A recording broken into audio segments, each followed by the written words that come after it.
Greetings, everyone, and welcome to another exciting, fun-packed, geekiness-filled edition of Saturday Night InSaNiTy!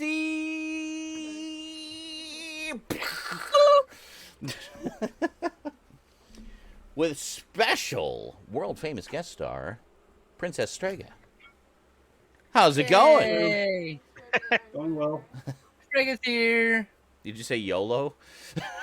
No, I said hello. Oh, hello. Okay. YOLO! YOLO! That would work actually, honestly.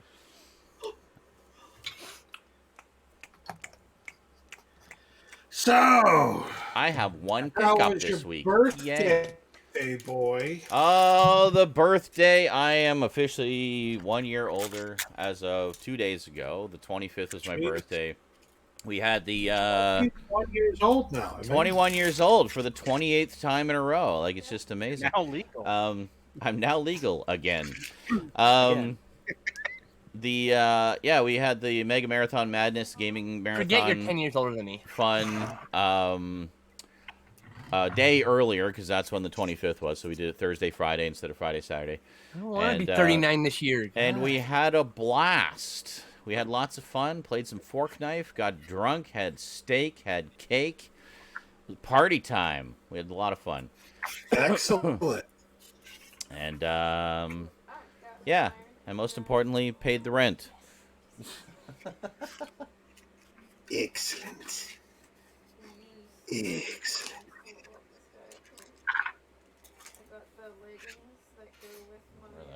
Anyway. So here we are. And I have one whole entire single solitary pickup. If you're wondering about my headphones, by the way, during the marathon, there was a very brief power outage that lasted a few seconds. And it went off, stayed off for like 5 seconds, then came back on. There was a bit of a windstorm here on the island on the weekend. And I'm guessing that was the cause of it. But came back on, and my headphones refused to function. So That's always fun. the headphones go through the mic. So the mic was fine. Thank you, Blue, for having excellent construction. Yes. But I guess it fired the shock through the cable and shorted out my headphones, so they just refused to function properly after that. It's probably not a third protected plug, that one little plug, you know?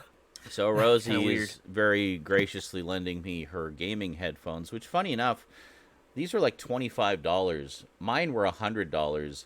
These have way better sound than my $100 headphones did. I'm like, what the shit is that all about? I should just get $100 on those headphones? I should just get 4 of these. This is why really high quality. What is up with everybody's internet tonight? I don't know. Skinslip, What happened? you just crapped out. Right. You're frozen. And you're a pixelated mush mess. Exit.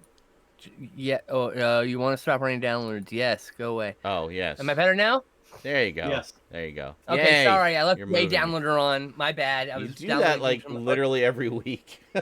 I use J. No, I haven't. I just got J downloader so that I could download this pack of VHS rips from the archive.org. Oh, okay, cool. Because you have to add, because you just right click, copy all the links, and just add it to the thing. So it's like a and you mass. just mass start it and it goes Yeah. through one at a time. That's cool. But also I didn't realize it was downloading at 9.5 megabits a second, thus rendering my internet completely useless. Killing your speed, yeah. Yes, killing everything. Kills Yeah. everything. I don't know why. It's my router. My router is just not capable of handling more than one person at that speed, and unfortunately, Wow. there's 3 people using it. So Great. All right, cool. So, so as a precaution, I pulled out all the tea lights just in case it went off again. But terrible timing, like right in the middle of the freaking marathon. I'm like, hello? Trying to pay some bills here. Can we have power again, please and thank you? But, it all worked out in the end. Rent is paid, got some bill money, and got a gift certificate from Morgan Entertainment for Amazon that was in the package I opened several weeks ago. You guys on YouTube haven't seen that yet. It'll be on next week, I think, next Friday. And apparently I had completely forgotten that he'd sent me a card in there in amidst all the other stuff. And he mentioned, it's like, oh shit, I forgot to open the card. So I opened the card on stream. That's going to be added into the package opening video as a clip at the end. And there's a $50 gift card in there. I'm like, sweet, $50 gift card for Amazon. I'm going to buy some fun things, maybe a couple Blu-rays, maybe a graphic novel. And then the power outage happened and shorted out my headphones. And I was like, fuck. Well, guess we know what we're spending that gift card on now. So, You know, I hate. so I have new headphones on the way. Speaking of graphic novels, DC switched distributors this last year. Oh, In the really? middle of a pandemic, right? Uh-huh, yeah. Mm-hmm. As such, Dark Knight Detective and a whole 6 months worth of trade paperback just kind of disappeared into the system, and they're all currently out of print, going for collector's prices, Oh, God. and no one can get them because they're somewhere. Oh, no. The new distributor was not capable of handling the output they needed to do, so That's great. you know, they're lagging behind almost a year now. That's great. So Dark Knight Detective Volume 4 is $137 Oh, if you can fuck find that. it, Fuck that noise. Just wait. right? And Yeah. 5 doesn't come out until May. May. And then I'm getting the other, I have Cape Crusader 4 and 5 are in stock, so I'm getting those. But, Yeah, get like, the fuck, ones that- man. I was like, what the hell? Well, I'm glad. Yeah. My one pickup this week was a DC collection, which fortunately was right on schedule and came, right on time. So, yeah, we'll talk about that when we get For the to first our- couple months get to our there, they were pickups. focusing on just monthly titles, which is why Oh, trade okay. paperbacks and ancillary stuff kind of fell in the black hole Ugh, between companies. the thing we actually prefer to collect. Because it's cheaper and takes up less shelf space and all that good stuff. And it's good to read. Yep. Sometimes it's better than the original paper. Often it is. So like I've been reading the like the Marvel Epic collections, for example, are gorgeous. Like nice glossy yeah, me too. paper. Just beautiful, beautiful editions. I finally made it past the Batman story in Swamp Thing. You'll be happy to know. Yay! It only took me 3 months. I The started fir- that in October, by the The way. first time Batman met Swamp Thing. Great stuff. 4 months. 4 months when I read that. not even that long of an issue, as I recall. But, No, I just stopped on it and just never got back to it. Okay, gotcha. Good old Swamp Thing. Alrighty, so I think we got some news this week. We should probably do the news and stuff. Let me just clear this out a little bit. Okay, news from our New York news hound, Raptor Rivera. Thank you very much for all your efforts, lot of news. dude. Got a lot of stuff this week. I don't know how much of it I've even looked at, like trailers. I don't think I looked He at it. did a lot. He said his fingers hurt afterwards. I don't think I looked at any of the trailers this week. I've been busy. Anyway, before we get into the news, we have a birthday to acknowledge. The creator of the Multimedia Chronicles and host of SNI, your favorite Canuck in mind, Zaranyzerak. Hey, I know that guy. Don't think of it as one more year closer to the grave. You're just leveling up. Fucking A. Always remember, you make the lives of those closest to you better simply by existing. Happy birthday, and we love you. Aww. You're gonna make me cry. Thanks, Raptor. You're the bestest. You cry, baby. No, wait, what? Sorry. So, we got some trailers this week. We got the official sucks. teaser trailer for the Netflix original film Army of the Dead, premiering May 21st. Oh my god. Following a zombie outbreak in Las Vegas, a group of mercenaries take the ultimate gamble, venturing into the quarantine zone to pull off the greatest heist ever attempted. Starring Dave Bautista, sold, Hiroyuki Sanada, as well as others. Co-produced, co-written, and directed by Zack Snyder, the film takes place within the same universe as Snyder's 2004 remake of Dawn of the Dead. Well, fuck, double sold. I've Yeah, it's a watched. sequel we've been long waiting for. Yeah, no kidding, eh? Long gestating. Well, I'm gonna watch the And shit out Zack of that. Snyder's back for it, so. I know, it's great. I'm gonna watch the shit out of that. Official teaser trailer for the next Pixar film, Luca, premiering June 18th. In a seaside town on the Italian Riviera, a young boy named Luca shares adventures with his new best friend, Alberto. But Luca and Alberto are hiding a secret. They are both sea monsters from a world below the water's surface. Very cool. It's like they both don't know that the other is a sea monster. That's the connection. Yes. I don't know. Thank you. Whoever that. Of course, it's Ryan Chataway. Thanks, Ryan. Thank you for the bits, buddy. Official trailer for the Shudder film Slacks. That's Slaxx. Premiering March 18th. So I'm assuming it's not about nicely ironed pants. When a possessed pair of jeans... Okay, never mind. It is. Start that over again. What? Begins to kill the staff of a trendy clothing store, it is up to Libby, an idealistic young sales clerk, to stop its bloody rampage. From the producers of the 2015 cult hit Turbo Kid. Okay. And say rubber, but okay. I thought it feels like it's rubber. But I was pants. thinking rubber. Yeah, exactly. I was thinking the same thing. It's rubber, but pants.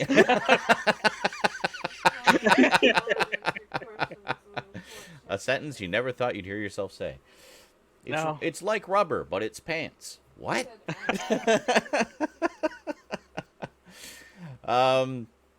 A sneak peek trailer for the A&E documentary series Biography, WWE Legends, premiering April 18th.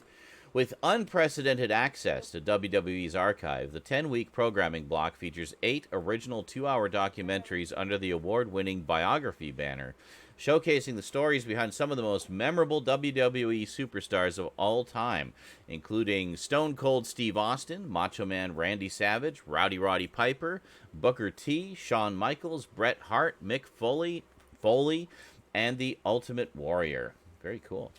So, a note of this is actually specific direct response to Vice's Dark Side of the Ring.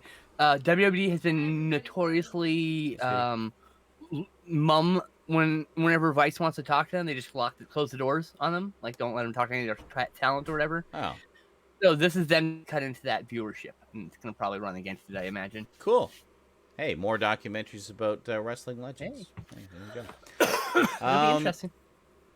And also, Biography is actually really good. I used to watch a bunch of those back when I had cable. I'm interested to see are they going to go into like the actual person's background, or are they going to like? Is it going to be like? So. Is it their shoot information? Or is their work information? That's my question. Well, I'm assuming it's the actual people and the. I would assume it's the shoot information. Yeah, but who knows? Yeah. It's not going to be just about the character. It's not going to be. I would like to hear. I would like to hear talk about fucking Stone Cold Steve Austin, who's I can't remember his real name, but that guy, like how he started. I know how he started, but like I would love to see it like one of my biographies. Well, so I'm actually really interested. That's what Biography does. They give, a biography of the person. I don't think no documentary will do justice to the 4 books McFoley wrote about his own life. So as much as I'm excited about that one, I know it can never live up to literally him writing about his own life. A 1-hour documentary versus 4 books, Each one taking place for several years of his life, too. Yeah. He actually broke it up. So we also got the official trailer for the Hulu original documentary Kid 90, premiering March 12th. An intimate look at young Hollywood starlets growing up in the 1990s, using hundreds of hours of footage captured by Soleil Moon Frye. Produced and directed by Soleil Moon Frye, who played Punky Brewster on the popular 1980s series of the same name. Very cool. She's having quite a comeback lately. She's got that new Punky sequel series with Punky all grown up. I was just going to say, it's just Punky Brewster. It's just what it's called. Yeah, oh, there you go, yeah. What is going on? Hold on. Hear all this racket from the kitchen. What's going on in there? Now is he gonna get hurt for it? Oh, damn. My nose can't almost stop fucking running, and I hate it. Oh, that's driving me nuts. Thank you for sharing. Official trailer for the MTV Studios original documentary 76 Days, Raw and Intimate. Oh my God. This documentary captures the struggles of patients and frontline medical professionals battling the COVID-19 pandemic in Wuhan, China. The documentary will premiere on Paramount Plus in 2021. So later this year. Official trailer for the Netflix original docuseries Murder Among the Mormons. Oh, goody, more murder. Premiering March 3rd. Crime. Oh, yeah. Give me that. The 3-part docuseries takes a look at what happened in Salt Lake City in 1985 when a series of pipe bombs killed 2 people and severely injured another, jolting the epicenter of the LDS Church. Co-directed by Jared Hess, who previously directed the 2004 comedy hit Napoleon Dynamite. That's interesting choice for a true crime documentary. I love when people like take a complete left turn from their previous project and you go, Right? what? Yeah. You know? Well, we've been talking about all these comedians doing horror movies now, which is and they've been awesome. So who knew growing up in traumatized childhoods would help you with acting in horror movies? Who knew? Well, in directing and producing and acting. Official trailer for the horror film Dementor. After fleeing a backwoods cult, a woman tries to turn her life around by taking a job in a home for special needs adults, only to discover that she must face her dark past to save a Down syndrome girl.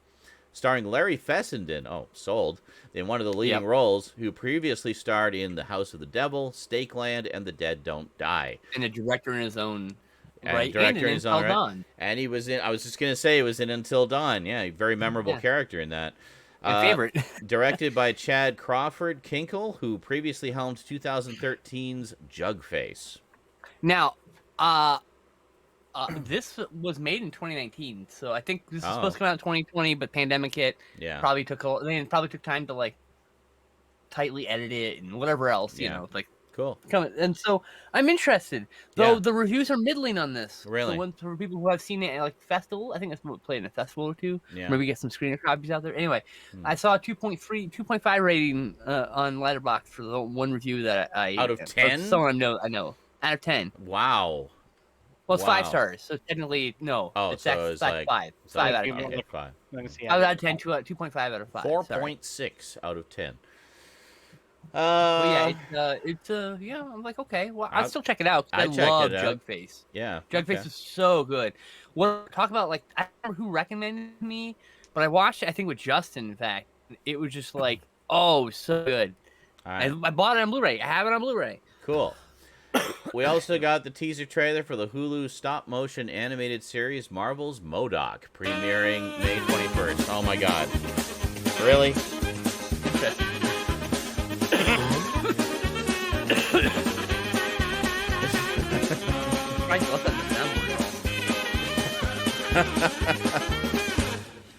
Thank you, JL. Marvel's MODOK stop-motion animated series. Got a teaser trailer for that. After spending years failing to gain control of the world and battling superheroes along the way, MODOK, having been removed from his company AIM after it falls into bankruptcy and is sold to the rivaling Grumble, begins to deal with his tainting family while facing a midlife crisis. Co-created by and starring the vocal talent of Patton Oswalt as the main character. I am so fucking sold on this. So stoked for it. Like, oh my God, MODOK is one of my favorite characters from the comics, too. This will be something special, yeah. He is a giant head in a floating chair with little wingling arms and legs. It's so adorable. I love him so much. I want to hug him. I want to stuff one. I want this to be a success, so we get stuffed MODOK so I can cuddle at night. Okay. I want MODOK. Movie TV news, author Ta-Nehisi Coates is writing a Superman reboot feature for Warner Brothers and DC, which J.J. Abrams is producing under his Bad Robot label. No actors or directors have been announced as of yet, and it is unclear at this time if Henry Cavill will return as the Man of Steel or if the role will be recast. Among his political and non-fictional novels, Coates has written a Black Panther and a Captain America series for Marvel Comics. Sorry, I thought that was the end of the sentence. No. I was going to say, anyway, it doesn't matter. Move on. All right. I want him to put a Cloverfield reference in it just because it's Bad Robot, just to fuck with people. That's kind of what I was thinking. That's so random. Because he puts it in almost all movies. They have a Cloverfield, like that whole reference to that universe. Okay. Even in Super 8, there's a reference to it. So cool. Well, Super 8's probably in the same universe. Super 8, I could see being in the same universe actually, quite. But a lot of their movies, they just had like little random hint, like a little like a cameo type thing, like a product or something. Yeah. It's just something cool. Okay. Speaking of DC, filmmaker Angel Manuel Soto has signed on to direct a feature film adaptation of The Blue Beetle. Gareth Dunnett Alcoker, who wrote an earlier draft of Luca Guadagnino's upcoming remake of Scarface, is penning the screenplay. Soto's movie will focus on the most recent version of Blue Beetle, introduced in 2006 as a Mexican-American teenager named Jamie Reyes. His powers come from a mysterious scarab that binds to Reyes' spine and provides him with a powerful suit of blue alien armor that can also equip him with bespoke weapons and wings. Angel has previously directed the 2020 Sundance darling Charm City Kings. Oh.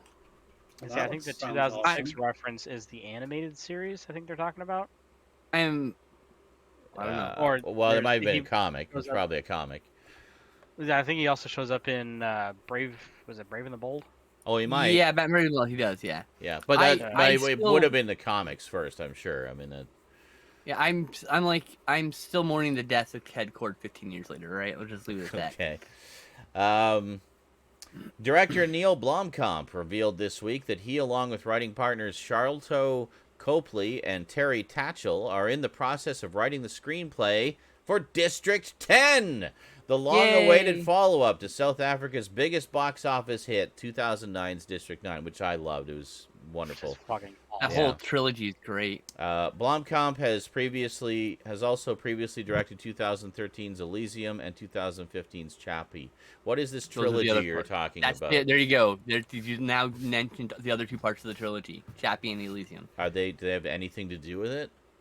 They're just all his movies. Oh, the Neil Blomkamp trilogy of films. Yeah, I see. Now it's going to be a quadrilogy. I thought you meant like.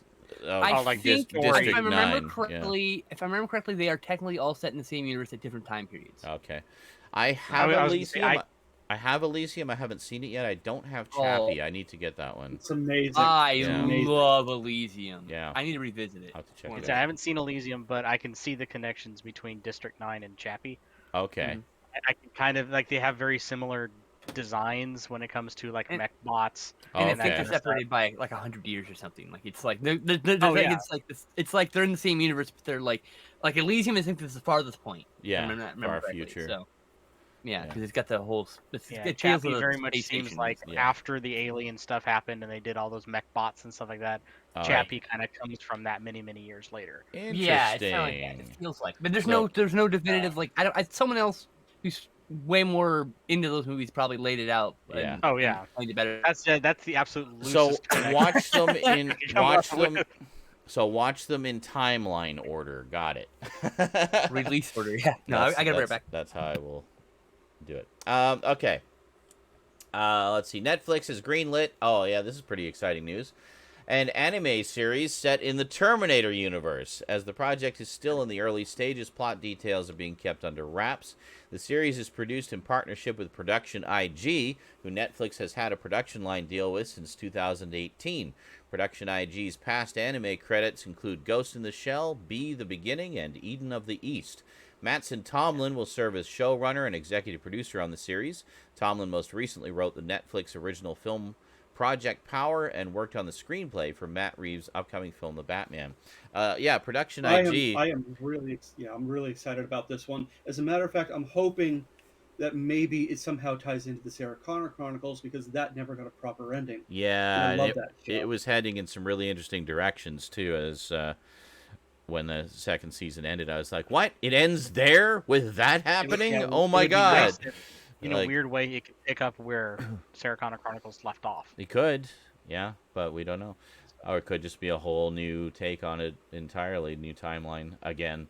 But I mean, it is time travel. I was going to say, I discovered fairly recently that Production IG did yet another Ghost in the Shell series for Netflix. It's a 10-episode all-CG series. The English cast is the same as Standalone Complex and the movies, which is pretty cool. I like that they keep reuniting that cast because it's a great cast. I'm guessing this is after Arise? I believe so. Yes. Okay. It's more recent. Yeah. It's like from just the past couple of years. I just stumbled across it. I was just browsing around Netflix and like, what? Ghost in the Shell CG series? What? So I looked. It looks like it ties into Standalone Complex. Like it appears to be the same kind of universe. But I watched the first episode. It is really good. Very well done. Yeah, I'll have to watch that. Yeah, it's only 10 episodes, so it's like super short, and it's good stuff. I need to watch the rest of it. But Major Togo said it is separate from Arise. It looks like it more closely, like you were saying, it goes closer to standalone it complex. felt more like standalone complex, like a direct sort of offshoot of that. But if you haven't noticed, I fucking love. I love standalone. I think that's the best iteration of Ghost in the Shell. Honestly, is standalone complex. It's so good. Almost flushed out. Yeah, it is. Yeah, and just has great continuing storylines. But let's see here. Sony Pictures Television and PlayStation Productions are developing a live-action series adaptation based on the Twisted Metal vehicular combat games. That sounds like fun. Fucking time. Yeah. The first of which was released in 1995. The show is about a motor-mouthed outsider who is offered a chance at a better life, but only if he can successfully deliver a mysterious package across a post-apocalyptic wasteland. With the help of a trigger-happy car thief, he'll face savage marauders driving vehicles of destruction and other dangers of the open road, including a deranged clown named... who drives an all-too-familiar ice cream truck. Sweet Tooth. It's Sweet Tooth. Hey, there's a lot of news. I thought you were pausing for I'm not finished. Whom fans of the game will know as Sweet Tooth. Okay, he just jumbled up the words a little bit there. Okay, that's fair. Michael Jonathan Smith, who most recently wrote for and produced Cobra Kai, will write and executive produce the series. Rhett Reese and Paul Wernick are attached to executive produce. The duo came up with the original idea for the series and also wrote 2009's Zombieland and 2016's Deadpool. Well, this definitely sounds like the right people to do this. I'm about this much disappointed. It's not a tournament of vehicular combat, but I'm okay with it. I'm okay with the direction it's going, and I don't have a problem with it. It's just like I'm like, oh, okay. That's okay. Okay, you still sold me. Yeah, I'm surprised it took us this long to get anything media related. Especially when Fury Road happened. I thought for sure there'd be a reboot of Twisted Metal and a fucking show to go with it. Well, hey, when Fury Road happened, we did get that awesome post-apocalyptic reboot of the Wacky Races, which was fucking awesome and far too short-lived. Scooby Apocalypse, yeah. Never fear, Mario's here. Okay, I thought it was going to be Cass walking in, but it was just JL randomly playing sounds off the soundboard. Okay, thank you. Okay, this week, many projects and confirmations were made having to do with Paramount Plus. The streaming service will take over CBS All Access beginning March 4th. That makes sense, actually. Via a Zoom call, Beavis and Butthead announced a new feature film starring the duo is in the works. Mike Judge is executive producer, creator, and provides voiceover for both iconic characters. That I knew about. I did see a teaser trailer for that, which was set up like a Zoom call. I could have sworn I also heard that there's a reboot of the TV series. Well, I think that is the reboot. It's just the movie for now. Decide with the movie, maybe? Maybe they're doing both. Maybe they're doing the movie first with maybe a TV. I think you're right. They did talk about doing a series like middle of last year, but I think. Yeah, they did. I mean, they did one season of a reboot of the series. I was just going to say, I think. Did they? Yeah, they did, and it didn't last. It lasted one season. It was very funny. I watched the first couple episodes. I thought it was great, but MTV basically making fun of their own shitty shows. What's interesting to me is like, I just how has there not been another movie since then? It seemed like such a thing to reboot. Like when there's a show, they should have just done another movie. Yeah, especially when Beavis and Butthead Do America Again or something. Yeah, I was just going to say Do America was just. It was so popular when it came out, and it just kind of like never left popularity. Yeah. It's always been a popular animated movie. It's a great movie. It's such a funny movie. Yeah. Does it have a Blu-ray yet? No, it doesn't. Oh, God damn it! And it really needs one. That and Brain Candy, two wonderfully dark comedies from that era. Maybe we'll finally get a Blu-ray for Beavis and Butthead. Yeah. I was actually talking about Beavis and Butthead to another friend of mine earlier today. I was telling her that the friend that I saw it with was actually said when he came out of the theater, like, that was kind of embarrassing that I wanted to see this movie. I was had a big grin on my face, just happy to see it. I remember I saw it. I went with a friend of mine when it was out in the theater, And I'd been telling him a bit about Beavis and Butthead. And he's like, I don't know, it looks kind of stupid and stuff. And it's like, well, yeah, it is, but it's brilliantly stupid. The whole point. So I was like, let's go see the movie, because the movie's. I was like, okay, fine. So I just kind of dragged him off to see the movie, and he never laughed so hard in his life. He came out, it's like, okay, I get it now. I need to see the show. I was like trying to convince my friend to see Jackass. It was the same thing. Like, that's stupid. That's the point. Exactly. Oh my God, when Jackass came out, brilliantly juvenile. Yes. When it comes to describing a show. It is. Well, it's like they're supposed to be typical teenagers who are just like, it's all like stupid sex jokes and double entendres and snickering at everything. And yeah. And let's face it, we were all dumbasses like that at some point, in some form, so... I said, ever since I saw Do America, after that point, every time someone talked about a damn, I would go, damn, I'll be damned. Damn. That's what he was like mumbling as they walked back onto the bus. Oh, yeah, because they're at the Hoover Dam. Yeah, because they were at the Hoover Dam, yeah. Fuck, I lost my thought. Shit. I like when they saw the petrified wood, and then after many years, the wood got hard. Yeah,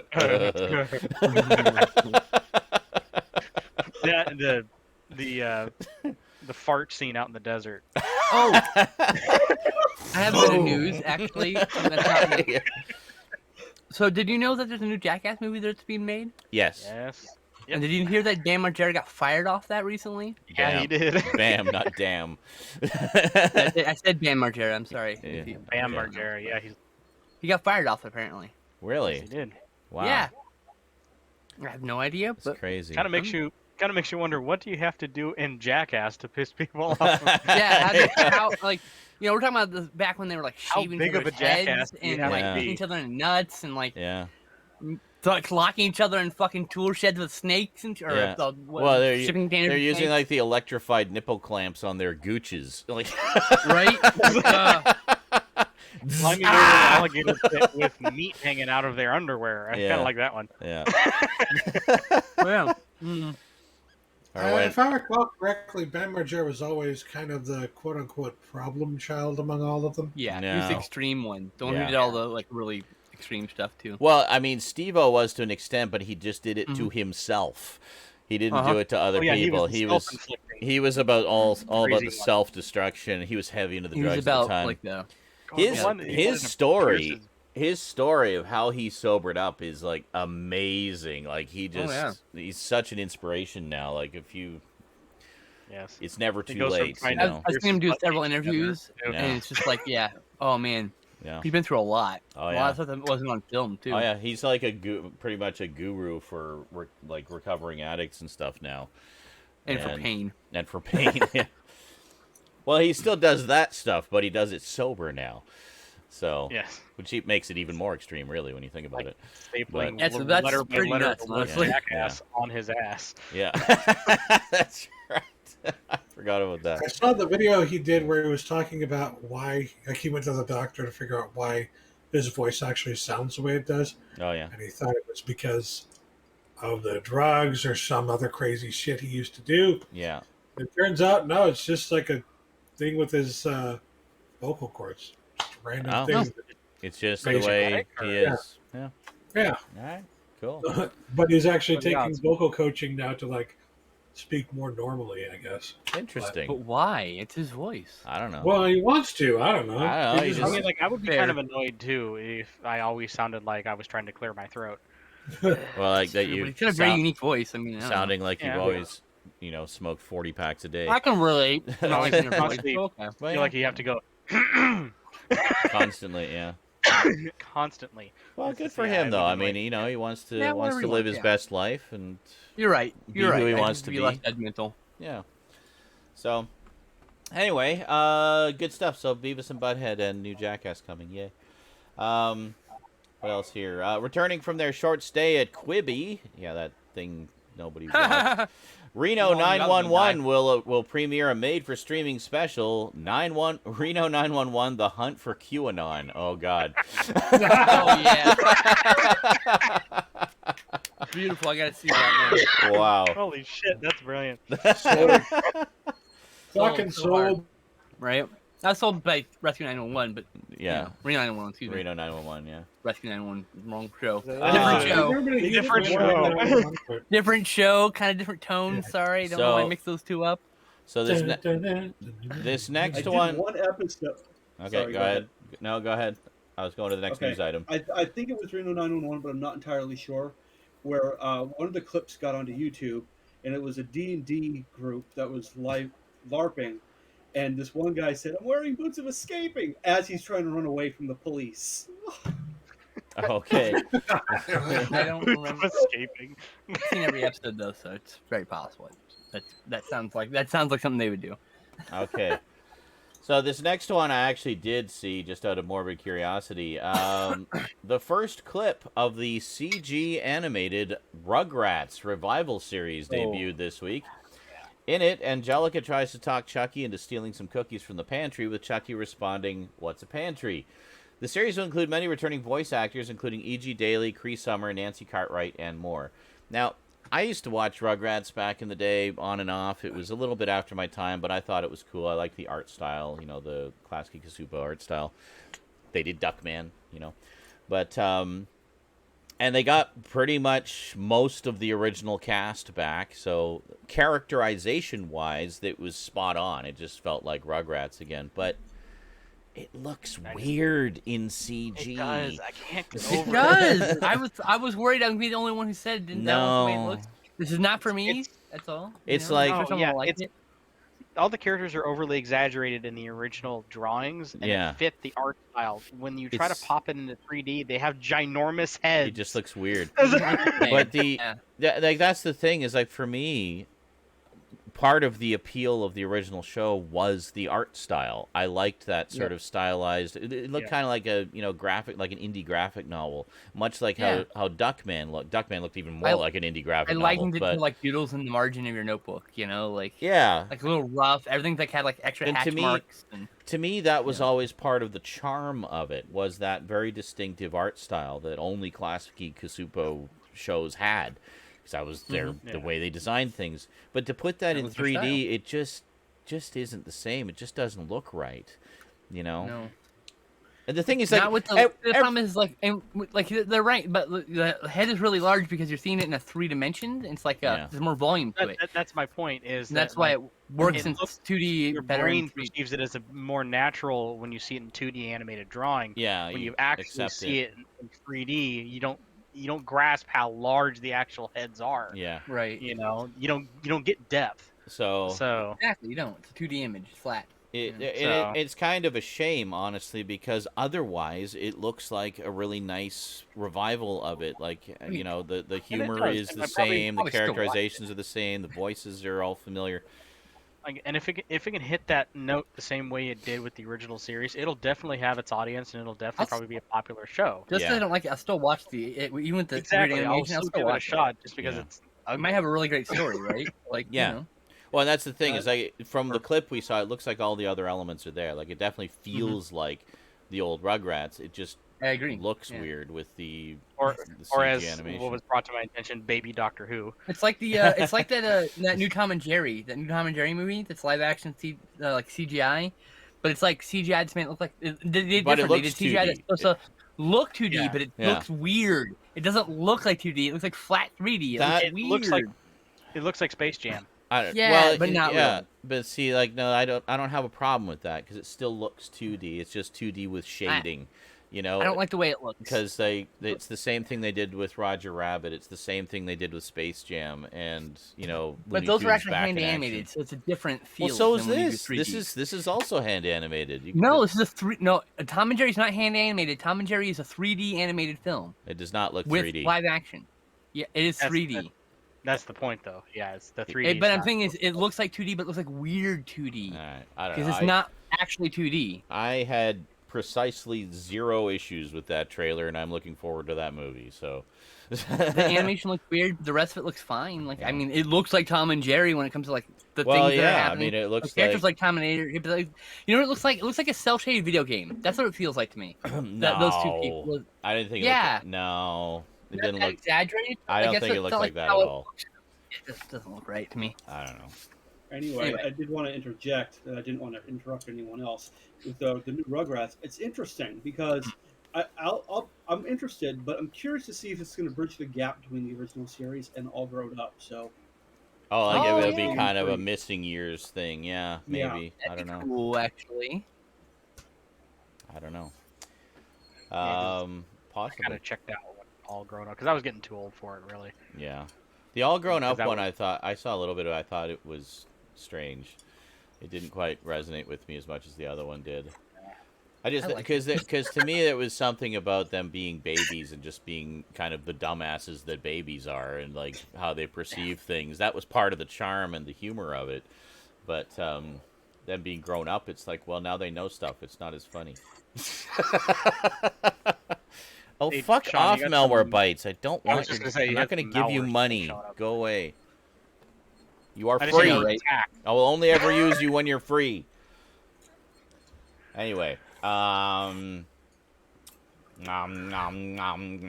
clip that, everyone, when Sean says dumbass babies. Yeah. just put that on the soundboard. Dumbass babies. A Pet Sematary prequel film has been announced for the streaming service. For what streaming service? Some streaming service. Pet Sematary is an origin story to the Stephen King yarn about the dangers of bringing back your dogs, cats, and other furry friends from the great beyond. Lorenzo de Bonaventura, Transformers, will produce the movie from a script by Jeff Bueller. No telling if this will be a prequel to the original film, the recent adaptation, or exist on its own. I don't know. Just checked. It's Paramount Plus. Okay, it's Paramount Plus. Oh, right, of course, because he's said this is all Paramount Plus stuff. I'm definitely interested in this one. The remake that they did was amazing, so I'm definitely looking forward to seeing this prequel. Okay. I still haven't seen the old one. I have it, but I haven't watched it yet. Well, you haven't seen the original? I know! I'll see it eventually. I've only seen the original. Well, I was gonna... It's the classic I know. Can't Show This to Sean movie. I know, but... And my mom spoiled part of it, because it's like, but you said you bought the Blu-ray. It's like, it doesn't mean I watched it yet. I have stuff that's been sitting on my shelf for literally 15 years that I haven't watched yet. 20 for me.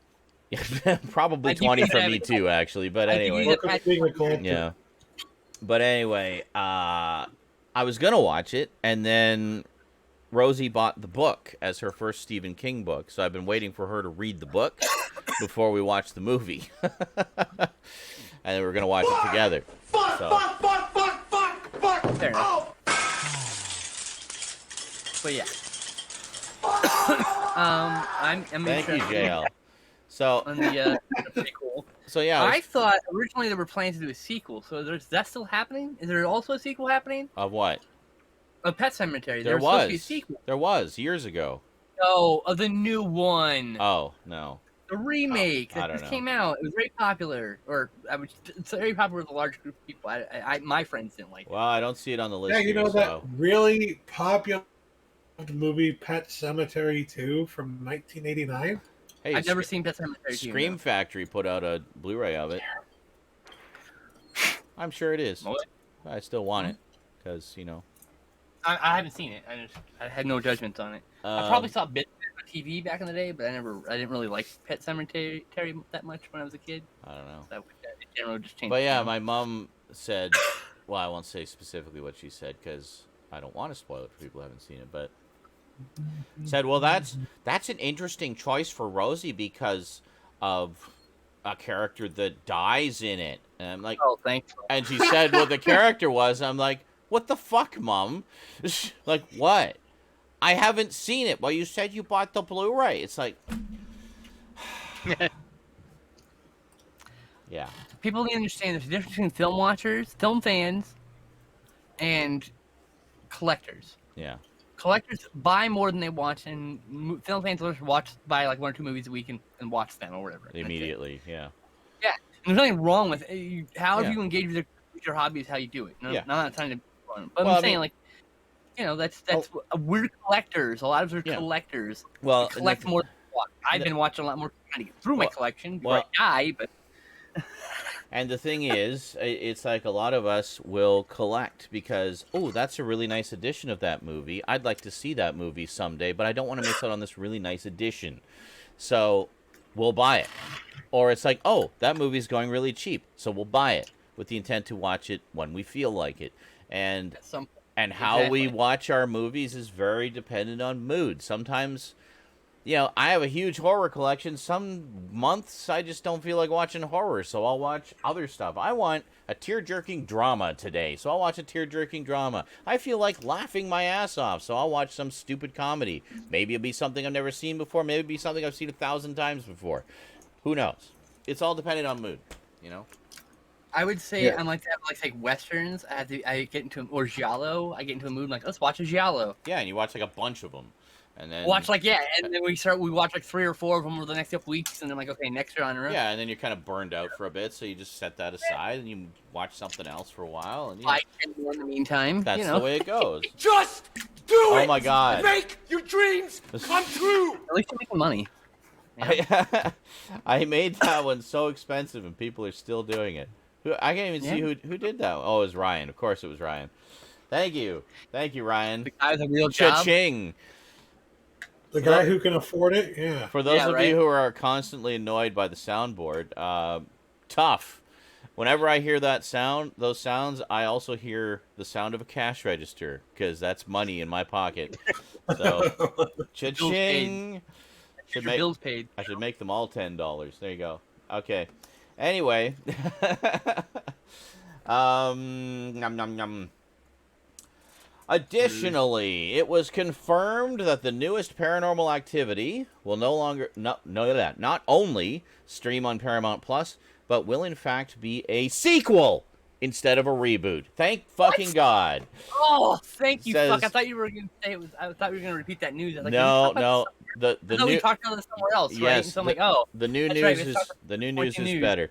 The film is directed by Will Eubank, director of 2020's Underwater, from a script by Paranormal alumni Christopher Landon. All right. The following Paramount films will be receiving either television adaptations or continuations. The original 1969 film, The Italian Job, will receive a continuation series. The project has been ordered script to series. In the program, when the grandchildren of the legendary Charlie Croker inherit his old safety deposit box, the quest for the infamous Italian bullion is reignited.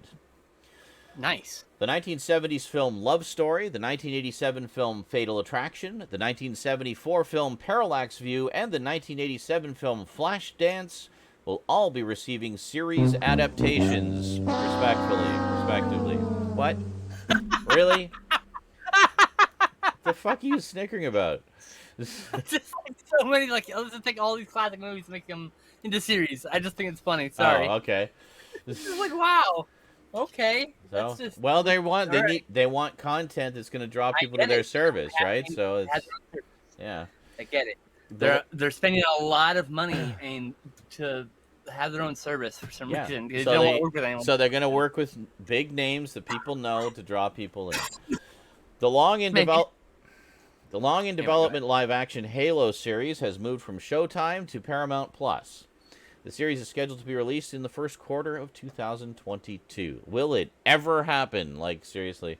Probably not. That's been, like, in development hell for as long as I can remember. How long have we waited for a Halo movie? We got a couple of, like, animated things, I think. But I mean, they wanted a live action official. We want a proper live-action series. Dolph Lundgren to be Master Chief. Oh, God. Dolph Lundgren. Huge action as Master Chief. Actually, how about Carl Urban? Carl Urban as Master Chief. Carl Urban as Master go. Chief. There you go. I will immediately fall. There you go. For whatever service that's on. Yeah. The next Mission Impossible film. Oh God, just let it die already. And A Quiet Place Part 2 will stream on Paramount Plus 45 days after their respective theatrical releases. MI7 has a release date of November 19th, 2021, while A Quiet Place 2 has one of September 17th, 2021. Yeah, A Quiet Place 2 is one that's been kind of in limbo for a bit. I know that it was finished a while ago. But early 2020, I thought. Yeah. Sad. Like, oh, we're gonna get Quiet Place. Like, we're gonna delay it. You're like, oh. Yeah. Sadly, after 2 seasons, Jordan Peele's The Twilight Zone will not be renewed for a 3rd season. Well, poop. What platform is that on? I heard that was really good. Well, Paramount Plus. Oh, Paramount Plus. Yeah. Okay. Interesting. The Frasier sequel series is officially a go at Paramount Plus, with Kelsey Grammer not only returning to the main role, but producing the program as well. Former casting announcements are not known at this time. Former or formal? Additional? I don't know, whatever. Don't know who else is going to be in it. Doesn't Paramount also own Outer Limits? Maybe? And if they do, I would immediately greenlight I'm Jordan not- Peele's hold Outer on. Limits. I'm not sure if they do. I always thought Outer Limits was a competing series to cash in on the success of The Twilight Zone. Way back then, but I mean, I think libraries have merged since then. Maybe? I'm not sure. I can't remember. I thought it was under the same conglomerate at this point. Hold on. We only have like 5 large studios anyways, and they used to have 20, so. I know, it's disgusting. That's the problem. We've had a lot of turnover in studios in the last 100 years, to be fair. There's been a lot of studios. So. The Outer Limits was originally on ABC. And production company United Artists, so it would be under MGM. There you go. Okay. Yeah. I don't know. You can always do Jordan Peele's Night Gallery. Yeah. There you go. Oh, yay! There you go. I'd love that. That would be awesome. Yeah. Or like Amazing Stories or whatever. I would like hire them on, and whoever had the similar series. I'd be like, you want a job doing a similar show for us now? Yes. Let's see here. Viacom CBS has announced a new studio based entirely around Avatar: The Last Airbender and The Legend of Korra. That's interesting. I thought those were completely done forever now. A studio? Avatar Studios will create original content spanning animated series and movies. Oh my God! Let me do the news. Seriously. God, please, no! Troll me later. No! We got a lot of news to get through here, guys. Come on. Original content spanning animated series and movies, according to a press release. The first project is an animated theatrical title set to begin production soon. More information will be announced soon. Disney Plus and Marvel Studios also made a number of confirmations this week as well. The upcoming Loki series has an official release date of June 11th. Okay, so they're kind of doing all the Marvel ones back to back. They're just finishing up WandaVision, then we're getting Falcon and the Winter Soldier, and then looks like we're going to get Loki right after that. So boom, boom, boom. I'm about to jump on WandaVision because that's done, right? It's almost done. It's got one more episode. I can't. I have to wait. I'm watching it. I'm probably gonna end up watching my friends there because we're watching the Marvel Universe in order, and that's at the end of the timeline. So I think that's. Oh, it's after. We just wrapped Phase 1. We just finished Avengers. So. Which Avengers? It's the first one, Avengers. Oh, the first. Oh, you're still like way at the beginning. Yeah, so we've got like 2 months before I watch one, but that's okay. Almost there, and me and her will just probably marathon it. And by the time you get there, you'll have Falcon and the Winter Soldier too, probably. So yes, Ryan. Against the spirit, the soundboard to pool your resources to buy a large thing. So if you want to game the system, please go to a private chat and don't do it in the fucking public square.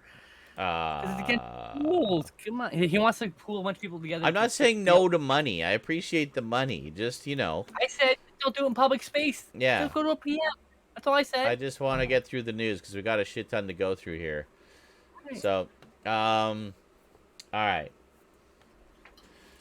The next animated series in the Star Wars universe, Star Wars The Bad Batch, will be released on May 4th. Excellent. Finally. Looking forward to that one. May the 4th be with you. May the what? May the 4th be with you. Oh, May 4th, of course. Duh. How did I not make that connection?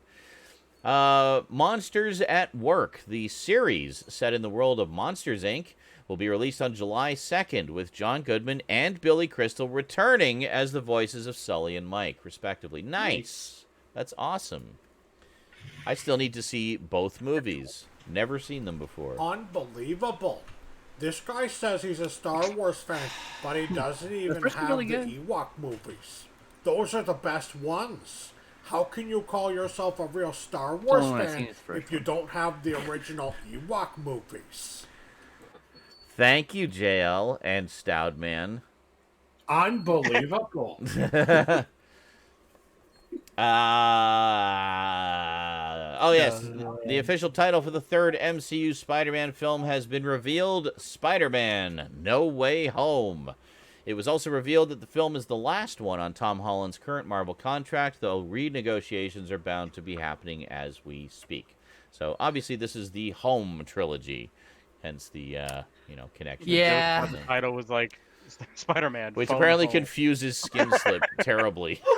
I I can't just don't remember like what that order they go in. They all sound the fucking same. That's the problem, and not in a good way. That's my Homecoming, problem. Far From Home, No Way Home. There you go. Done. Don't like it. I don't know. It's Anyway, I'll watch it. who cares? They're good. Yeah. Title's a I guess title. I'll watch it. The fuck Whatever. is a title? Who cares? Who cares? I care. Too much. Fucking shelf. I can't remember which one's which. You will know which one it is because you'll look it up first. Then you'll put them on the number shelf. on the slip on the spine, you assholes. Yeah. I'm like, fuck, it's so hard.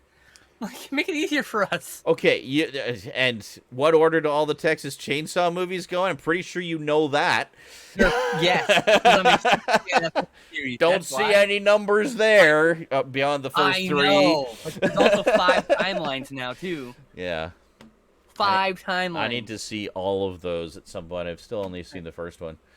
Oh my god, the second one's a masterpiece in its own right. Yeah, and I was like, it was a week ago. The rest I can go. It was a week ago that I finally learned that the second one was also directed by Tobe Hooper. I actually did not know that.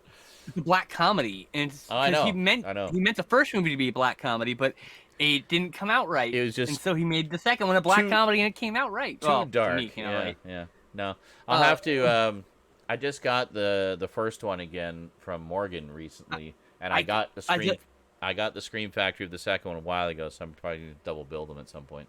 I'm a super fan. I like all of them. I've seen all of them. They're all got good things. They all got bad things.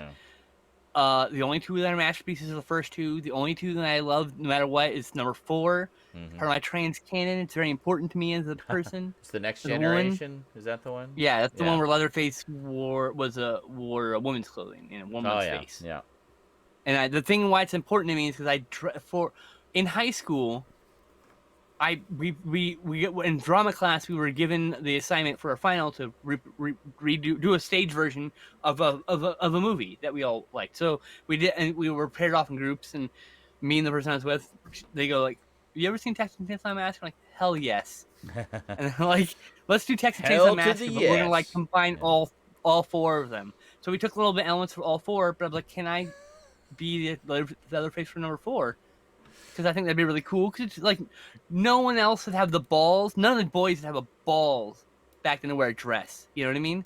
They'd all be, I might be. I'm like, I'm gonna wear this dress. I'm gonna wear it proud. I'm gonna show these kids, like dudes, like I'm way cooler than you. And I put the fucking dress on. I was like, oh shit, wait a minute. Brain confused. Uh-huh. And then the rest is history from there on. But anyway. Yes. So it's a kind of important movie to me, but it's not great.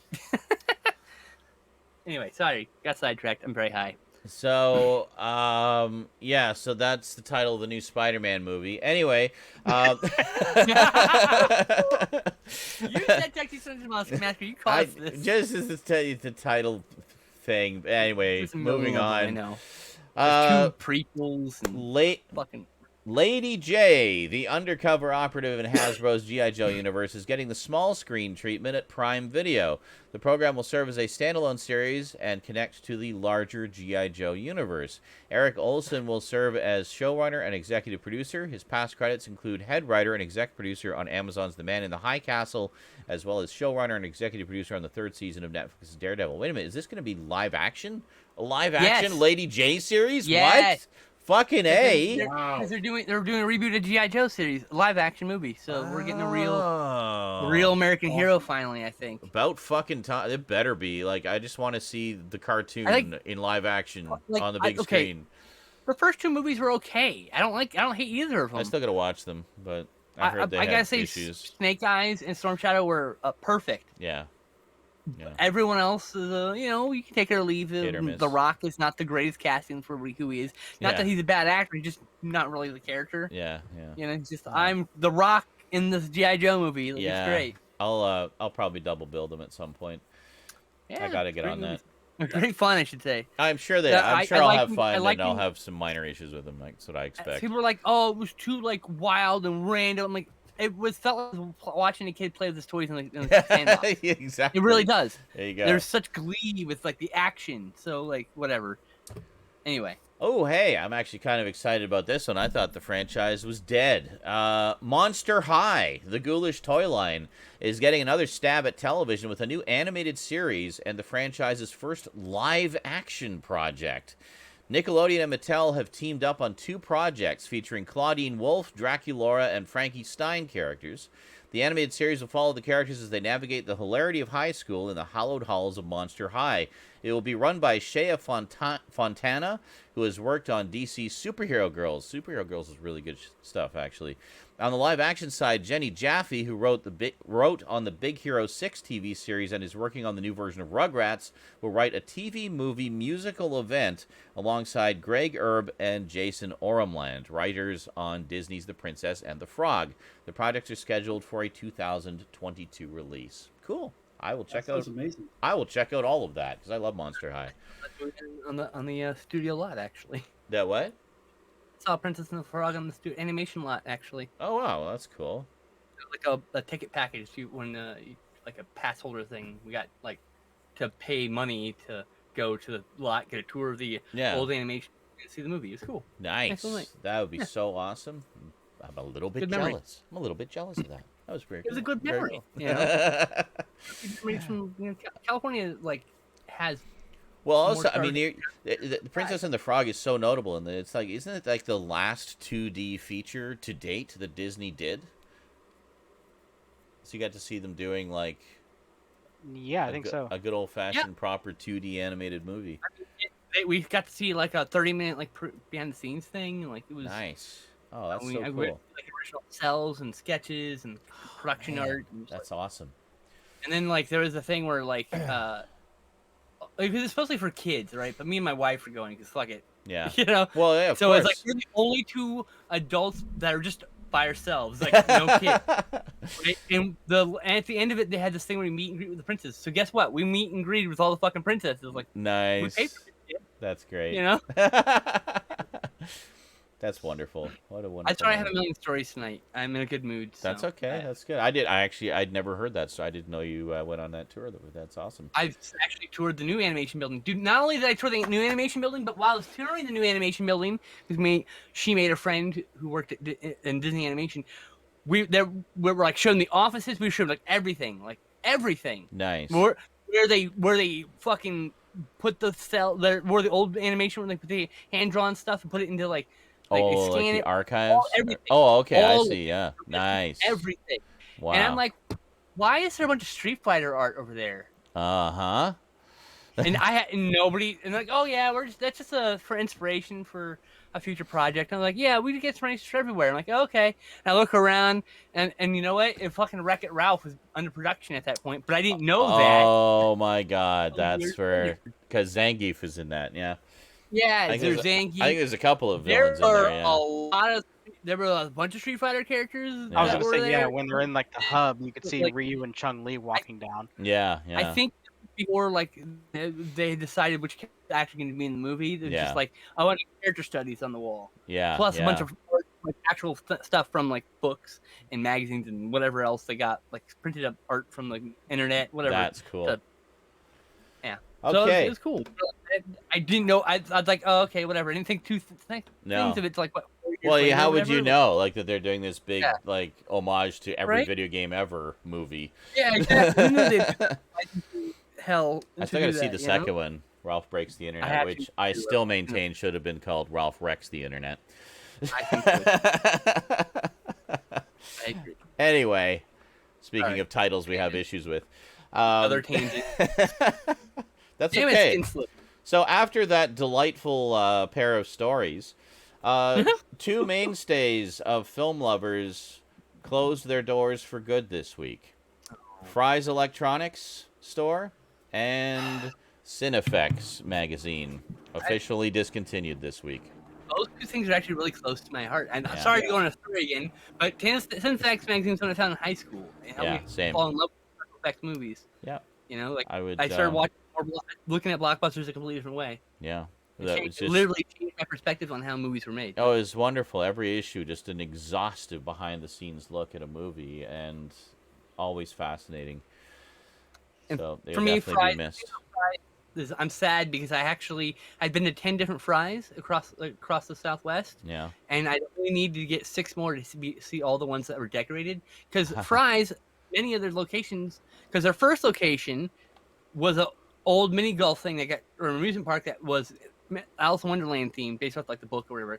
And they left all the decorations up when they put the store together. Mm-hmm. So then there was the Burbank store, which was sci-fi movies. So you had the Gort was there. Oh, they nice. had like Martians from Mars Attacks, and all sorts of alien references, like aliens and all that stuff, right? Very so cool. Yeah. There's Aztec Temple. I can't remember what that was. And then there's Waterworks one in out in City of Industry. Mm-hmm. There's a bunch of them. Anyway, I'm sorry, I'm rambling. I'm sad because I wanted to go. I was only missing 6 more themed ones. Ray, I'm sad because I've actually never set foot in a Fry's. I never lived anywhere near one. And now you never will. I've got a little something to add, but I'll make it quick. Okay. The last time I was at Fry's Electronics was in the late 90s, like when VCRs were being phased out a little bit. Okay. At that time, I bought myself a combo player, VCR, DVD player for myself, and I bought one for my parents for Christmas. Nice.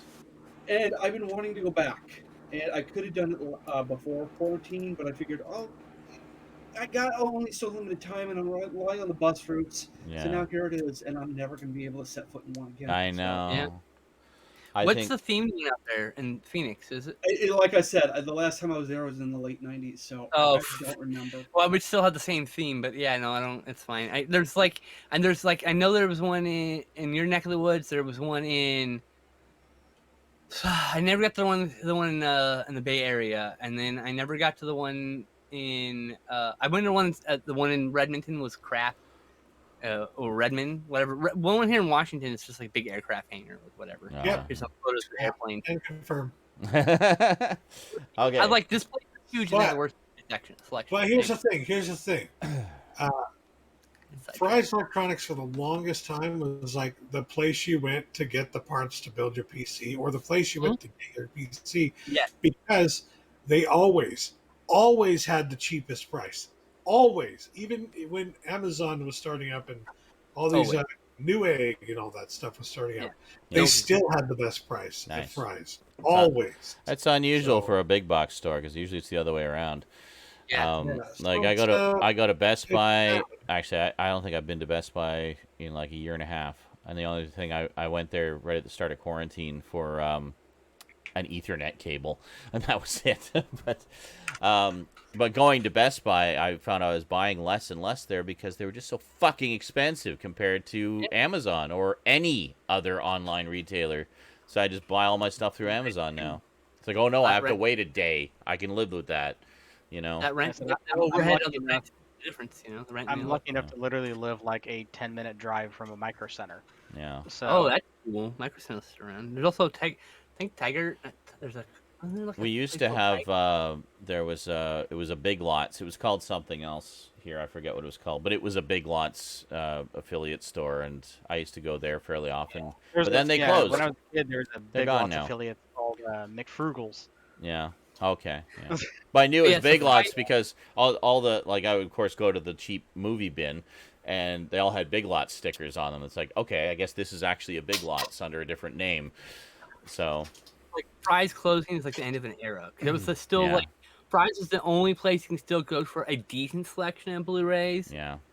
Everyone else had like one aisle. We don't. And Fry's had downsized in the last 5 years, but it was still a better selection than anywhere else. We didn't have Fry's in Canada, a strictly U.S. chain.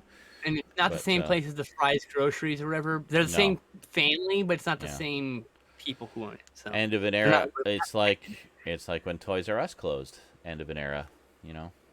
Yeah, and they had Fry's is the only place you could actually get porn in a physical location that wasn't an adult store, actually. Really interesting. Yeah. They had them locked up in the little anti-theft cases. Of course. Behind the placard that says XXX. Okay, carrying on here. In streaming news, the following hit their respective streaming services this week and beyond. Horror streamer Shudder has acquired the early George A. Romero film, The Amusement Park.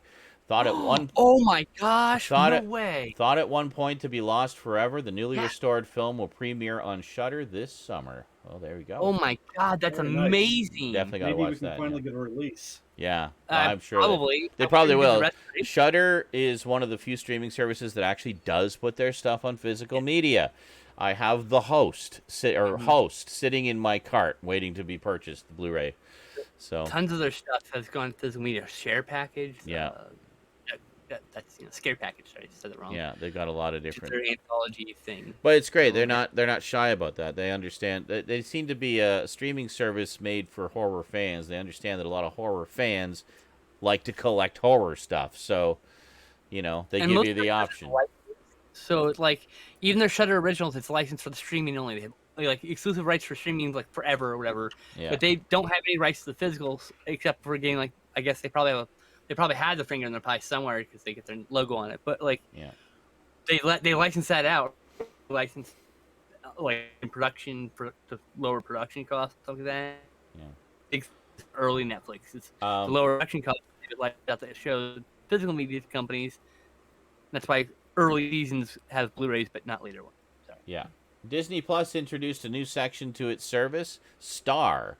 This will host all the titles rated R and TVMA.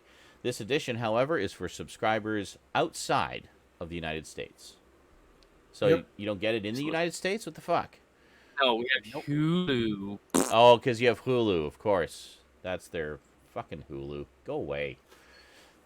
Tom and Jerry the movie, that one with that excellent 2D animation we were talking about, with voice acting great Frank Welker doing the vocals for the two main characters, hit HBO Max and will stream for a 30-day period. There you go.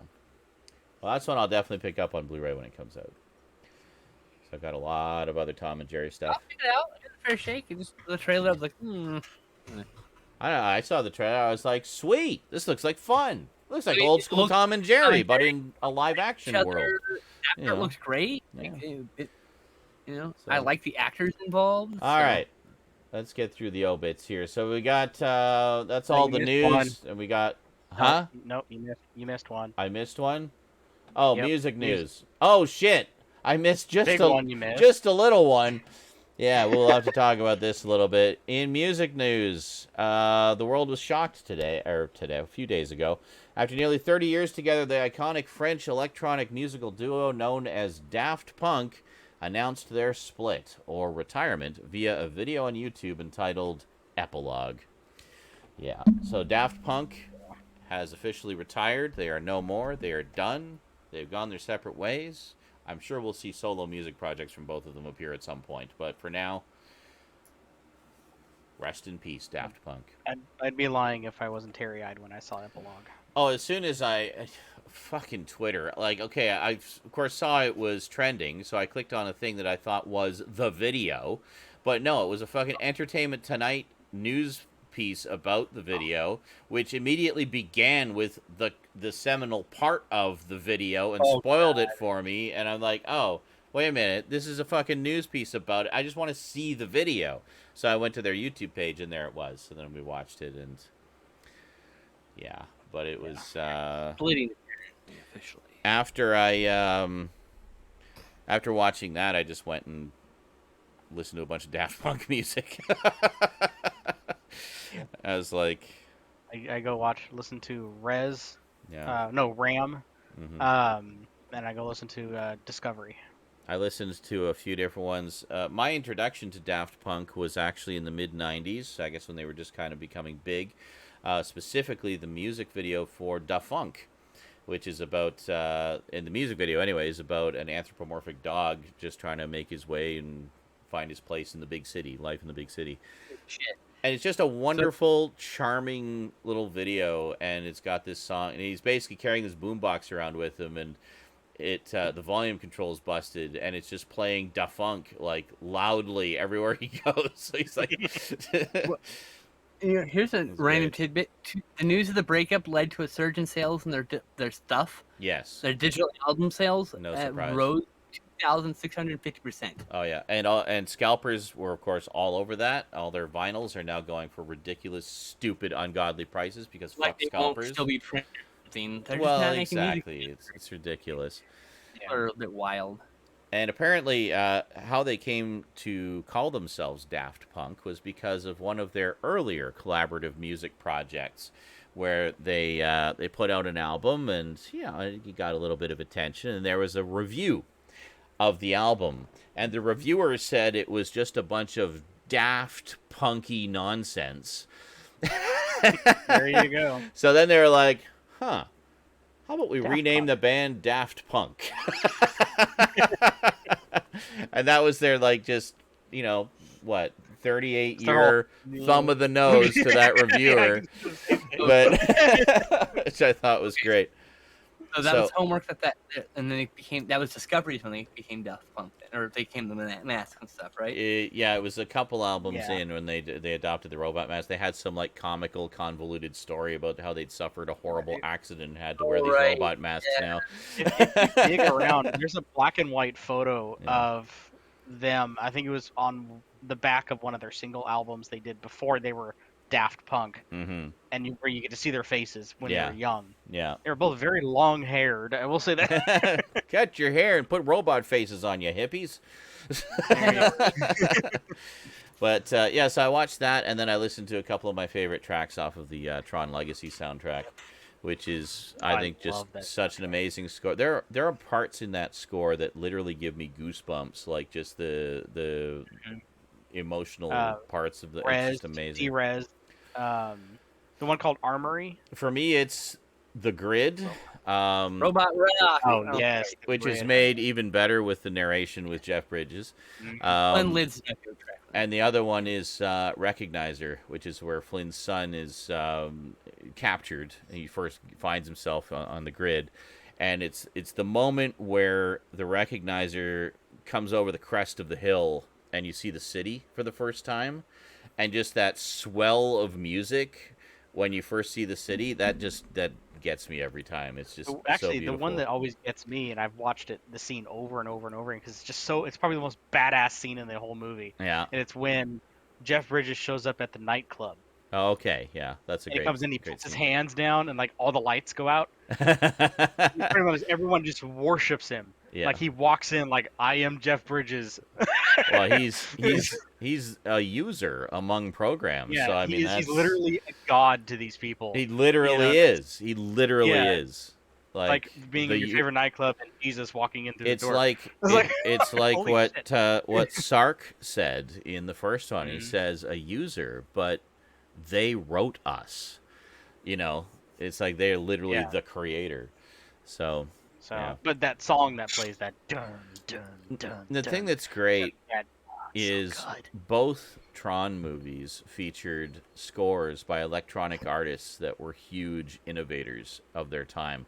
The first one with Wendy Carlos, trans artist, by the way, and then the second one with Daft Punk. That's like easily one of the most innovative and loved electronic artists of their day, and they will be missed.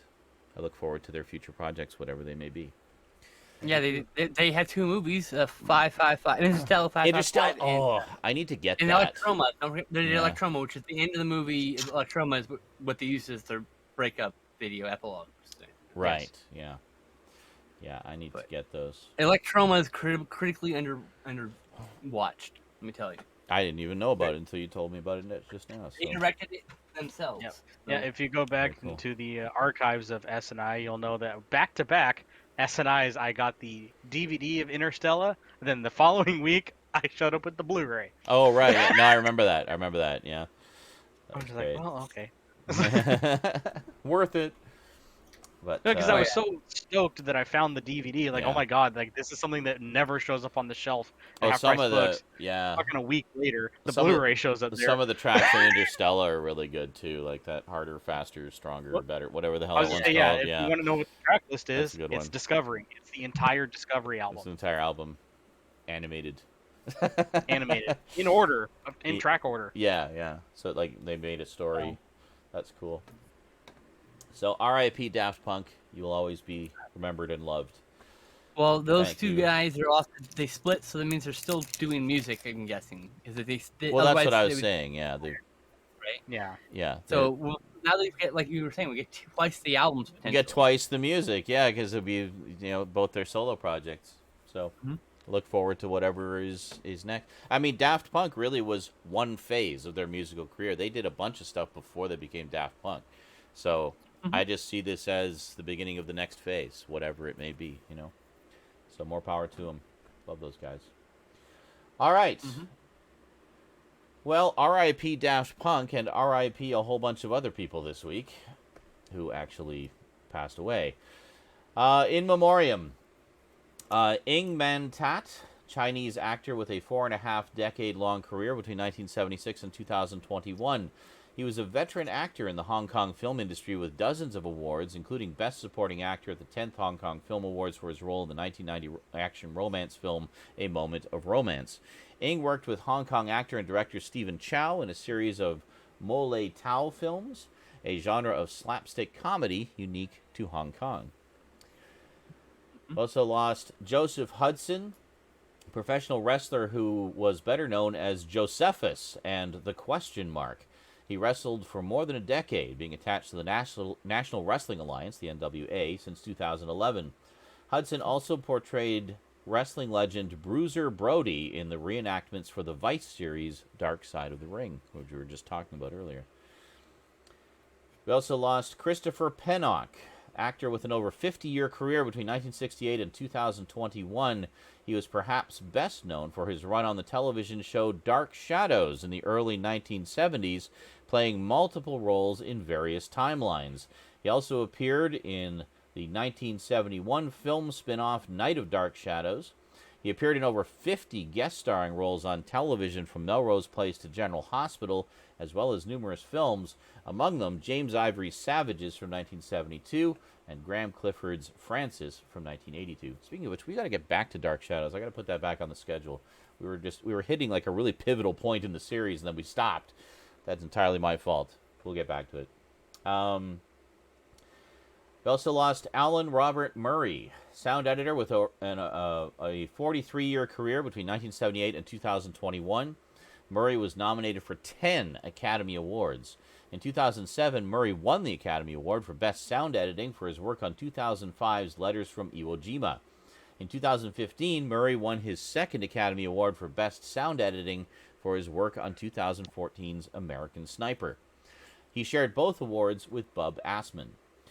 Murray earned his 10th nomination at the 92nd Academy Awards for Best Sound Editing for 2019's Joker, setting a record for the sound editing category.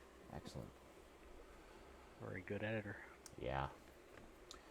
We also lost Richard Pickup, English theater, television, and film actor with a near 6-decade-long career between 1964 and 2021.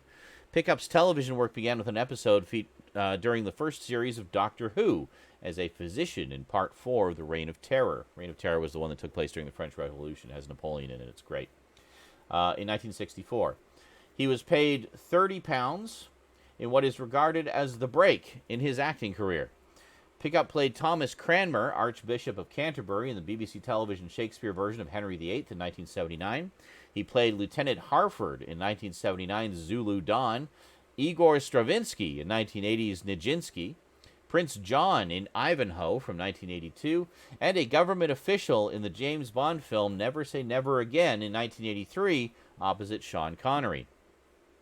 Pickup gained international recognition playing one of the main characters, Bachelor Norman Cousins, in 2012's The Best Exotic Marigold Hotel.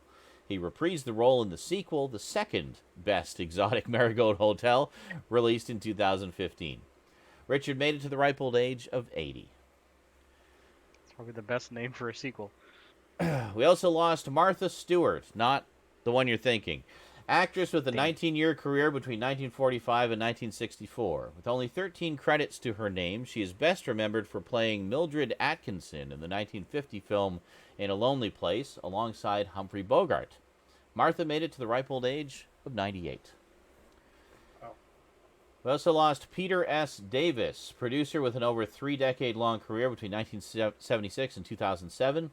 While being a producer on 1979 Steel and 1981 St. Helens, he was also a producer on the entire Highlander franchise, including the films, animated series, and video games. Very cool. And finally, we also lost John Hora, cinematographer and part-time actor with an over 4-decade-long career between 1973 and 2016. As an actor, Hora performed in Joe Dante's 1987 film Inner Space. Which is a great film, by the way. Very funny. He later appeared in 1992's Honey, I Shrunk the Kids, as well as its sequel. Hora also worked as the director of photography for Honey, I Blew Up the Kid. Speaking of his DP resume, Hora worked on many classic films of the 1980s and 90s, including numerous Joe Dante pictures like The Howling in 1981, Twilight Zone the movie in 1983, Gremlins in 1984, and its 1990 sequel Gremlins 2 The New Batch, Explorers in 1985, and Matinee in 1993. He also served as a cinematographer for Michael Jackson's 1988 film Moonwalker, which is awesome, by the way, and for the pilot for the television series Erie, Indiana, which is also awesome. Fucking love Erie, Indiana. John made it to the ripe old age of 80. Damn. And video game news. What's on the screen this week, Eric? Please tell me it's more Dig Dug. Totally Dig Dug. Dig Dug. I love that version of Dig Dug. Afterburner 2. Where you're in the plane shooting things. I wish this was my original copy, but I used to own Afterburner 2 when I was little. Yeah. And played the ever-living shit out of it. There was no shit left in it. Because it was one of the games that I actually knew there was an arcade version. And remember going to Funworks in South Modesto. And playing the tilt cabinet. One that Somebody moved. die. Uh-oh. Oh yeah, I'm on episode 70 of Attack on Titan. Poor Rose. I'm caught up on that series, so I know how she feels right now. That's a couple times she came out after watching Attack on Titan needing hugs. Yep. I need to get caught up on that. I've got the season 3 set. I haven't sat down and watched all of it yet. There are feels. I've seen half of it. I need to get caught up on that too, Sean. Yeah. Sean. Well, season 4 will be coming out shortly, so we'll probably just wait until that, and then we'll do the whole damn series.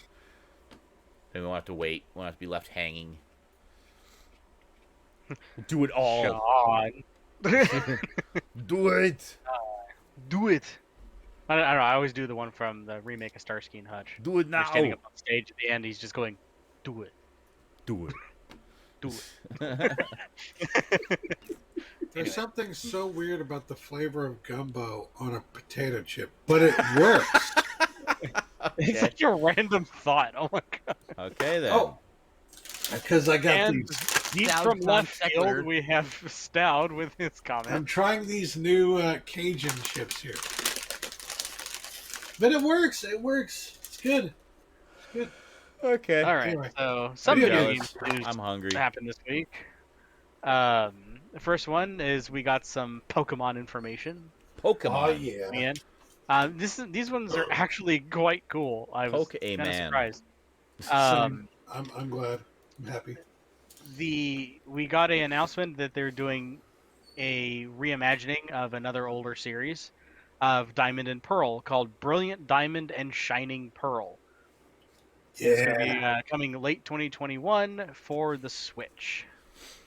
Hell yeah. And Excellent. along with that, continuing, I believe it's the same era, same generation. I don't know. I kind of lost generations. Same region. It's the Is it the same region? It's the Sinnoh region? Okay. For the next game, Pokemon Legends Arceus. And this one is interesting because it's not a prequel, it's a it's like even further back than a prequel. I guess is the best way to say it. It's like ancient times Pokemon. Wow. Where it's almost like Breath of the Wild meets Pokemon. Yeah. Okay. I got an even nerdier reference. It's a Silmarillion of Pokemon. There you go. Oh yeah, jeez. There you go. But it really does feel like Breath of the Wild when you see the footage and everything, because if you look at the footage, it's not like, it's an open world Pokemon game basically. It's all Pokemon games are essentially open world, but this is like you can see off in the vast distance, and whatever you see in the vast distance, you can go to. It's not segmented by towns and regions, and you go to Pokemon centers to heal. This is none of that. You're going to, you're probably crafting herbs to heal your Pokemon because Pokemon will battle you at random. It's not like you'll bump into one, it starts a battle, it's a turn-based battle. No, it's just like you're running around, and next thing you know, you're getting, fire punched by a Blaziken. It's just like, oh shit. It's like, moving on. Anyway, so yes, Pokemon Legends Arceus and Brilliant Diamond and Shining Pearl. Arceus has really no plans probably until late or early 2022. But 2021 later this year, Shining and 2 other ones. Moving on, we finally got the official teaser trailer from Night Dive Studios.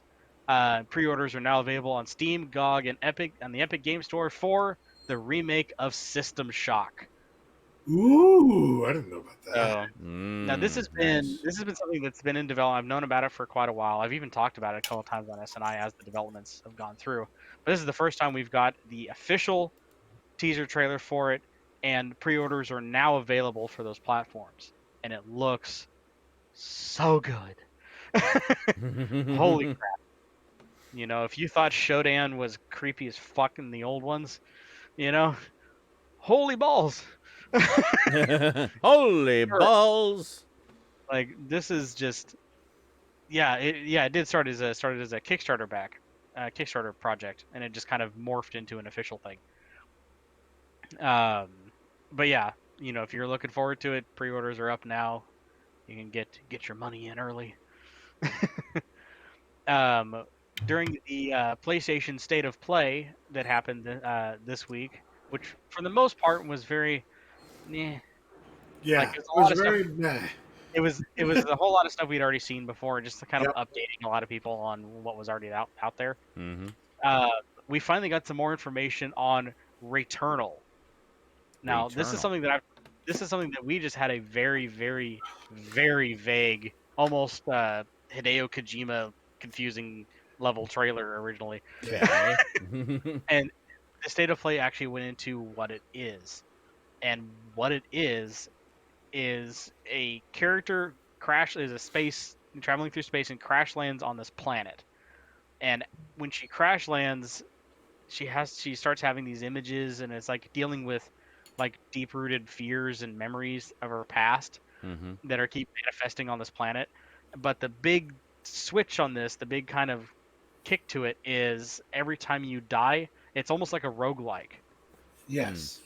So every time you die, the world changes slightly. Enemies appear in different locations, different amounts of enemies appear in different locations, and the world changes. Interesting. And pretty much you're doing this over and over again to try to figure out what this planet is, why you're here, and what's going on. Reminds me a little bit of Layers of Fear, how when you would die, things would change, and you'd turn around and things would change. Like the corridor you just went through isn't there anymore; it's a wall and stuff like that. Right. But crazy. The big change to this one is this isn't a very slow-paced like Layers of Fear, where you're kind of solving puzzles slowly, walking between room to room. This is it's a third-person action shooter. More action, yeah. Third-person shooter, really. And this with some like Dark Souls kind of elements to it. Mm-hmm. So, cool. To me, what it looks like is there are a lot of like rogue-like games where they're top-down 2D and they're just bullet hell almost. This doesn't necessarily look as bullet hellish, but it definitely has that element, and it's like not in top-down 2D. It's like okay. an awesome, done by House Mark that did. It's also got this element of like, something's going on mentally with her, and the world keeps changing around her. And Yeah. like they make that whole rogue part of the game. They put it into the story. Yeah, like there's one part in the trailer actually where it shows there's this big fantasy planet and there's all these dark things happening. She's walking through like gated doors that are just like folding up into each other. Then she walks into this cave, and there's just like an old house stuck in there. Randomly. And she goes, and you hear the character talking, and the character is going, "I recognize that house. There's no good memories there. Like I have terrible memories of this place." And it shows her walking in, and I think it switches to a first person view when you walk into the house, and it shows her like opening doors and opening windows and that kind of stuff. It sounds very cool. Major Motoko was just saying it's done by House Mark that did Resogun and Super Stardust. Interesting. Yes. So former Amiga developers, I guess. Sorry, what is the game called again? It's called Returnal. Returnal. Okay, that sounds really cool. That sounds like something I'd be really interested to play, actually. Yeah, it's totally a type of game that would be up your alley. Yeah. Returnal. Okay. Something Major Motoko mentioned that I was going to mention next here in the news. Coming for PlayStation 5 owners, but if you don't have a PS5 yet, you can still reserve it for your PlayStation Plus account. Oddworld Soulstorm will be free for PlayStation 5 owners. Nice. Very nice. Very cool. Was coming, I think it's in May or something like that. It's one of the May games. But the next one is we actually are getting a kind of like a weird expansion to the Final Fantasy VII remake that just came out in the last year or so. Okay. Called Intergrade, and it reintegrates a couple of characters that were lost from the remake. Okay. And I can't remember what the names of the characters are. Fuck. I didn't write them down because, like, again, it's been so long since I played the original FF7 and I didn't play the remake. Cloud? Is Cloud in it now? Because he was missing from the remake. Yuffie in it now? What about Yuffie? Yuffie? I said Yuffie, yeah. Actually, Yuffie's one of them. Isn't it Yuffie? Because it's two F's? Who the fuck's Yuffie? Yuffie. Yuffie. No, it's two F's. It's pronounced Yuffie. It's a couple, like, if you've played Final Fantasy VII and you watch the trailer, you would know who these characters are. Is Barrett in it now? Is Leon in it? Is Leon in it? Or wait, that's Resident Evil shit. Is Eris in it now? Did they put Nemesis back in the game? Is Sephiroth in it now? It seems really easy without Sephiroth in it. I've heard so many people call it Sephiroth. What? I'm like, who the fuck is Sephiroth? It's not an evil septic tank. Sephiroth. Yes. Sephiroth from Seppi Septic Sewer Sucking Services from the Sephiroth, I can see, but like. But no, yeah. Sewer sucker. Sephiroth. My family still makes that joke, by the way, every so often. The Sewer Septic Sucking Services from the Red Green Show. Oh God, I miss that show. You can see all of them on YouTube. Used to watch that show all the time. You can see literally all of them on YouTube officially on the Red Green. Oh, I know. YouTube. I should go back and watch them and just. My put them on, claim let them roll forever. Red Green, like a Red Green what? Red came to the Arnoff Center here in Ohio, and I got to see him front row live. That's cool. Very nice. I think I remember that. Right? Was your birthday present? Or Christmas present? It was a birthday present. It was. Yeah, I remember that. Greetings, Jet Blast. Welcome to the party. Yeah, it's 4 or 5 years ago. Yeah. Crazy. Anyway. So yeah, new expansion. I'm going to call it an expansion. They didn't say it was. It was just like Final Fantasy VII Remake Intergrade. So I'm like, okay. Okay. So, cool. Sure. Okay. Cool, Ming. We got an announcement trailer for a neat new racing game based off the Hot Wheels franchise. Oh, nice. I haven't one of those in a while. Yeah, like I said, I'm like, wow, I haven't seen a good one since like what, Super Nintendo? Mm-hmm. No, those 3D ones are pretty good, actually. They're pretty underrated, I think. A lot. I don't think I've ever actually played a 3D one. Oh, like the PlayStation 2 and PlayStation 3, like PlayStation 2 stuff. Yeah, the PlayStation 2 GameCube era, like. Yeah. I think I'm pretty sure around there. There's like a few Hot Wheels games that are pretty good. I remember playing like a Super Nintendo one Velocity or something like that. and comparing it to the Micro Machines game on the NES. See, my favorite car-based game was the Matchbox City one because it was like a whole little city. Oh yeah. Anyway, sorry. Oh my god, memories. Sidetracked. But yeah, I mean it's a typical racing game, but it's using more of the fantasy Hot Wheels. Probably cart-based with like items and stuff, but Yeah. Hot Wheels style, and that's fine. Yeah, That's perfect. That's perfect for that, by the way. And they can. So- The best part is they can then release a whole line of cars with additional Well, that's the bags thing, the on game it, is and that'd be using- great. At least when I saw in the trailer, using classic Hot Wheels cars. Oh yeah, I mean, Classic as in like the ones from like the late '80s, early '90s. or even older than that. I'm sure. So- I'm sure even classic Hot Wheels from like the '60s. So like the one I always had as a kid, I think it's actually even in the game, was a T-Bird, but it was actually like, it was called the T-Bird. It was yellow, but it was actually like a bird shape, and it had like hands, claws that came out, and that's where the wheels were. That guy and was all from the '80s. I'm pretty sure originally. So I remember having that one when I was a kid. Like I'm sure like Twin Mills in it. Twin Mills is one of the more famous Hot Wheels. It's the one with the two engines. Right. So it's like, I'm sure that one will be there because that's a Yeah. popular Hot Wheels car. Yeah.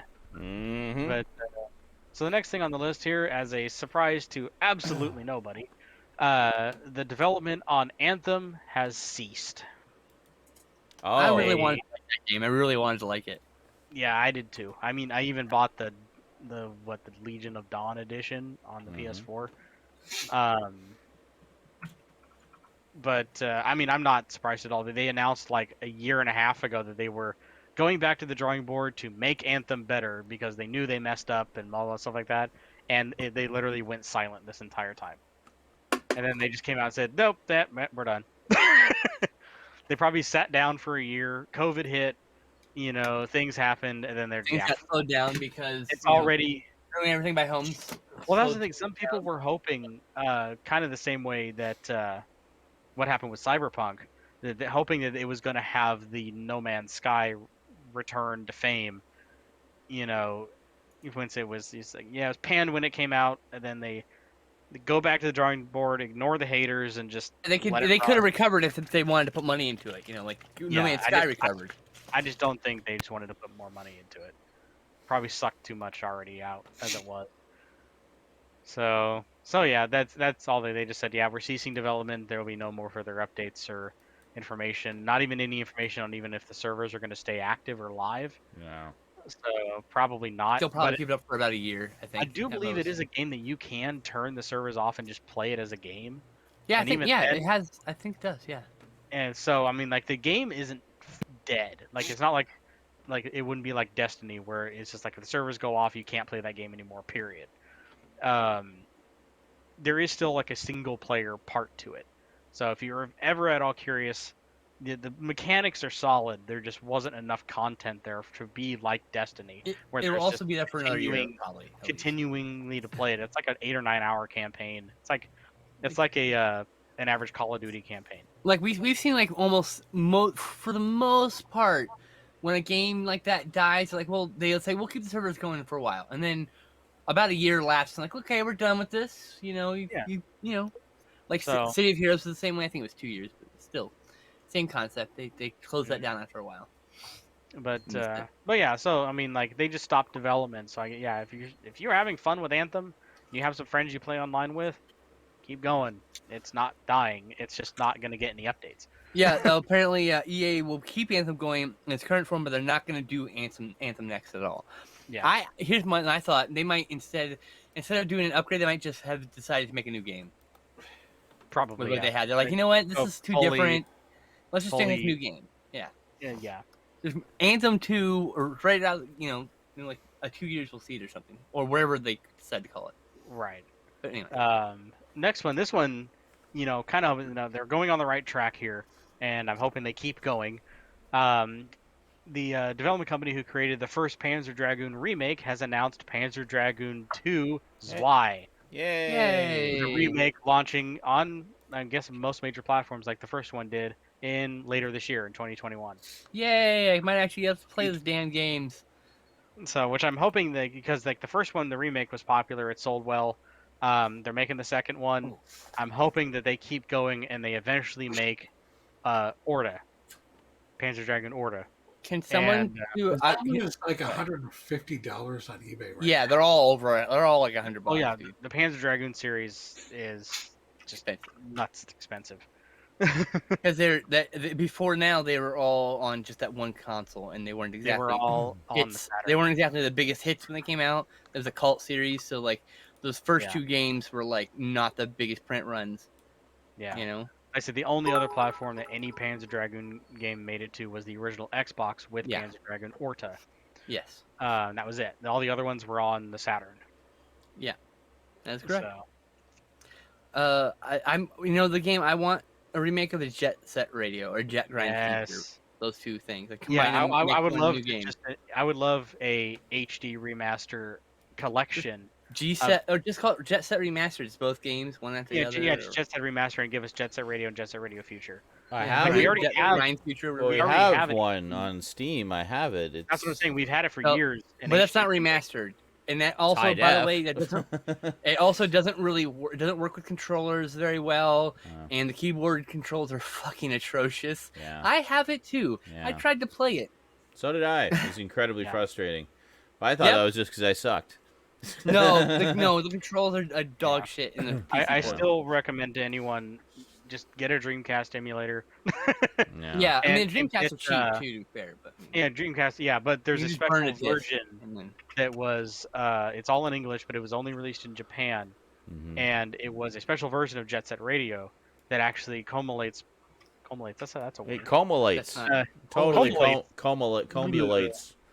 I don't know where you're going with that. It blends together, I guess is the best way. Combines, sure. Combinulation. Combinulates. Combinulates them together. So just remaster that one. The English degree is crying up over here. I'm laughing. Are you kidding? It takes those two versions, which is the US and the Japanese versions, which actually had some different level designs and some different music, different things, and combines them into one game, like an Ultimate Edition. And it's only on the Dreamcast. So they should remaster that. That's what I'm saying. Yeah, and I forgot what it was called. It was called something. Anyway, moving on. Panzer Dragoon 2's Y coming in 2021 later this year. Cool. Another game coming to the PS4 on April 6th, featuring updated controls and HD remastered graphics. The classic first-person Star Wars Republic Commando. Oh yeah, I heard about that one. Yeah. That's pretty cool. Yeah. Oh yeah. I think I have that somewhere. Steam, probably. Yeah, I think you have it on. Don't you have it on your PS3? No, never came out on PS3. Didn't they do a remake of it? I'm pretty sure I have it on PC. Steam or GOG. I think it's on PC. Yeah. I'm pretty sure it was PC only, actually. It's a really good one, though. Like, I've seen, if it's the same... Oh, no, okay, I know what I'm... Really fun. I was going to say, what were the Star Wars games that were released on PS4? That was Pod Racer, the PS2 Pod Racer, and that was Bounty Hunter. That's what it was. Yeah, I have those. And Starfighter. I have Starfighter. Starfighter, yeah. Okay. Never mind, I was thinking of something else. So the PS4 is going to get Republic Commando on April 6th, so here pretty soon. Very cool. Yeah, that's pretty good news. And last but certainly not least, the PlayStation Plus games for March include the following: Final Fantasy VII Remake for the PlayStation 4. If you have PlayStation VR, you can get Farpoint VR, which is probably one of the next to... I have it on Steam. There it is. Yeah. I have okay. I have a lot of Star Wars on Steam. Holy shit. Just so do I, an actually. Obscene. I think last May the 4th I bought like all the ones I didn't already have. And yeah, because they were cheap. But Farpoint VR on the PlayStation 4 is free this month here. This is Marquette. Is one I've never actually heard of this one. I don't know anything about it. Cool. And same with Remnant of the Ashes. again, no Okay. idea. Never heard of it. Alrighty. So sure it has it's a lovely. picture of a guy with a gun on the front. So I'm like, okay. Oh, we don't get The big one. very many of those games with guys Yeah. with guns in them. Guys So it's good to see Yeah. we're seeing a return to that. Yeah. obviously, the big ones are Farpoint VR and the Final Fantasy VII remake that we Yes. were just talking about. Yes. Big. Those are free for PlayStation Plus subscribers for the PS4. One thing they did make clear, since there is since the PlayStation 5 is out and this new version is coming soon, no, the Final Fantasy VII remake for PlayStation Plus subscribers will not obviously have the free upgrade to the PlayStation 5. Yeah. Only the purchased either digital or physical copies will be the only ways you can get the free upgrade. For which one? Final Fantasy VII. Oh, really? That kind of sucks. Yeah. They kind of, well, I mean, it kind of makes sense. They locked out the free PlayStation Plus one to not have an upgrade to the PlayStation 5 version. Yeah. You know, because they seem to be very much separating PS4 and PS5 games for Yeah. PlayStation Plus. Yeah. So It's kind of annoying liking though. the If fact it's that just, you can still yeah. you can still go to PlayStation's website and put those PS5 games that are free for PlayStation Plus in your account. Yeah. It is kind of annoying that you can't do it on the console for some reason. Oh, you can't. Okay. No, you I can't hate go on your going PS4. to the website. Ugh. Just want to go through the store with my Yeah, controller. that's how I've been doing it lately. Yeah, I've just been Yeah. on my spare time Why? heading over to PlayStation.com and just reserving all the Yeah. Yeah. PlayStation Plus games because it allows you to do the PlayStation 5 games, Web store. but just you just can't do it on the PS4. Well, that's just silly. I think they would have That's stupid. Hey, so here's the consistent thing, though. experience across platforms for your Yeah, well, one they're not gonna platform. have that ever. So here's the thing. It's just silly. The PlayStation 4 store is slow as dog shit. Not as slow as it used to be, but it's still fucking slow. What are you talking about? The PlayStation 4 store is amazing. Do you remember how slow the PS3 store was? No. Faster I'm than sorry. PS3 store. No. The PS4 store is not slow. You entitled fuck. And also, I like the ability when I'm on the web store to just type whatever I want to find in rather than having to go A, scroll down. Well, that's C, slow, but that's just scroll because. down. E, like Yeah, obviously that Give part me is an slow, on-screen but keyboard, you fuck. Jesus. but the actual navigation is silky smooth. Like I don't know what you're talking about. Me personally, No, there's I no just facial use the expression phone of app. disapproval allowed here because you're wrong, objectively and demonstrably. yes, was perfect. PS3 store was like being on dial-up. That's right. The PS3 gonna- store, that was the terrible. PS3 store. Hold on. The PS3 store is like, I have things in my cart. I would like to give you my money now, and then it crashes. Like not just crashes back the XMB screen, but fully crashes the entire PS3. So you get the angry beep, and you have to reboot. And it's got the system check. one of So It's like Why? you don't 45 minutes later, you can don't finally want log my back into- money. Apparently, one like of my favorite things is not only did it crash your system, then you reboot and it tells you have to do the fucking system check. So Oh, 45 yeah. minutes later, you can finally log in Yeah. and you find out nothing's in your cart anymore. yeah. Like fuck. You know what the funny thing Yep. is? The PlayStation 3 store. Well, the reason why the PlayStation 4 store is fast or faster Mhm. is it's an actual app on the system. Yes. The PS3 store was loading the web version on the fucking browser. Oh. It was a shitty, slow browser. So it was a I- shitty, slow browser yeah. running a I script-heavy website Yeah. on didn't want to use an on already a existing system browser. with only several gigs of RAM that was slow as shit. Oh, not even. Wasn't it only like 256 megs or something? Like it was It's fine. I know, ridiculously low. yeah. No, it was 512. Was it 512? I think it was 512K. Okay. Regardless, it was Like low. megabytes, you mean? Yeah. Yeah, meg. Sorry. 512 God. kilobytes. It's 512K. Wow. Sorry, I've been watching a lot impressive. of old videos. That's way more than my Apple IIc. when you watch a Never lot need of more than LGR, 512K. Trust me. when you watch a lot of LGR and you think 512K is a lot of RAM. I know, right? That's exactly what I There was was a thinking. time when it was. Just It not was now. when I first got my This is computer. not that I time. say this all the time. But the guy right here said, "You won't need more than 512K. I promise." 600. It was Here I am. 640. Bill Gates said, "Why would you ever need more than 640K?" Well, no, I meant like the guy when I went to buy the computer with my dad. Oh, that right, okay. He said, I thought "You won't need more than 512. Trust me. It's the biggest hard drive you'll ever need in your Ever. entire life." And then like here I am struggling to like tear down files, my 10 terabyte Your cloud storage. entire life. Oh, you've seen the future, have you? This right? is as good as it will ever get because technology never evolves or improves at all ever. I see. Okay. You know. This is it. Stops here. Development is done forever. Wow. Oh, the Apple IIe was like upgrades. It actually kind of blows my mind how far technology has come in such a relatively short period of time. I mean, just a few decades. The thing is that it took us, what, thousands of years to get to the Industrial Revolution. Yeah. A couple hundred years to get to computers. Yeah. A couple decades to get computers that go in our fucking pockets. Yeah, I know. Go on our wrists.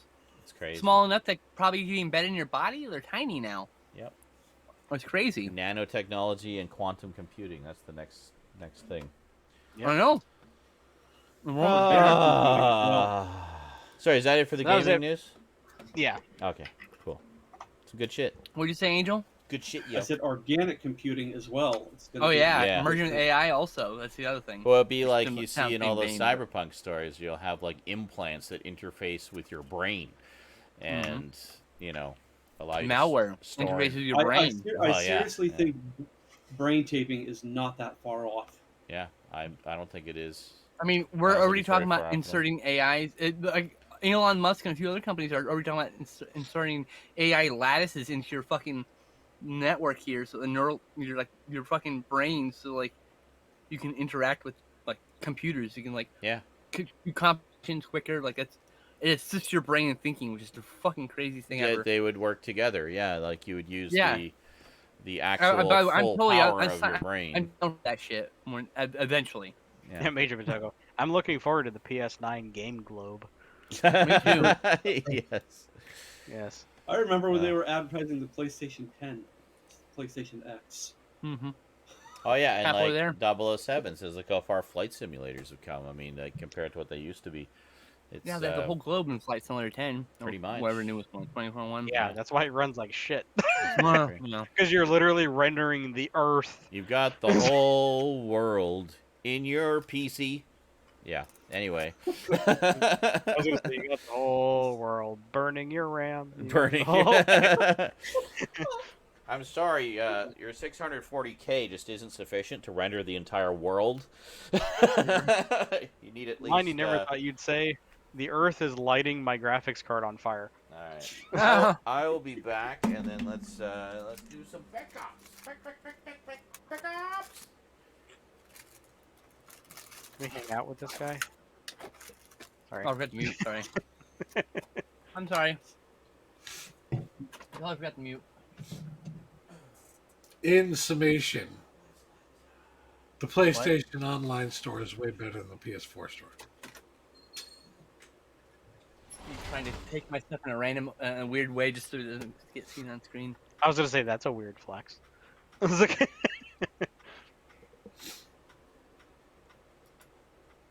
I got Blu-rays. I I also got an extra copy of Visiting Hours and Bad Dreams. Is that the double feature? I got a Blu-ray, 2 DVDs, and a video game. Sweet. I got a card that I wanted to show, an origami, a book of origami, a video game. Well, no, 4 video games, and then several Blu-rays. Has your Scream Factory order come in, Justin? No. Okay. Don't forget, you get to keep that copy of Black Christmas, because I don't need it, because I actually bought 2 of them. I bought it and then said, hey, Justin, I need this. Oh, shit. I already bought that. Fuck. Motherfucker.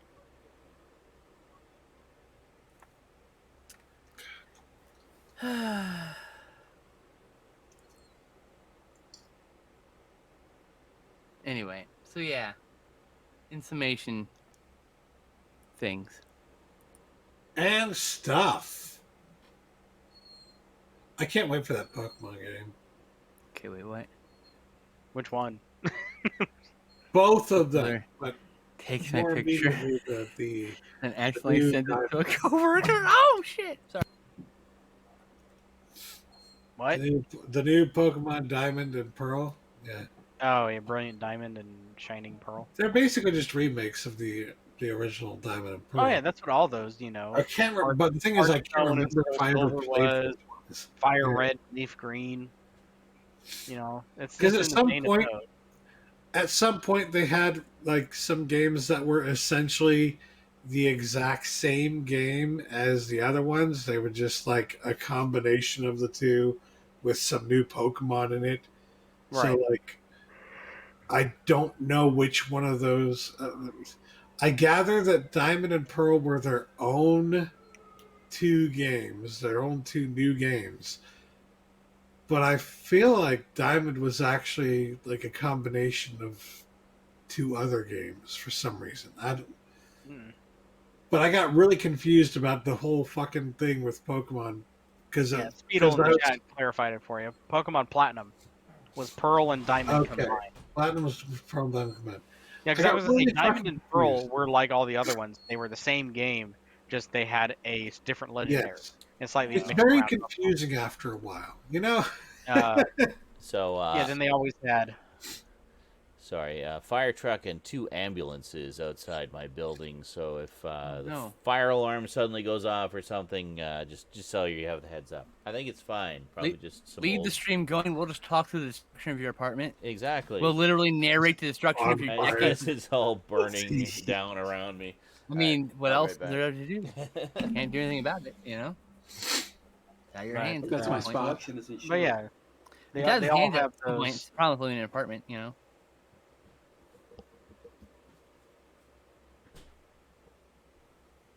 Yeah. Yeah, the problem I had with... okay, so you gotta understand, when those Pokemon games were coming out, like many people, I didn't necessarily have the money to buy every single fucking game. So I had to figure out, okay, there's Pokemon Diamond and there's Pokemon Pearl. All right. And I'm trying to figure out, is Pokemon Platinum its own new game, or is it a combination of the other two games in some way, shape, or form? It's basically... in the nuts and bolts of it, it's the other game that has already been released, but under a different name with new stuff. Hold on. Let me get my thoughts out here. So because of that, I was very confused at the time. Like, is this a new game or is this an old game? And I'm trying to figure out, do I need to get this because it's a new game, or is it the old game? You know? So there are several games now that I don't know if I ever played. So there's like for a while there they were doing this thing where like it was gold and silver, and then the upgraded version of that was platinum, or like the next one was platinum, and it was like the same game but with like different Pokemon selection. I'm pretty sure that's how it was working for a while. That's what I'm saying. Yeah, that was confusing. Yeah, it used to be going all the way back to the original Pokemon with Red and Blue. Red was just red, and it had the same 3 starters on across Red and Blue.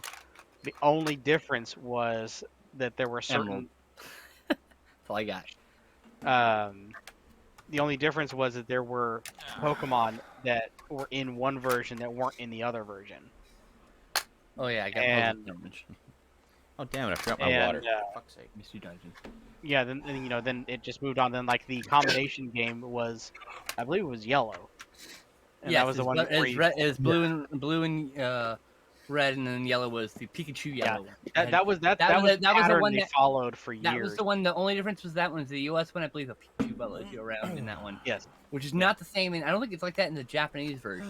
No, I could be wrong about that part. But as the years went on, that was kind of the format that they followed. They would have the 2 new franchise games that they would release. And then they would have like almost kind of like how we get like a complete edition you know. Then there would be like this middle edition that had like they introduced it like a third legendary or something like that, and it was still the A same new game, boss sometimes, something like that. like that. And it was gold, silver, and then platinum, and then diamond, pearl, then crystal, and then they had all these different ones. And it just like it went boom, boom, then third, boom, boom, third, boom, boom, third. Your best bet is to open up the Wikipedia article for Pokemon. Oh yeah, the there's Pokemon. You just put the franchise. It's just... What I'm saying though is, because of all that and the confusion that I had at the time, I don't know which ones I have and have not played. My first Pokemon game was Pokemon Yellow. There's literally no way for me to figure out unless I play the game. So like, Red and Blue were sold out everywhere, and Yellow just came out. So like, I'll get Yellow, like whatever. I know I never played Black and White or Black and White 2. There were like 2s, right? The second Black and White games. So pickups. Yes, Pickups. I've got 1, 2, 3. I got 4. 9 pickups. You got 4. I have a lot. Okay. Well, let's At least 18. let's put garbage up first because he's usually the first to need to go or something. Really, you're gonna put the full screen right under the streaming buttons? You stupid piece of shit. Try to click it without clicking anything else. Okay. Hold right? on. I don't like how that's laid out. And that's a glitch, by the way. Shouldn't be doing that. Well, it's not a glitch. It's because there's 5 people in here. It pushes everything down to the bottom of the screen. Pushes everything down. Yeah. You're right. I forgot about that. Okay. Oh, hold on. No. Oh, yeah. Oh, wait. This one. There we go. Okay. Are we good? You were good. Okay. You're a full screen goodness. Hi, people. Hi, people. Hi, I'm Paul. Ow. So the first thing I picked up just randomly ran across this for like $12, and I'm like, oh yeah, I'll grab that. It's the complete series of Death Note on Blu-ray. Oh, very nice. That's something I need to pick up. Never seen it. Yeah, This is it's supposed great. to be really good. Great. I hear great things. 37 episodes based It's on the horror manga. too. So that's It always is, nice. yeah. Oh yeah. Me likey horror. A nice Me like too. heavy metal intro. Cool. And yeah, if I was fun. I have like the first 2 of the DVD set, so it's like the first 12 episodes or something. So now I can replace it with the complete series. Very nice. Continuing on with the Animu. Picked this up for a whopping $4.99. With the slipcover, I got the DVD of Appleseed. Oh, nice.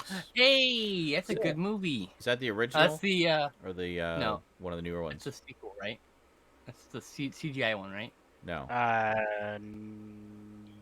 Yes. Is it? Thought so. Okay. I don't know. Yeah. Pretty sure that was the Yes. CGI one. Still really good, by the way. There actually hasn't been a bad Appleseed in my opinion. Just gonna put it out there. Yeah, this is the Alright. 2004 Okay. Appleseed. Yeah, Cool. that's not. I like That's that. the CGI. I like that slipcover. Oh yeah, it's It's nice Very purdy and bumpy. and bumpy. You can rub it. It's been a very Feel the very long bumps. time since I've seen Appleseed. Yeah, Machina, I don't remember anything about it, so I need to rewatch it again. I'd like to see Speaking of all of Appleseed, them. the next one I picked up for I think it was $1 more. It was sitting literally right next to it. Oh. The Steelbook 2-disc collector's edition of Appleseed Ex Machina. Oh, there you You got go. Very nice. DVD is the same thing. So say what? That DVD is Ex Machina. It's the same movie.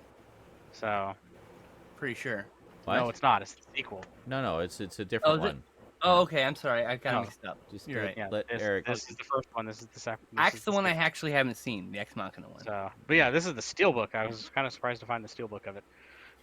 So it's very nice. Yeah, it's really snazzy. It's, Pretty purdy. snazzy Steelbook there. Surprising again. I found it for it's like $6. I'm like, what the fuck? Yeah, no, that's a great deal.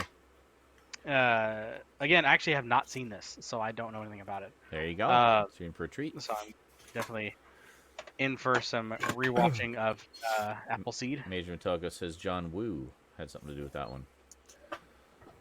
Oh, that's cool. Yeah, I didn't know that. there you go. I picked up exactly one video game, but I was just on this one. I'm like, yeah, I'll grab that because I have the first one, and it's just I'm always a fan of golf games. Okay. That is Outlaw Golf 2. There you go. Very nice. So if you've never played Outlaw Golf, you're not a gamer. I was like, I guess I'm not a gamer then. One no, true this Scotsman. It's just one of those games. Like it's like a vulgar. I don't know what's a good way to put it. Like if you were playing. I feel like it's the Mortal Kombat of golf. Mortal Kombat of golf. If you were playing Mario Golf, but it was lewd. Yeah, it's like rude. It's like rude Mario Golf, actually. Yeah, Leisure it's Suit all. Larry of golf. It's the what? Leisure Suit Larry of golf. Okay. Oh yeah, there you go. Yeah, there you go. Yeah, because there's a lot of sex jokes. You can play as a stripper. That kind of stuff. Nice. Stuff like that. Like I remember specifically, I think in the first Outlaw Golf game, there's one of the first courses is you play a under an overpass. Mm-hmm. And it's just the whole thing is just like you're in like a gully and there's just like trailer parks off to the side and there's tires on the court and and on the green and there's like muck ponds everywhere and there's things everywhere. Muck ponds everywhere. But like yeah, I think one of them. But muck pond. I think one of the characters here. Yeah, that's what. Okay, I remember one of the characters is a dominatrix. Okay. And her gimp follows you around as the caddy. It's fucking hilarious. Get the gimp. He's got my 5-iron. But so yeah, so those are my 4 awesome pickups for the week. Very nice, very nice. I adulted so hard earlier in the week that I'm like, damn it, I'm going to Half Price Books. Excellent. Excellent. There you go. Good stuff. So. All righty. Well, let's have our special guest, Princess Strega. Actually, I think I'll wait till the end because I've got a lot of stuff I need to go over, so I don't want to. Well, Stout has like 18, so whatever. Go for it. I probably still beat him, so that's fine. Go for it. All right, so this is probably the most valuable item in my collection right now, and I actually got it late last year. I was just on eBay looking at this, and I was like, "Holy shit! If I wanted to sell this, I could get like $500 or $600 for it." Oh wow! Talking about Violet Evergarden, the limited edition release. I've been meaning to see that. Neat. That's pretty snazzy set there. That it's still sealed, so I don't know if I'm going to open this or just buy the normal edition. This could be an investment for later. Possibly, yeah, that's true. Yeah. Yeah, and then I got the movie that came out, Eternity in the Auto Memory Doll. Very nice. Ooh, nice. There's a couple movies, right? Schindler's List on 4K. I still have not seen this, that. and I was, yeah, I was like, oh my god, this is such an emotional and moving movie. That's what I've heard. Yeah. Holy crap! I watched it in high school. Part of class. Yeah. Steven Spielberg. Traumatized. The next two are I got for a very good deal, so I was like, okay, I haven't seen these movies. I want to see them. Thinking about making these a part of my 24-hour movie marathon. I'm not sure until I see the guidelines, but I'm talking about 50 Shades of Grey. Ah, okay. The entire trilogy, and then that's the last one. 50 Shades Grey. Yeah. There was only 2 in that, and I was like, no, it's a trilogy. Forgot to do that. I have zero interest in those. Next up is Bad Boys on 4K. Ooh, Bad Boys. Set here. Oh, very nice. Yeah. Really nice looking set, I guess. Yeah. That is nice, yeah. And then I figured as long as I'm buying that, I might as well get the third one. Get the new which one, I did see in the theater. There you go. Yeah, and I was blown away by this. I'm very much looking forward to the next movie. Nice. It's been confirmed. I am hyped. I'm very hyped. Nice. They're doing another movie. Nice. The new Charlie's Angels, which is actually very good. I quite enjoyed it. Oh, yeah, I forgot they did a new one. I haven't seen it yet. Yeah. I used to watch the old show all the time. I loved it when I was younger. It's great stuff. They got the Mummy 4K trilogy, so oh, nice. There's that. Although I don't like the packaging because these slide out very easily. Yeah. Oh yeah. What I did was I transferred over my 4Ks into my Ultimate Collection Steelbook. So, oh, nice. Yeah, there you go. There you go. Very nice. I just need to get the Scorpion King on 4K to finish this off. So. Oh wait, it didn't. Oh, it didn't include the Scorpion King. I just watched the Scorpion King movie recently. That's weird because I got the Mummy Ultimate Collection Blu-ray when it came out, and it had the first Scorpion King included. No, I think the Scorpion King is getting its own collection. Oh, okay, that makes sense. Actually, yeah, I think you're right. Yeah. I'll have to pick that up. We just watched the 5th one. I'll have to pick that up. Next up, got Star Trek Discovery Season 1. Oh, that's one I need to pick up. Which I've yet to see the show, so I'm waiting until I get my new Blu-ray player to actually watch these. I've seen the first couple episodes and the shorts that they did, and I actually really liked it. I don't know what everybody's complaining about, so... Yeah, it sounds fantastic. I'm very intrigued. I'm very much looking forward to it. Yeah. Also got Season 2, so when I'm done with Season 1, I can watch that. Sweet. I didn't get the slipcover for this one, but I got it for the first one. I'm like, I just took it off. Like, why am I bothering? For consistency? Yeah, I do the same sometimes. All the time. Yeah. Back to the Future, the animated series. Yes, we waited so long for that to come out on Blu-ray. Yeah, which I haven't seen it since it actually aired on television. Oh, so wow. I actually took all the discs out, put them in its own separate case. So oh, okay, nice. Yeah, they're all touching each other. I've always I wanted. Yeah. I wanted to make sure that they could serve the life of these. I always considered that to be canon to the movies because I mean it literally is a sequel. It takes place after the third movie. So, and you got Christopher Lloyd doing the intros, and you got Bill Nye doing the little science segments at the end, which is great. Yeah, cool seeing him. It's great stuff. I got this as a Christmas gift from a friend. That's a great movie. This is one of my favorite movies. I actually still have that on Laserdisc. Yeah. I thought it was great. This actually spoke to me when I first saw it, and I didn't understand why, but looking back, of course it makes sense now. So. Fine. Get till 10, and then that's it. Make it quick. Last time. Psycho, the complete collection. I've never seen any of these, so I'm very much looking forward to watching these. You haven't seen any of them? No. Oh, you're in for such a treat. Oh, nice. The first two especially. The first one I considered to be a legit just masterpiece of a film. I absolutely love it. You need to get that collection. And the second one is a very surprisingly excellent sequel. It's really, really good. The other two are fun, but not as good, in my opinion. But I'm sure you'll enjoy them. They're good stuff. I upgraded my Blu-rays to 4K of The Amazing Spider-Man.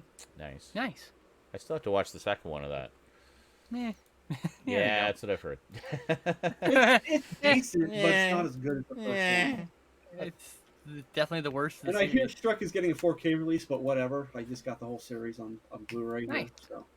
Oh yeah, I might. Yeah, that's got more movies. Grab that. I just have the 4-movie collection they put out a while back, so I don't have Puss in Boots or the shorts. Yes! Finally add this to my collection. Beautiful. Beautiful. $60 when it went on sale, so I'm like, yeah, I'm getting this. Oh, so yeah. I hope I can do this for Halloween this year. If not this Yeah. year, next year. So Such a great collection. Definitely looking forward to watching all of these. Yeah, I've watched all of them a few times over now. It's such a fun set. It's great stuff. Bill and Ted Face the Music. It was enjoyable. But it's not as good as the first one. Oh my god, I adored it. I watched it 2 nights in a row. I just it was so like good. Twice. I thought of course it's not gonna be as good as the other two. Those two have like a time and place magic, but like I felt like as a trilogy it all held together really well personally. Yeah, I can't wait to get Go ahead. No, that's it.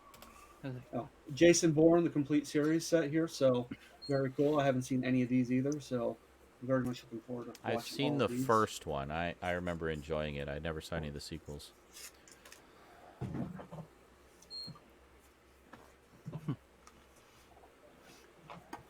Spider-Man Into the Spider-Verse. Finally got that in my collection. This completes my Spider-Man collection, by the way. Such I have a great all of movie. them on disc now. Yeah, so, nice. Yeah, considering that they've confirmed the second one, I'm so stoked. I cannot wait to see it. Mm-hmm. Yeah, that's the best Spider-Man movie to date. It's so good. 16 Candles. There is a Criterion, I believe. I also want to get that, so I figured why not get the Digibook. I didn't know they did it. I believe this is on sale for like $5, so why the hell not? Wow, that's a Digibook, right? Yeah. Wow, that's nice. The 4K copy of the new Tremors. Beautiful, beautiful set. Yeah. Great. I Yeah. love that cover so I have much. the Blu-ray. The version. poster in this looks phenomenal. I want to get it framed. Look, the cover doesn't Yeah. do justice. That poster is great because you fold it out and you can see the desert and the word tremors, Yeah. which is, it's great. Good That's shit. cool. The new Total Recall release on 4K. Oh, nice. I have the one that came out a few years back. DVD. I haven't upgraded that yet. Oh, wow, really? Yeah.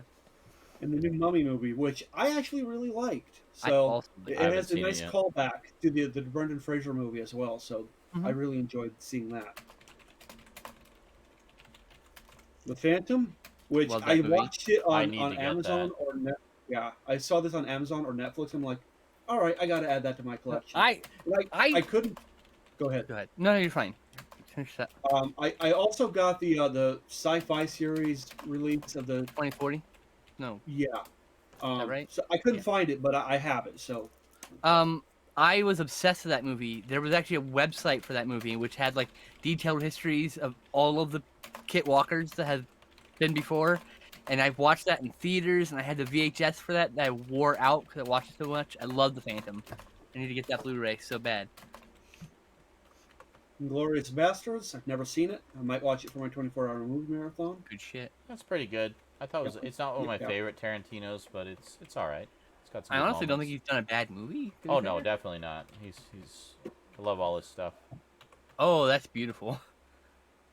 Yeah. Wow, I'm Logo so and nice. sequence. Yeah. Yeah, I'm considering keeping this sealed and just getting the normal edition because Yeah. I really pretty. like seeing it sealed. Yeah. It looks Really, nice in the box, very nice. honestly. It does, yeah. I have the Yeah. Steelbook edition that came out a few years back, Yeah, I also have the same steel. which includes Comes with the Scarface. it includes the original, yeah, on DVD only though. Yeah, and I believe it's on Blu-ray finally. On I that, think in that I set. think so, yeah. Yeah. It finally got a Blu-ray eventually. Hey, Jessica I finally got Fletcher. Murder, shit. She Wrote on DVD. Yeah. You can murder a person with that Murder She Wrote. Well, how many seasons was that? It was like 12 seasons. Like it ran a Yeah, really long time. I remember. Yeah, that's 12 That's seasons. what I I thought, remember yeah. watching There that. were like three because- or four, My, three or four movies that came out afterwards. Yeah. I got Oh, that yeah, as okay. well. There you go. Yeah. Hey, Yeah, my mom was a huge And- fan of that. She used to watch it all the time, so I saw there's quite more a lot of Murder it. She Wrote. And there was a crossover with Murder, She Wrote and Magnum P.I. And I've Oh. never seen Magnum P.I. I Oh, figured, what the hell? Might as well just get the complete yes. series. That's such a Wow. great. You're gonna love that show. It's so There's a much fun. crossover. That was a weird show to cross Yeah. over, but all right. I hey. think the crossover is on both sets. Like they included okay. on both.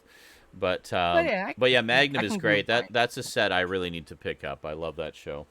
I'm probably Now- gonna get that Murder She Wrote set because I'm gonna really honest. I have really fond memories of that show because it would air before and after, or after all, depending on the era in which the show was on. It's a great It's been on show. for 20-something years. It's a great show. Yeah. I hated it as a kid, Yeah. but like by the time I hit my 20s, Yeah. it clicked with me. for It whatever was the reason. same thing with Yeah. me with a lot of those old shows that I would see them because my parents would watch them, like NY or not NYP, it's, like Hill Street Blues and Rockford Files is one my parents used to watch all the time. That I became and Columbo, Harry Mason. and then I became a huge fan of them when I caught a bunch of them in repeats on A&E back in the '90s, and I was like, I remember watching these when I was a kid. And then I started watching them a bit, and I was like, this is damn good. I gotta get these, and then eventually got the DVD sets of them. But that's awesome. Was that? Yeah, originally, when I got Murder, She Wrote, I got like the first two seasons on those big sets. And I'm like, yeah, I'm just going to wait till they come out with the complete series because Yeah. this is Yeah. going to take up a shit ton of space. So yeah. Save more I'm glad I waited. save shelf space, and Yeah. you get the whole schmeal in one fell swoop. So it's good stuff. So was that the whole works? I And it's also only got $75, Zelda that's Breath of the bad. Wild, but I Oh, couldn't okay. find it. But there you go. Okay. That's everything. Well, there you go. Dude, $75 for that complete series is not bad at all. Let me tell you. For which one? That's Murder She Wrote. Oh, okay. Yeah. I told you, I'm legit thinking about it. Yeah. You get $100 to get Murder She Wrote and the 4 movies.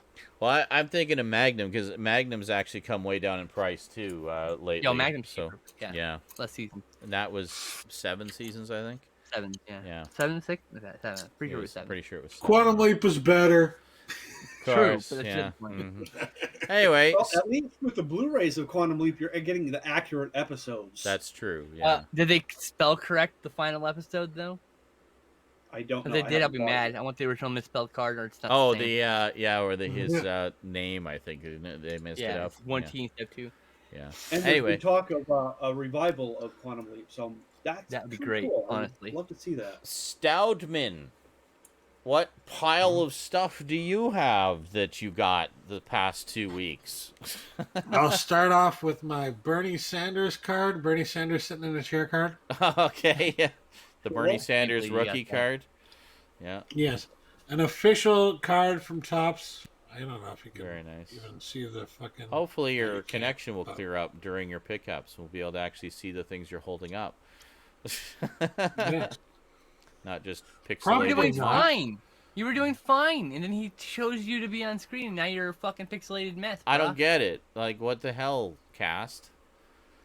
I think it's just a coincidence on his internet dropping, Yeah, but still, it is. Yes, it's not fair.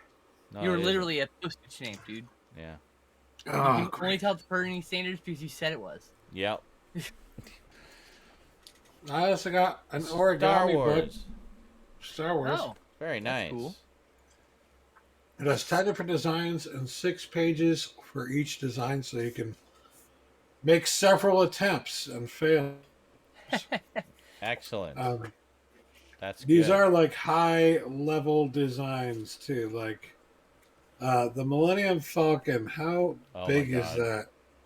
Oh boy. How many steps does this take? Is what I'm wondering. 600. 115. Oh, wow. 115 folds. Wow. Wow. So pretty fucking That should intense be shit. that should be pretty zen for you.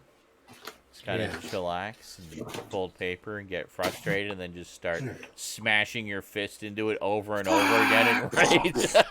Fuck you! Fuck you! Fuck you! Why must I fail at every attempt at origami? Oh lord. You literally just be like what's his face from Mallrats. Kicks the fucking C&I poster over and walks away. I Yeah. got Super Mario 3D All Stars because Oh, very Get nice. Yeah. if you don't get it now, it's going out of. They're not selling it anymore after March, so it's Okay. like now is the time to get it or never get it. Somebody help me out. Until the inevitable Hey, re-release 10 years from now on a new system on for a new twice as much. system with better graphics and yeah. And then Skinslip told me to get this, so I just got it. Oh, nice. Punisher. Cool. What This edition has is that? the. What do you mean? It's the one you. It's literally the link you sent to me. Cover. What about the Is this cover? reversible? Yeah, it's reversible. Oh, I don't think I even looked at the reversible. Oh, okay. There you go. I was so I prefer confused. the I was like, what the reversible fuck? cover. It's the same edition that you've been hyping up for weeks. Yes, this Versus- has the unrated cut and the Goldblatt work print. That's Wow. what we're gonna watch. Nice. The Blackwork print. Very cool. That's the Those one are the that main 30 extra reasons. minutes of Frank Castle. Excellent. And then somebody had this listed as Blu-ray, Mhm. and nobody caught it, but it was actually the 4K for $8. Beautiful day in the Oh, neighborhood. very nice. Very nice. I thought to see that. Cool.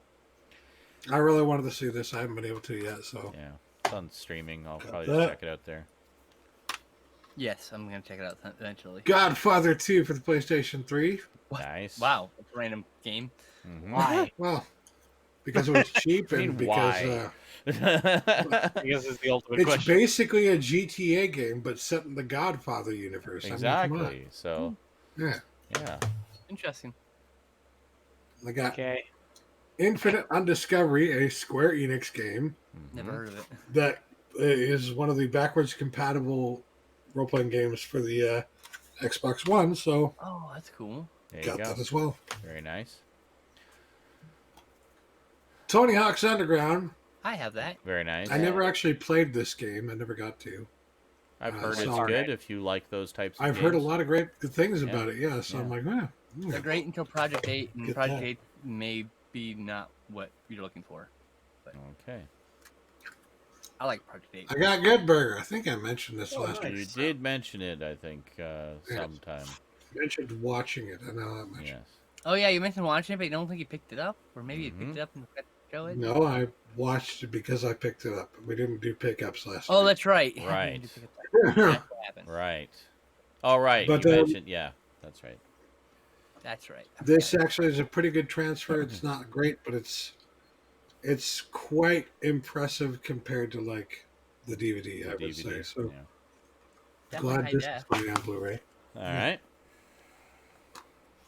I got the Net and the Net 2. Ah, yes. I actually want to pick that one up. I love the Net. I've Yeah. never seen the Net 2. I didn't care about the Net 2.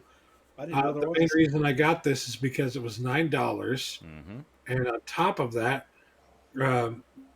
the original release they did of the Net was on Blu-ray was a MOD release, so it was like $25 no matter what you did all the time every time. Oh, yeah. Yeah. So it's like, would I rather pay $9 for this and the second movie, or $25 for just the one movie? Yeah. Exactly. And neither of them have special features, by the way. Yeah. Yeah. The Net 2.0. Whatever. There was also the Net TV series. I don't think it lasted very long, Lord. but yeah. I got Child's Play. I liked the first one. Oh, not that Child's Play. That Child's Mason Play. Preston Bridges. Says Yeah, James it's an old Mason. film release. It was like $6 on sale, so I was like, yeah, I'm gonna get that. Yeah, it could be Cool. good. It's worth Yeah. $6. That's a Yeah. rental. There you Yeah. go. Exactly. It's a Sidney Lumet film, to be specific, though. So Okay. Oh, Sidney Lumet. I know him. Good old I love Sidney Sidney Lumet. I love Sidney Lumet. Sidney Lumet's great. I met him for coffee Sidney once. Lumet. You might recognize one of the faces in this movie. If we could see the Hey. cover. Yeah, it's great. It's pixelated You mess. might recognize one of the faces No, in this If we could see it. closer. 8-bit cover. Closer. Uh-huh. Closer. No, I it's getting don't worse know. somehow. How's it getting worse? Is that the girl from Us? Yes, No. correct. Oh, It is. yeah. Okay. All right. Lupita Nyong'o. You literally had to hold it that close for Which me you- to recognize her face. May have butchered her name. It's a horror movie, a horror comedy movie. And I was like, ooh, and Lupita Nyong'o. Okay, I'm gonna watch this. Yeah. Yeah. Fuck It's yeah. got pretty good reviews. So it's She on my was wanna watch. amazing in Us. Like what a Oh yeah, that movie's complex double role. Like wow.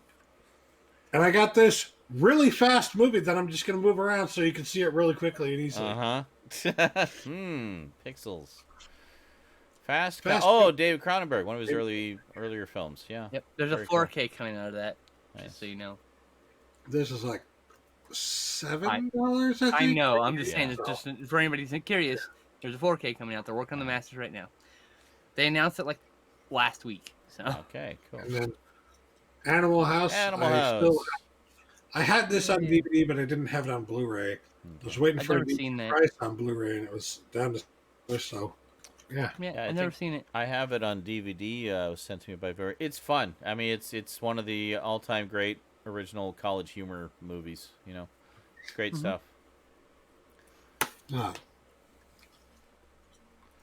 In the heat of the night. I have that. Oh, I bought that as soon as it came out. I couldn't wait on that one. This one went to sale on Amazon for like, I want to say 7. I know it was with tax. It was like 18 or something. Yeah, Yeah. So it was less than $20 for a Criterion. I was like, yeah, yeah, and this was in my wish list too. yeah.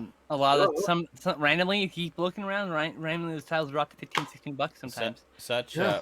such a great film. I really wish we would get the TV series, which was also a great TV series.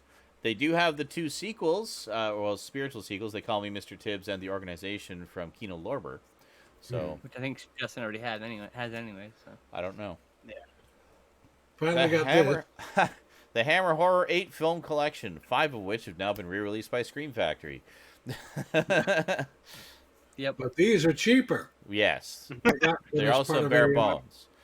But Yes. the I got them as part of a 3 for 2 sale. Yeah. okay, yeah. Also, the new Screen Factory releases new transfers. So Yes. it'll be all- Some of them are. Some of Cool. them are. Oh, okay. Only Wasn't some. it you who told me to get this Skinslip? Yes. They 'Cause have. it's cheap, There's and we some- can watch them and decide which ones we want to upgrade. There's Yes. some new Yes, but now you're transfers. criticizing me for Eh, getting. No, there's- I'm oh just- my God! Can I talk? No, There's some new criticizing. transfers. There's obviously more extras. There's also some alternate cuts. of some of the films in those as well. So I double dipped on all of them because I'm obsessed with. I'm gonna Hammer, double dip on some of them, but I don't know. Which ones. Or watch them first. Like, okay. So with the I price just that I want paid for all that of was Hammer's like filmography. $25, I want them all, but I don't $26, know. something like that. So, yeah, not too bad. Yeah, it's like 8 movies for like $10. And then Yeah, I got it fairly cheap too back in the day. at the Haunting of Hill House. Nice. I need to get that. I want Bly Manor. So Extended. Extended cut. Yeah. I want Bly Manor on Blu-ray so it can destroy me over and over and over again. Bly Manor was so good. God! I think I actually like Bly Manor a little more than Hill House. I like Bly Manor more. I like both of them, but same. Being a sad lesbian, I really connected with the Bly Manor. Yeah. So fair enough. Maniac. In 4K. I can't remember if I have that one. Add the Blu-ray. I might have that one on Blu-ray. I can't remember. I'll have to check. And then, last but not least, this is kind of a grail item because I haven't been able to find it for so long. And it's been like out of print-ish. And that's Dance Me Outside. Oh, okay. It's a First Nations film. And yes, it comes... This is actually an official release. Oh, that's nice. Yeah. Paper, I went deep dive with him last week about it, and I'm going to probably end up buying the same edition because I need. But you can kind of tell that it's an official release because it has a note here, a letter from the director. So it's like, this is the real deal. It kind of looks like it's not, but it is. And I think that's partially because of the studio and partially because it's a Native American film, and Native American films typically don't get the same amount of love as like a major film would. Yeah, that's unfortunate. But this is a fantastic movie. I saw it in college and loved it. So, yeah, I actually got this with my Amazon gift card. So thanks to anybody who used my Amazon link. Yay! I was able to get this. It was actually randomly on Amazon for $14. So I was like, yeah. Because usually, because it's been kind of out of print-ish, you haven't been able to find it anywhere for less than like $20 to $30 used. So this here it was brand fucking new, $14 in stock on Amazon. I'm like, this literally hasn't been in stock in 3 fucking years. Buy now. New old stock, probably. Who knows? But yeah, that's it. That's all I got. Very nice. Very nice. What? Skinslip. I swear she was just talking. I look away for a second, and now she's gone. Listen, she had to go to the bathroom, probably. Fine. So, how's it going, everybody? It's going well. Probably gonna go to bed. Okay. That's 12. Hey, no problem. Duncan says just ordered the U.S. release of the Back to the Future animated series along with some other things. Thanks for the heads up on the Laserdisc episodes. Yes, well, I have them. I have all the Laserdisc episodes, and I have the VHS releases of the episodes that didn't get Laserdisc releases. That was all we had for a long time. It was a total of 16, I believe, of the 26 episodes. No particular order. It's a mishmash of season 1 and 2 episodes. So, yeah, when the DVD set came out, it was a big deal because, like, finally can see the rest of the series. So, and when it was originally on, I actually didn't even know it got a second season. I only saw the first season and didn't see the second season at all until I had the Laserdisc and saw some episodes there. But, yeah, it's good stuff. It's great to finally have them all. Beautiful, Stoud. All smushed into your mustache and just ripping out all the hairs. And oh, God, what was I thinking? Well, yes, that was a while ago. I did. It was part of my Laserdisc overviews. And now I'm on here. Okay. We'll just, hello, I'm back. I assume I walked away just as Justin finished, right? We'll just, yes, you did. I knew it. Oh, now I'm about to scoop piece. I got up and went pee, and I'm sitting there. Yeah, I clicked over to you, and it was just your chair. I was like, "What?" Okay, I'm ready. She was just talking. What the hell? Where'd she go? I really had to pee. Look, my titty tax plus the Gatorade makes you pee like crazy. So forgive. Don't need all the gory details. Okay. Not gory at all. So gory. Horrifyingly oh no, I take a pill like a pee a lot. graphic. I get boobs. What a terrible, terrible gory story. Yes. So gory. Blood and teats everywhere. What? And bloody teats. Okay, go. What do you got? I need to direct a horror movie. All what right, do you get? This. I'll do the music. And what do we do? What do we do? What did we do this week? What did we do this week? I don't remember. What'd you get this week, Skinslip? First and foremost, I'll get to the way because it's kind of in my way. Okay. Yay! We got the Scooby-Doo collection. And now this is just going to go up in storage because these plastics is really brittle. The Digipack out of mine here. I've had two things. The original Scooby-Doo set, which has the van, which I can get now. It's up there. It's like really dusty, and the top came off at some point, so it's tucked in the back. Yeah. It's literally not connected to the front, so it's like tucked it in the back, so I can set it on top and make it look as close as pristine as possible. I apologize, but it'll be high quality photos. I just got to do it. Oh, for the yeah, definitely. Whatever so you can manage, I will appreciate. That plastic, this plastic, and the Friday the 13th plastic are all really brittle. So instead of taking this on and off my shelf all the time when I want to watch it, I'm gonna put this in storage way up high. Cat can't get to it. I can't get to it. And I already put the movie, the Digipack with my Get the Digipack with my with my the Digipack movie, is nice and collection. easy Jesus to Christ. access. Just Can't 4 speak tonight. discs in there. Very nice. Next. Oh, when did I get this? You guys are wondering. Oops! Spoiler for a package opening coming up this week. Oops. Anyway, so Oh, hey, thanks, man. 45 months. Holy guacamole, Batman. How's it going? This is Tex coming at you. I'm just going to have some barbecue a little later, and then we're going to do some skeet shooting out in the backyard. There's some coons there I got to take. Okay, we're done.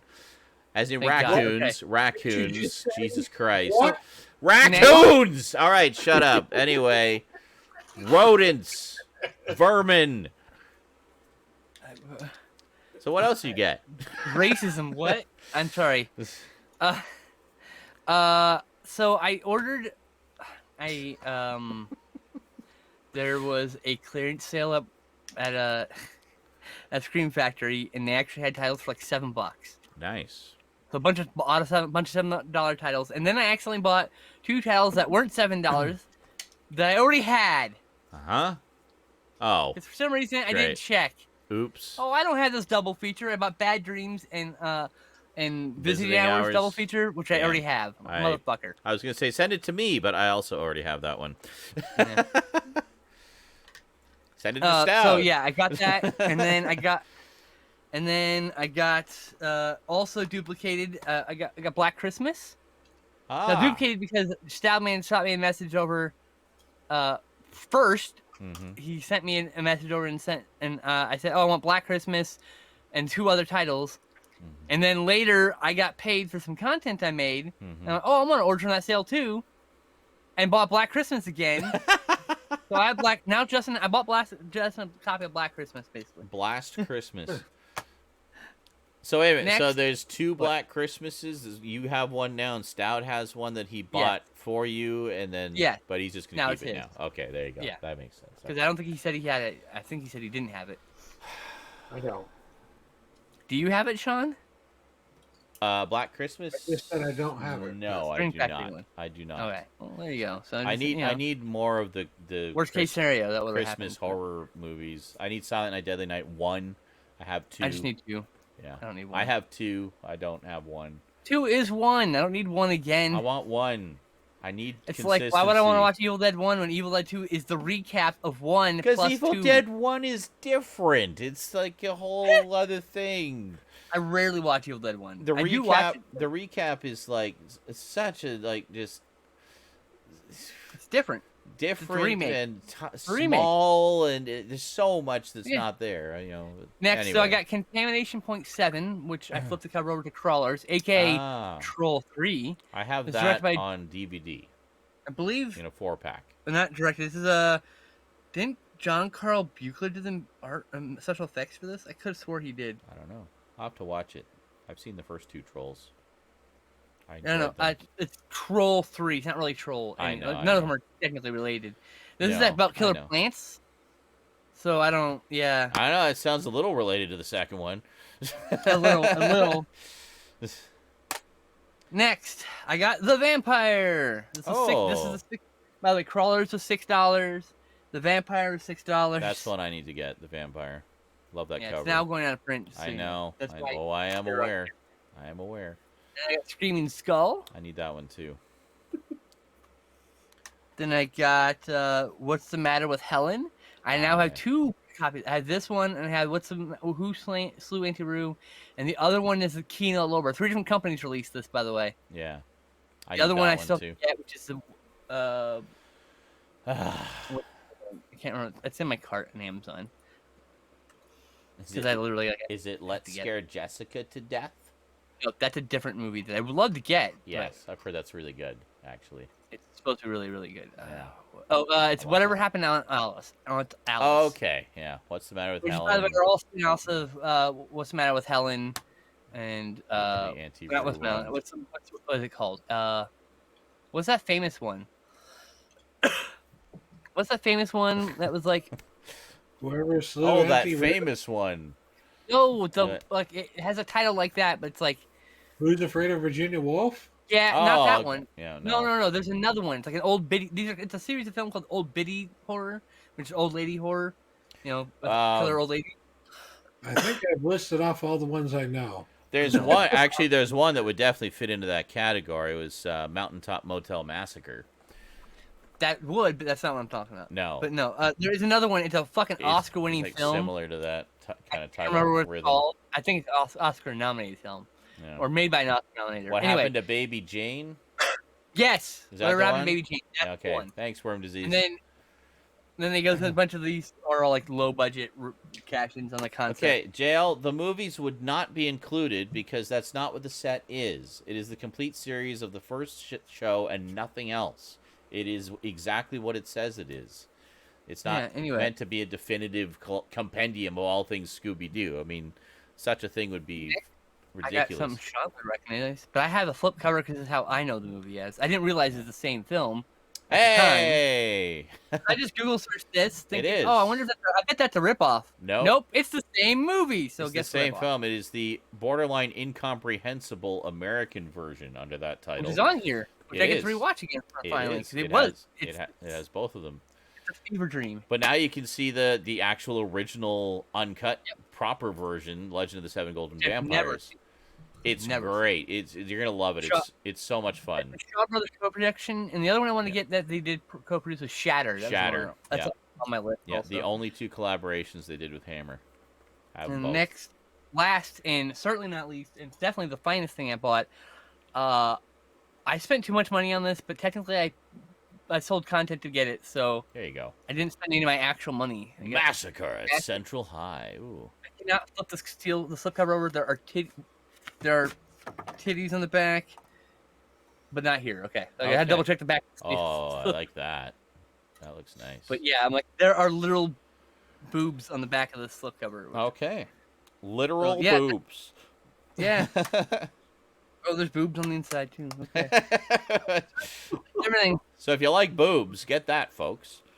It's boobs apparently everywhere. a very sleazy slasher film. All right. There was a big struggle with the elements with this movie. Really? I guess the original elements were like lost. Oh, okay. To some degree, so they put together various prints, and then they're like, there's so much damage. Then they found the original, but there's so much damage to it that they had like anyway. There was a fucking essay about the restoration process. Wow. In the back, it's as involved as the Suspiria restoration they did. Wow. Nice. Is a that movie Severin? That's not nearly as popular. Was that Severin put that one up? No, Synapse. Oh, Synapse. Okay, sorry. I always get those two mixed up in my brain. I still have the Synapse Steelbook. I have every one now. Nice. Yeah, I couldn't afford any of them. They were just too goddamn expensive in Canada. There are only 3 things I'm a completionist about: Gold Ninja Video, Synapse Steelbooks, and Vinegar Syndrome archive titles. Yeah. That's it. I get selectively completionist about things like right now it's Hammer because there's so much Hammer stuff coming out on Blu-ray that I just want all of it. So, like, I am going to get the entire Hammer filmography. That is my goal. I'm on that too, but just doing it much slower than you are. Yes. I started buying my first title, and I'm working my way to it. There you go. Okie dokie. Oh, yeah. Hold on. Where's the thingy? No. Is that it? Yes, it is. Why is it over there? Put it there. Reasons. Hold on. Is that correct? Let's shove it over a smidge. Is that correct? There we go. Okay, we're good. Alrighty, so the one thing that I had pre-ordered since June, I think, is when it was first announced. I pre-ordered a bunch of trade paperbacks. This was one of them. For months, ever since that pre-order came out, there was a solicitation that went out to Amazon and the other retailers that listed the incorrect issues for this collection. A second solicitation went out later that provided the correct information. Amazon, let me check. Seriously?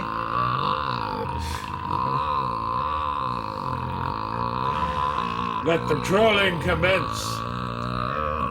One item. Did you hear that? Thank you, JL. JL, you Appreciate troll. the bits.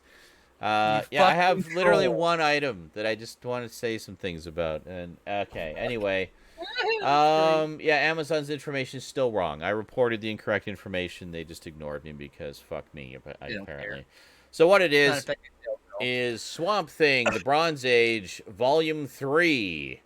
Now, the incorrect information on Amazon says that this includes issues 6 through 19 of Saga of the Swamp Thing and Swamp Thing Annual Number 1, which adapts the movie. That is incorrect, because that would put a big 5-issue gap in the continuity between this and Volume 2. I can confirm that it does, in fact, include... Oh, look, issue number 1 of Saga of the Swamp Thing. Oh, that's amazing. And, look, issue number 2 of Saga of the Swamp Thing. And, let's just make sure here. Let's make sure. Whoa, homie, was that a photo cover? Yes, it was a photo cover, because the movie came out around the same time. Can I see that cover again? Yeah, for fuck's sake. Okay, hold on a second. Aww. I don't... Interrupting my rhythm here. Yes, it's a photo cover because the movie came out around the same time. This was it's a really nice reproduction. It was originally that the movie came out in 1982 and they decided to revive the series, the comic, as Saga of the Swamp Thing. He had been in guest star status for a few years, and then we got issue 3. I'm not gonna show all of them. Don't worry. I just want to confirm for anyone who wonders. I need to get that volume in volume 2. And then we got issue 4. And then this next one is kind of special to me because it was the first Swamp Thing comic I ever owned. And I read it over and over and over again. It's a wonderfully horrifying story. We have issue number 5, Saga of the Swamp Thing. So there you go. Confirmation. It does indeed include issues 1 through 19, the complete Martin Pasco run, leading right up to the start of Alan Moore's run, which he took over with issue 20. So then you can get the 6 Alan Moore volumes, and then you've got a solid run of like 70-something issues of Saga of the Swamp Thing. So you get the 3 Bronze Age issues, the 6 Alan Moore issues, and you've got a solid run of every single appearance of Swamp Thing ever up to that point. So it's great. And then they have the annual, which, this is a really nice cover, which is the comic book adaptation of the movie. And that's one of the original movie posters that they have on the cover there. So, very good. And who wrote the adaptation? It was Bruce Jones. Actually, Bruce Jones did the wrote the adaptation, illustrated by Mark Texiera and Tony DeZuniga. So very nice artwork. That's cool. I need to get that. It's definitely. I think I have.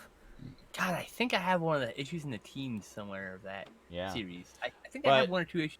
The thing that was great about this, it really is an underrated run, and I'm glad to see it finally get a nice, affordable compendium like this. Everybody focuses on the Alan Moore run, or the old Len Wein, Bernie Wrightson run of the original series. So poor Martin Pasco just kind of gets shoved to the wayside. But what he did when they brought this back, his first book on Swamp Thing was one of the Brave and the Bold issues where Swamp Thing guest starred with Batman, and I guess DC was impressed by his work on that story and said, well, we're thinking of reviving Swamp Thing to tie in with the movie. Do you want to write it? And he's like, sure. So they retitled it Saga of the Swamp Thing, and he really took that to heart and made it a saga. Like, it is a full-on continuing story. The first 13 issues of Saga were like this huge, epic-length story arc with so many twists and turns along the way, and playing with some, horror tropes and turning them on their ear and stuff. Like, it's just great stuff. And then he was just kind of getting going with some new story arcs, and then left for some reason. Alan Moore came in and took over and quickly wrapped everything up, and then went off in his own direction. But yeah, it's great to finally have this, major gap in the history of Swamp Thing filled after all this time.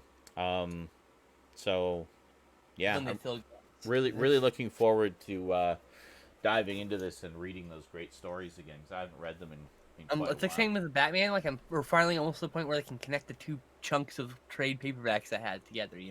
Well, that's what I was saying. Yeah, if you get the 3 Bronze Age volumes, it links directly up to the 6 Alan Moore volumes. Like, Alan Moore Volume 1 picks up right where this leaves off, so you're good to go.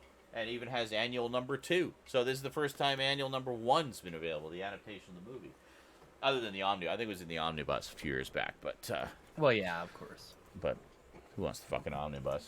Fucking I think the Omnibus is missing issues 1 through 6 still, though. 1 through 5. No, it is not. It has them all, but what it's missing is all the in-between stuff between the 2 series.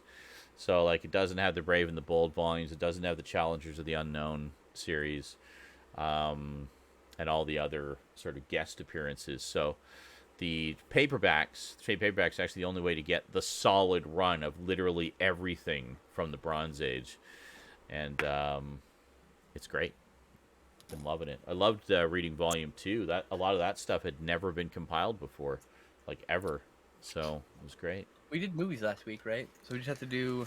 Yes, we did. I didn't watch a ton of stuff this week, but... I watched over 20 movies this week. I think we were talking about me going first from now on, just so that it's not after 10 by the time we're done. So what the fuck did I watch this week? Well, I continued my True Crime-a-thon on Netflix. I watched 2 by Joe Berlinger, who is a director we've talked about a few times before. He directed Book of Shadows, Blair Witch 2, and I still will say every time his name comes up, I really want to see his director's cut of that, because listening to the very frank and honest commentary track, it sounds like it would have been really interesting to see. He had some really cool ideas. And then I also want a commentary track on the director's cut with him. Yes. I'm sure he has more to say. Absolutely. But he's a really interesting director, and he mostly does documentaries. So it was interesting that they kind of hired him to do Blair Witch 2, being a documentary director. So it's like he brought a very unique take to it, which the studio, of course, stuck their thumbs in and fucked it all up in the final cut. They always put their dick in the Cheerios. Yeah. So anyway, after that, he was like, fuck Hollywood, and went back to doing documentaries. So...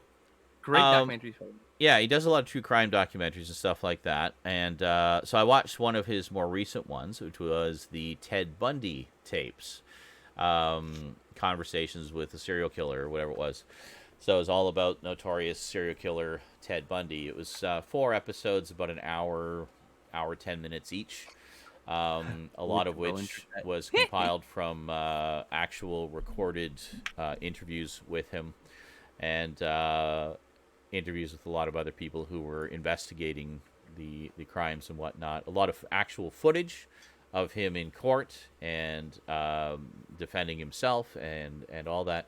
Now, I had heard the name before, but I didn't really know anything about Ted Bundy. Like, I didn't know the story or anything, or what the deal was with him, what made him notable as, one of the big serial killers of history. And after watching that, it's like, okay, now I get it. It was like he was kind of the, the on the surface, the nice guy, good looking, very personable, very friendly, very affable, who you wouldn't think twice about. Just regular, good looking guy that you would never suspect was pure evil. He had this dark side to him that he would he'd get these urges to do horrible things, and he would literally unleash it. Like, he would drink heavily to get the nerve, and then he'd go and kidnap somebody and then just do horrible things to them. And it goes on about how he broke out of jail, and and one of the times he broke out, he went on a fucking killing rampage. He killed 5 women in one night. One night. He just went nuts and just went on this rampage through this dormitory, and they still didn't catch him until a few weeks later. And it was just crazy. It was just this nuts story. And yeah, so I can see why, he's so notorious. And then after that, I saw that there was this movie. You know the title better than I do, Skinslip. What is it again? Shockingly Evil, Wickedly Cruel, or something like that. Yep. Hold on.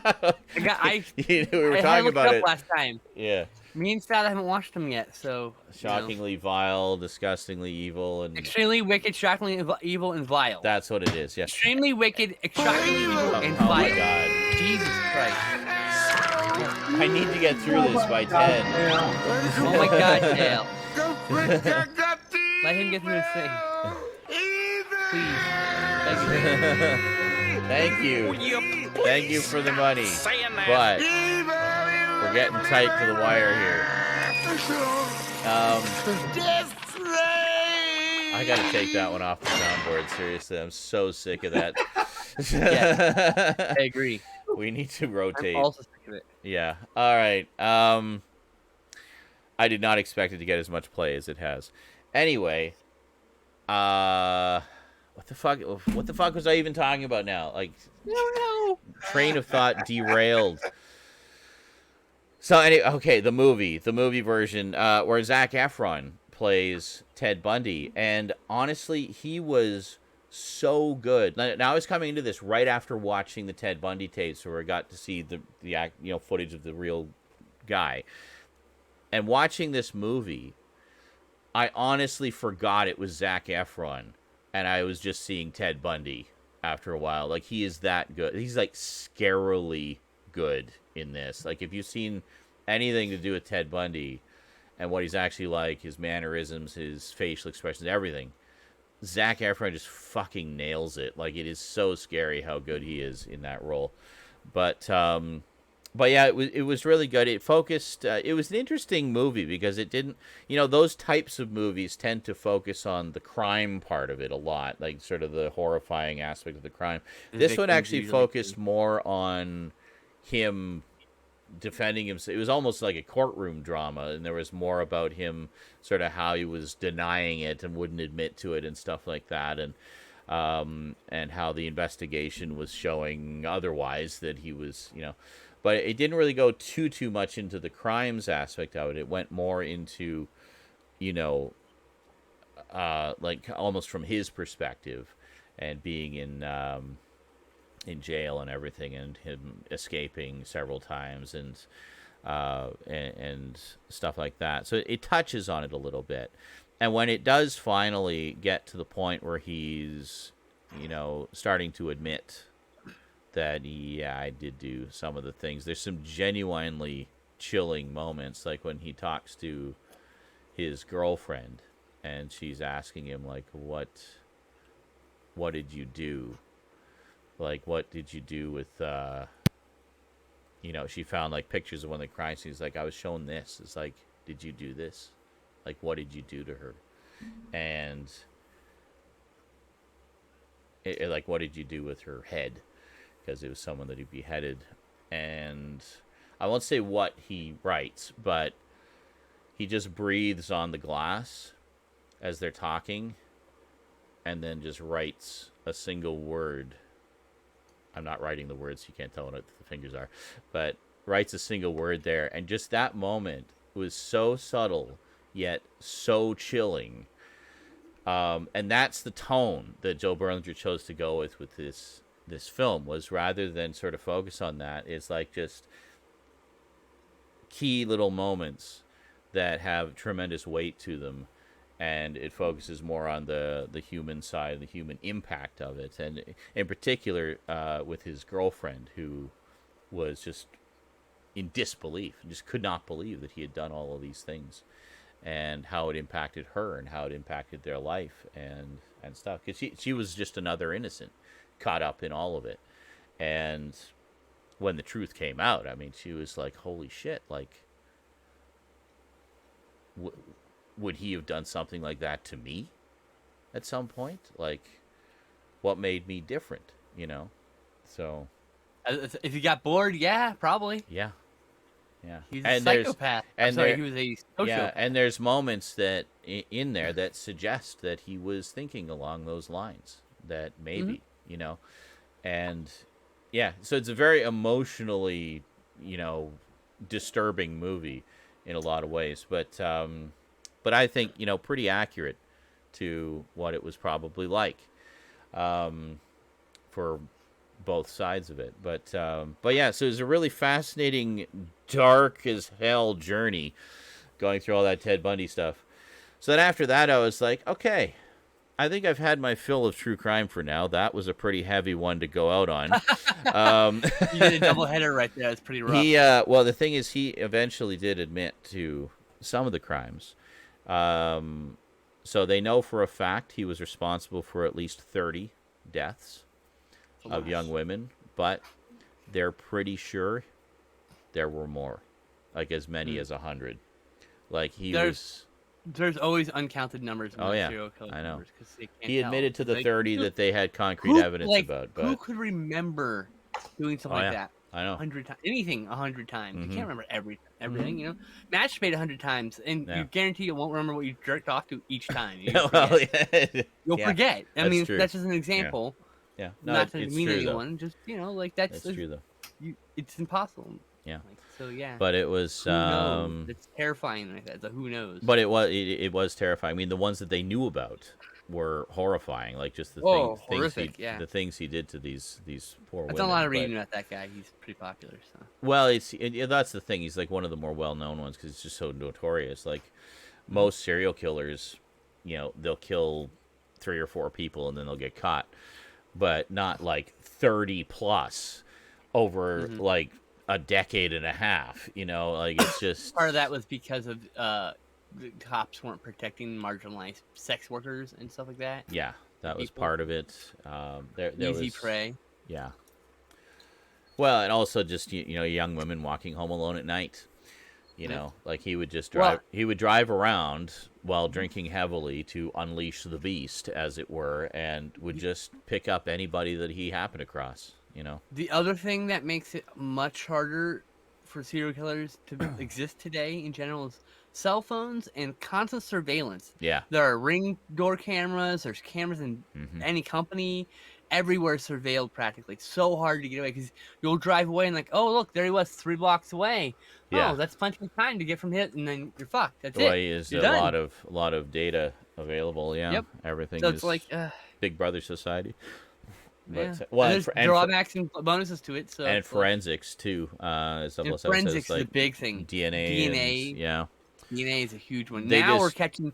My favorite part. The Golden State Killer, we caught because we got a DNA hit on him. Yeah. Because they submitted a DNA sample from one of the crime scenes, and it turned out to match with someone in the family. It found out it wasn't a victim; it was the killer. Yeah. And they matched with like all his family members, and so then they followed him, found his routine, and like picked up a cup he threw away, and double checked, and what matched perfectly, and that's how they caught him. Yeah. 30 years after that crime or whatever. But then there's also just shit like that.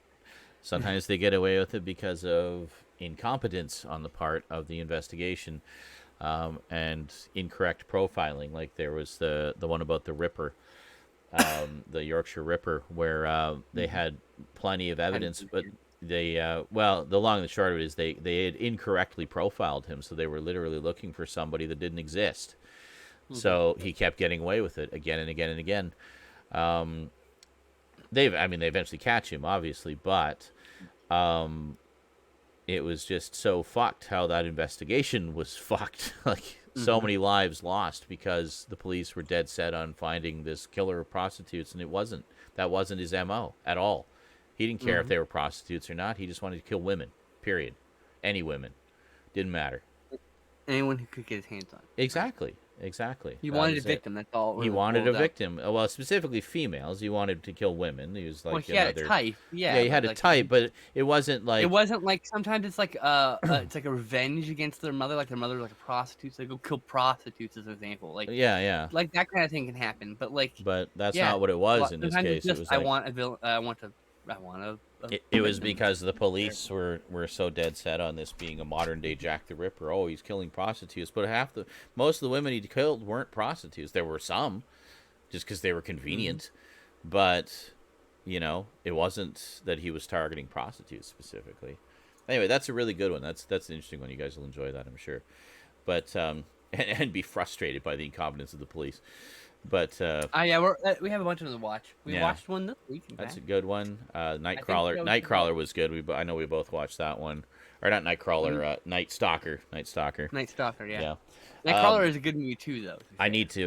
It's on my stack there to be watched. I need to rewatch it. It's been long since time with Justin. So So I kind of had my fill of true crime for the moment, although it looks like there's some good ones coming out soon, which I'm probably going to watch. So many more. There's a glut because Netflix found out they're very popular. Yeah. Like they're very popular. They are, of course. More. Yeah. And they keep being good, so I keep watching them. Well, if they're interesting, I'll watch them. I mean, it's looking at the darker side of humanity from the safety of our computer screens. So after that, I wanted something a little lighter, so I thought, hey, I should get back to The Office. So I've been watching The Office, and it's I had left off a couple episodes before, maybe about 4 episodes before the end of season 5. It was the one that begins with Kevin bringing his specially made chili to the office, and I heard Cass was saying, "Have you seen one of Kevin's chili?" It's like, no. And it just turned out that was the next episode in the queue that I hadn't watched yet. And I was like, oh, okay. So I won't say what happens for those who haven't seen it, but it was hilarious. And it just immediately sucked me back in. I'm like, oh, yeah, this show's fantastic and hilarious. And so I just kept watching it, and I'm already like halfway through season 6. And that was just over a couple of days. Just keep going. I find sitcoms so easy to binge. Like, they're so comfortably bingeable. But yeah, it's great. No, yeah, well, that's very true, 007. There was a few pretty emotional moments in the batch of episodes I watched. There was a pretty significant wedding between a couple of characters that have been coming for a very long time. And there was just some horrible things that Michael did that he meant well, but it just blew up in his face so badly. And yeah, it's wonderful. It's such a great ensemble cast. I adore them all, and great set of characters. So I'm looking forward to watching more of it. Right now, I'm at the point where Dunder Mifflin has been sold to another company called, what the fuck are they called? Sabre. But they thought it was pronounced Sabre. Oh, God. So it's like, what is it? Andy makes this song to welcome their new sort of co-manager from Sabre, and he's made all these rhymes that rhyme with Sabre, and it just doesn't quite work. Amazing. But the guy who plays the co-manager, the representative of and Kathy Bates is the CEO of Sabre, by the way, which is great. But the guy who plays the sort of manager there to keep an eye on things and sort of modify everything to Sabre's specifications is an actor that I really like. He was in another show called Silicon Valley on HBO, where he played, again, kind of a corporate guy who gets sucked into these startup guys who are working on stuff. But very funny actor, and he plays the sort of awkward corporate types very, very well. And I think that's why he's often cast as them. But yeah, he's very good, and I was glad to see that he's apparently. We talked about as much of shit in Fortnite. Sorry. He's apparently in a bunch of quite a chunk of the episodes, so I'm glad to see he'll be sticking around. But yeah, so anyway, enjoying it. It's obviously a bit of a turning point for the series. Michael is back, and after trying to run his own company. That what? Did you see the Chili episode that I get sad over? Yes. Well, I just you were literally sitting here. I just said that. Did you? Yeah, made you work so hard on that Chili. I know. Well, that was. I want to hug him. I didn't want to say if people hadn't seen it, but what happens? But it was funny. It's a fucking meme at this point. It was literally funny. A meme. I don't care. I don't know context, but yeah. Anyway, great stuff. Love it. Looking forward to watching more. So probably going to actually finish the series this time because there's 9 seasons and I'm halfway through season 6 and I'm loving it. It's great. So that's what I watched this week. Serial killers and comedy. What a combination. Did I watch You were just having else? so much fun watching serial killers and finding out how they did their dastardly deeds that you're like, I feel like laughing now. Murder. And yes, Always 007. brings out the laughter. 40-year-old virgin was great. I enjoyed that very much. I haven't seen it since it came out. Neither have I, actually, long time ago. But I remember liking it a lot. I remember a fair amount about it. Like it definitely stuck with me. I also remember enjoying it. Yeah, it's good stuff. It's 10 p.m. It is 10 You know p.m. We're desperate to talk about. Now I can no longer talk. Well, I can talk quietly. You have to use your sexy voice. Don't forget. To use my Quiet, sexy voice. Hi there. I How's it like going? movies. Do you like movies? Let's watch some I movies think together. Angel should go next. Yeah. She's the guest. Sure, Angel. What'd you watch this week? All right, so this is a little before this week, but Okay. it's only 7 movies, so I'll keep it short. Sure. Garden of Words, which I watched on the 18th, which I really, really enjoyed. That Saw the that with anime? my friend Sarah. Garden of Words, Is that the anime? yeah, from Is that 2013. the Sarah I know? Yes, Oh, she's wonderful. No. yeah. And it was very emotionally moving. Hmm. 2 people who really feel like they're alienated, and they come together and they just bring meaning to each other's lives. So it's really good. I quite enjoyed it. Very nice. After that, I rewatched. Hang on. After that, go ahead. Sound effect, right? Thanks, Magician Mad Matt. Sorry, that's a really loud hosting thing. It just drowns everything out. Carry on. Okay, so after that, I rewatched Tremors 2, 3, and 4. Don't have 5. Otherwise, I would have watched that too. I still haven't those, seen. Those were fun. I mean, the second one is underrated as hell. I really enjoyed that one the most. So good. Aftershock. So good.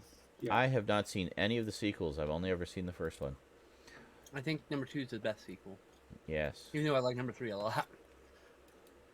And on the 22nd, I watched The Swap from 2016.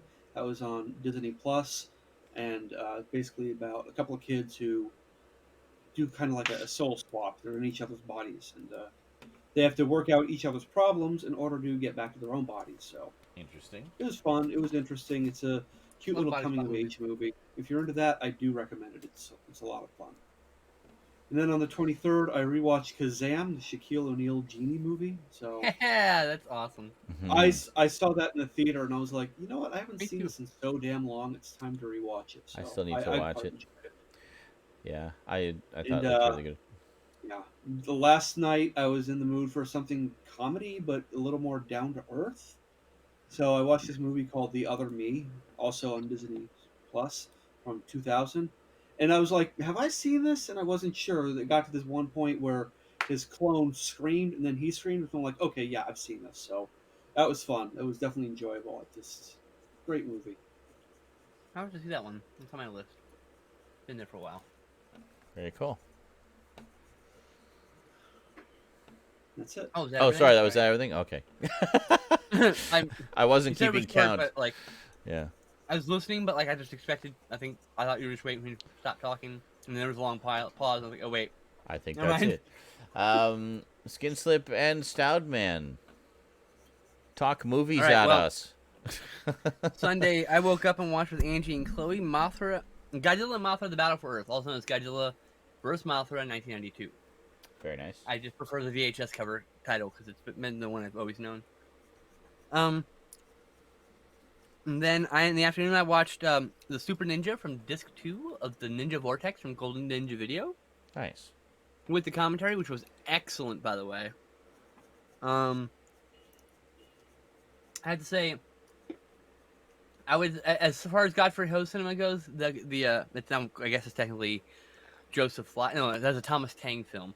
Mm-hmm. As far as the cut and paste directors go, the Super Ninja is one of the better films. It's pretty coherent, and the fights are really awesome. Even the added in ninja stuff's really good. So, okay, it's high quality for as far as these low quality films go. And then Stout and I watched American Murder: The Family Next Door. Stout.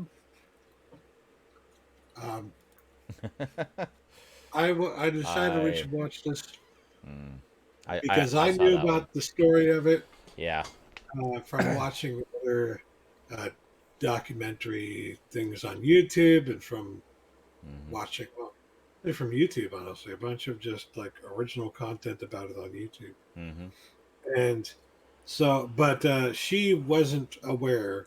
At least at the time. I think she had heard of it. I had remembered that when it first broke that she was missing. Yeah. The cam footage from her door went viral, so I remember that when I saw her walk. I'm like, oh, I remember this lady went missing. Mm-hmm. And then, by the way, literally, I said, Stoud during the opening credits. I turned to Stoud and say, Stoud, I guarantee you, I know who killed this fucking woman. Mm-hmm.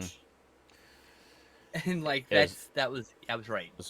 She was right. Yeah. It was one of those things where everything I had to not say anything, Yeah, it is one of the. I watched that one as well, and needless to say, it kind of gutted me. But it was one of those cases where you're pretty sure that's who it was, but you just don't want to believe it. There's a really high percentage that is the male partner in a relationship that has murdered the wife. Usually. Mm-hmm.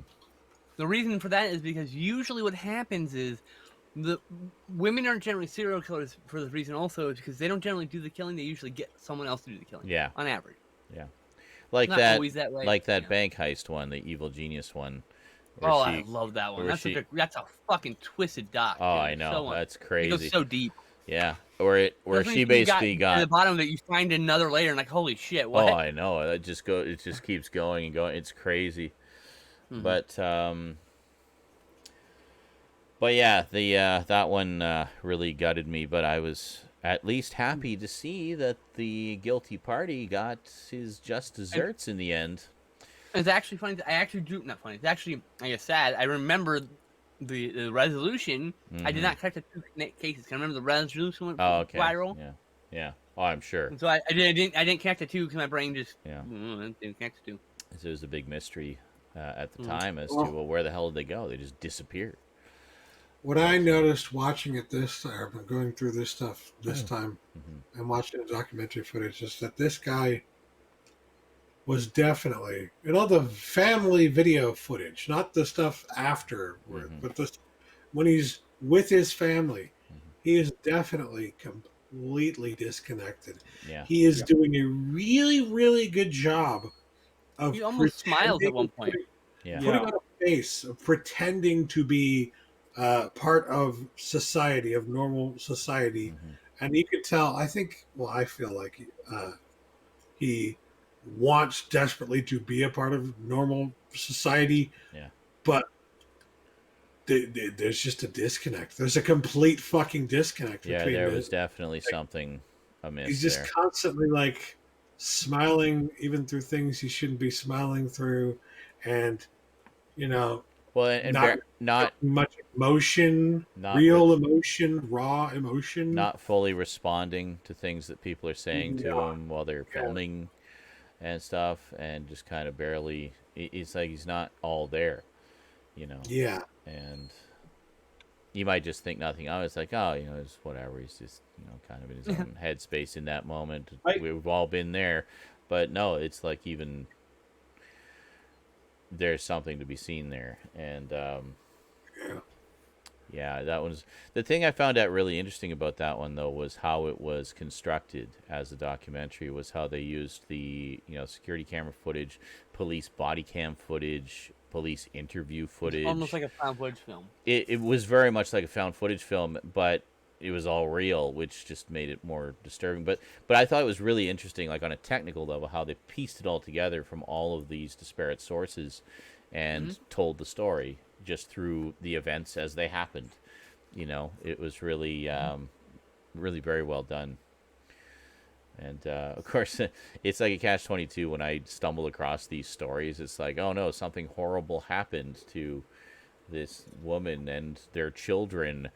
I have to keep watching because I need to see the resolution. I need to know that no matter what happened, whoever did whatever they did got what they had coming to them. And, yeah, so it's like this slippery slope of like, why am I torturing myself like this? But there is evil in the world, ladies and gentlemen. There is evil in the world. Oh yeah. Shame. So this, of course, gutted me. Yeah. Yeah. So I said, well, we need something that's not that. Yeah. So we went back down into the dungeon synth. And I took us to Cobblestone. The Journey Begins from 1995. Okay. This is a couple $1,000 project. Shot on video. It's for the TV station Erica Benedicti worked for. So Phobe was a success as a cult classic, being played for to fill time at the Niagara area, TV station, a public access station, right? So she got some money to make another movie. She made it, and it just never got picked up for distribution. And so it's available, but from her, she uploaded it to YouTube, so it's right there. And then that one was okay. Pretty good. I almost forgot about it, honestly. I thought it was a 7 out of 10. When you brought it up again just now, I was like, okay, that one where they're going back in time, so to speak. It's not really back in time per se. It's into another world. They're a role-playing group that gets sucked in. So they're a role-playing group that gets sucked into another world. Not really ancient time. Yeah, right. It's another completely world. It's a fantasy world. Yeah. And they're playing their characters now in the fantasy world. Cool. Yeah, it's really I really like this movie. So if you've seen any shot and video films, you know they can be quite atrocious. And this was not atrocious. It was a little dull. I think it could use a little cutting, maybe trim down a bit, make it a little more shorter because it's a little. I think it's a little longer. But I think other than but I don't think it's terrible. I think it's pretty good. And the acting was solid. The costumes were pretty good. That's all you can really ask for a shot on video film. Yeah. It obeyed the film laws, so there was headroom and there was no booms in shot. There was nothing no glaring flaws. It just wasn't made by Spielberg. It's the middling film at best that I adore. But yeah.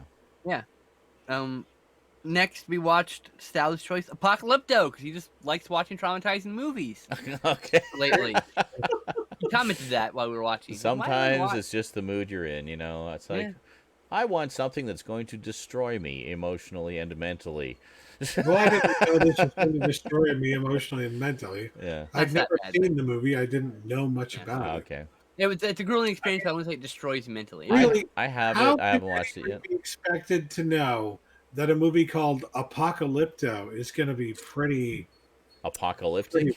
The main character is definitely apocalyptic. That's kind of the point. Yeah. I'll have to check it out at some point. In some ways, it's a very accurate film. In some ways, it's not very accurate, like to the people. But in a lot of ways, we don't know how the people were. So like, like some ways you don't know. He like fills the gaps in with probably, and then some other stuff for cinematic effect. But it's kind of like it's like historical fantasy. Okay? I like the idea though that he tried to give like an experience of what it would have been like back then by even going so far as to resurrect the ancient language that they supposedly spoke and everything. So I think that's pretty. Be spoken correctly, but but there's literally no way we can know. Like Latin, you won't know. We just gonna try.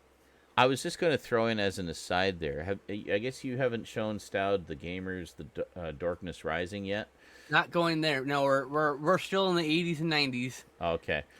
I was going to say. Not going to get ordered. We're doing the analog video before we got to digital video. Oh, I see. Okay, but I was just going to say, like, one of the things I kept thinking of when I was watching that, and I forgot to mention this at the time, was when we were playing the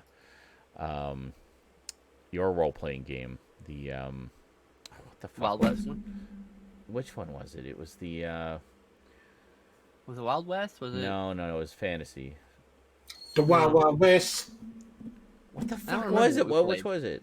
It was the I don't remember. No, it was the Fantasy Vendor. It was like the Dungeons and Dragons-esque one, but it wasn't Dungeons and Dragons. It was I just don't remember. Monsters?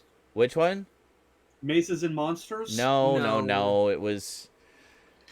We went on the website and you had the map. Pathfinder. Pathfinder, that was it. It was Pathfinder. Yeah. Thank you. It was older Pathfinder too. It wasn't even the new one. Anyway, whatever. We were playing Pathfinder, and I just remember that Stoud chose to be a bard. So of course, watching. Yeah, you know where I'm going with this. Watching Darkness Rises, I just kept picturing Stoud as that character. And that guy could easily be Stoud with red hair. If all he needs is red hair. Yes. He's got the facial hair going on. Like he's so got... when you watch that again, just that's hopefully you'll remember that little thought. The Bard's my favorite character in that. Oh, he was so funny in that. It was it's such a great so many great moments in that. Next, so Apocalypto. So I was gonna say a lot of people are like hold like historical accuracy about over movies, and like it's just that's kind of impossible. You're weaving a tale, and oftentimes history is staggered and unexciting and anticlimactic. Yeah. And so to tell a good story, you sometimes have to change things. So you got to embellish a little bit. It's not a historical movie; it's historical fantasy. It's based on a historical time period, but it's fantasy of Mel Gibson's brutal mind, because there's lots of it's like this is after the Passion of the Christ, so this is his gore phase. Okay. Yeah. He made a bunch of gore films basically. Look, Passion of the Christ, that's a fucking torture porn film. You can wrap it in fucking religious trappings you want. That's watching a man suffer for 4 or 5 minutes. It's torture porn. Yeah. Just like Saw. I almost said Jaws. Just like Saw. Just like Hostel. Torture porn. Jaws. You're watching people get tortured, and you know. Hostile. Shit. Yeah. Anyway, sorry. Didn't mean to go off a tear. Next, I decided to go to more spin kicks to lighten the mood again, and we watched another Don DeRack and Wilson film. We watched Blood Fist from 1989, which is a very simple blood sport ripoff. That's how the series starts. And it goes all the way down to, I think he becomes like an undercover cop at some point, or maybe a secret agent. I can't remember. It gets a little bit weird in the 7, 8, and 9 movies. Down the line, there's 9, or I think there's 11 actually. I can't remember. There's a lot of these. They're very popular for New Concord, so we'll be slowly trickling our way through that series for a while. Did you have any thoughts? I'm sorry. Did you have any thoughts about Apocalypto? I didn't mean to not include that, Stoud. I kind of thought I did give my. We were talking about other things. I didn't know if you had any. It was a good movie. Yes, I loved it. It's like an 8 out of 10. Wow. Very good movie. I'll have to check it out. I have. I also give it 8 out of 10. It has its issues because it's a Mel Gibson movie, and there are tinges, I want to say, of like colonialism is Yes. what Skinslip said. There's 1,000 it's through misunderstanding of cultures that you don't understand, right? Yes. But and of course, we do have to recognize that Mel Gibson is a problematic person. Yes. And so sometimes it can be hard to understand or issues, enjoy his art. Yeah. Especially when his art reflects real life sometimes. Mm-hmm. But even despite all that, like, yeah, it's a really good movie. Yeah, I actually I have the Blu-ray of that. It was in amongst the ones I got from the former building manager, I believe. And everyone was saying, you were so lucky to have that Blu-ray. That's really hard to get now. And like, really? Oh, score. Like $50 at the time. I think it's been reprinted since. But probably, yeah. But I need to pick it up. I need to put that in my collection. So, yeah. I want to see The Postman. I haven't seen The Postman yet. That's a really good movie. I think it's so underrated. It got not shit Mel on Gibson, because Kevin Costner, but yeah. No, it got shit on because it came out after Waterworld, and Kevin Costner had like the Waterworld curse or whatever, and someone was like, "Oh, it's Waterworld without the water." It's not even close. No, it's more like modern American. Today's modern America than you'll ever know. Yeah, it's wildly prophetic. No, it looked really interesting to me from what little I saw about it. I was like, "Oh, that sounds great," and I love post-apocalyptic stuff, so bring it on. Yeah. That is one of those underrated gems, underappreciated. I'll have to check that out. All that. So, what are your thoughts on Blood Fist, Stoudman? Blood Fist. Well, it delivers on the name. There is a bloody fist in this movie. Yeah, more than one. Excellent. A blood-covered fist. That's what it says on the tin. Yeah. I guarantee you, Roger Corman said you have to have a fucking fist covered in blood. You have to. You do not, you will never get another job from me again. And goddamn right, you put that fucking fist in there. He's like, I know what they did with fucking Rambo.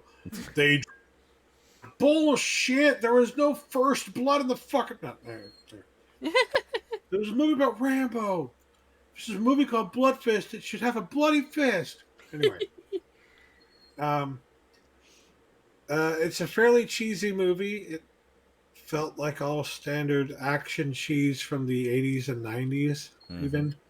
It was it's a very cheap ripoff of Bloodsport. He goes, he has to save his brother or whatever, or friend, from a gang he's fighting a tournament. In Manila, I remember the name of the place where they were. Because they're shot in Manila, because it's where they're cheapest. Yeah. It was the same era where Sergio Santiago was getting money from Corman to make all those post-apocalyptic films. Same era, running that time. So yeah, Manila, Philippines. Those were a lot of shooting places for a lot of those movies. But despite the cheese factor, like, I can see how it got a few more movies at least, because it has a very, simplistic, basic, but, A, B, C, D, E kind of storyline that pleases the brain, so to speak. It's very simple, on rails. You're just having fun watching Blue films. Drawn the Dragon, Wilson spin kick dude's face off. It's not challenging, but it is. Drawn the Dragon. Drawn Dragon. Drawn the Dragon, Wilson. Shut up. Somewhat entertaining. And because of that, I can see why. Okay, yeah, it gets a sequel or whatever. But I'm just shocked there are so many movies in this series. Like, it definitely does not strike me as the type of movie that would spawn 10 fucking movies. At least 8. I'm about to look. What the fuck is going on there? Related films. 3, 4, 5, 6, 7. Oh, there's 8 movies in the series. Okay, 8 Blood Fist movies based off of a fucking movie. Wow. That honestly was like a 6.5 out of 10. I gave it a 7 because he gave me everything on the tin. It was a real. I like martial arts movies. I like low budget stuff. This is the only one that went to theaters, I believe. And I think Blood Fist 2 is the only other one with a fighting tournament in it. And after that, he goes to fighting on the streets with gangs or some shit. I like I said, it goes somewhere else completely. Blood Fist 5, Human Target. Like what? Like anyway. People who love The Hero's Tale probably are what made that movie's franchise. You know what I mean? Yeah, like, I mean, it did really well on video sales. The Hero's Tale, so they go and see every single movie and rent every single movie in the series because they're like, oh yeah, give me that Hero's Tale. That was fun. I liked that one. All right. Booyah! Next, I watched some movies with Alex, who I haven't hung out with since September. Hey, I got to pee really badly. So, Stoud, what did you watch all by yourself while we're waiting for Skinslip to get back? I didn't watch anything all by myself this week. Well, never mind then. Played a bunch of Fortnite because I'm trying to level up to get to... I forgot to show something else I got this week. This was for my birthday from Rosie. I got We, which is a dystopian fiction novel from Russia, actually. That was actually originally published before Brave New World and before 1984, apparently. Wow. So, yeah, it sounds really, really good. It says, a page-turning SF adventure, a masterpiece of wit and black humor that accurately predicted the horrors of Stalinism. We is the classic dystopian novel. Its message of hope and warning is as timely at the end of the 20th century as it was at the beginning. So, yeah. Kid knows what I like. I definitely enjoy me some dystopian fiction. So, but it sounds like a good kind of companion piece to 1984 and Brave New World. I'm surprised that I had never heard of it before. But I've never heard of it before either. Yeah. So it's by Yevgeny Zamyatin. Oh. I'm sure I just destroyed that name, but but yeah, sounds like a good one. It's one in which most of the characters have numbers for their names rather than actual names. Okay, so I ran back. Depersonalized societies. So yeah. I can't running back. So That's I was okay. In the sorry. I talked a little bit about this book that Rosie gave me for my birthday because I forgot to mention it in my pickups. So there you go. Very good. So, me and Alex, who hadn't hung out since September, he's one of my oldest friends. We do movie marathons all the time. We watched some movies. We watched Apollo 18, which is a rewatch for me. I watched this with Stoudman. I know that one. During Project Flicks. Mm-hmm. I mentioned to Stoudman, hey, have you, like, literally when we were watching all these movies together, I mentioned, hey, you want to watch Apollo 18? He's like, nah. So then and Alex was like, hey, you want to watch movies? Like, yes. And I just said, you want to watch Apollo 18? He's like, sure. So like, yes, I rewatched the movie finally. I actually liked it. It's still a 6 out of 10. I liked that one. It was all right. It's pretty good. Good claustrophobic found footage film. If one knows enough science, one can tell you that there's lots of flaws in that film. Oh, I'm sure there is. But I enjoy it. Like, whatever, it's fun. Cares? It's a cheap. Like, to be fair, a lot of the scares are cheap scares, but the rest of it is just so cool. I just enjoy it so much. I just enjoyed sort of the claustrophobic nature of it.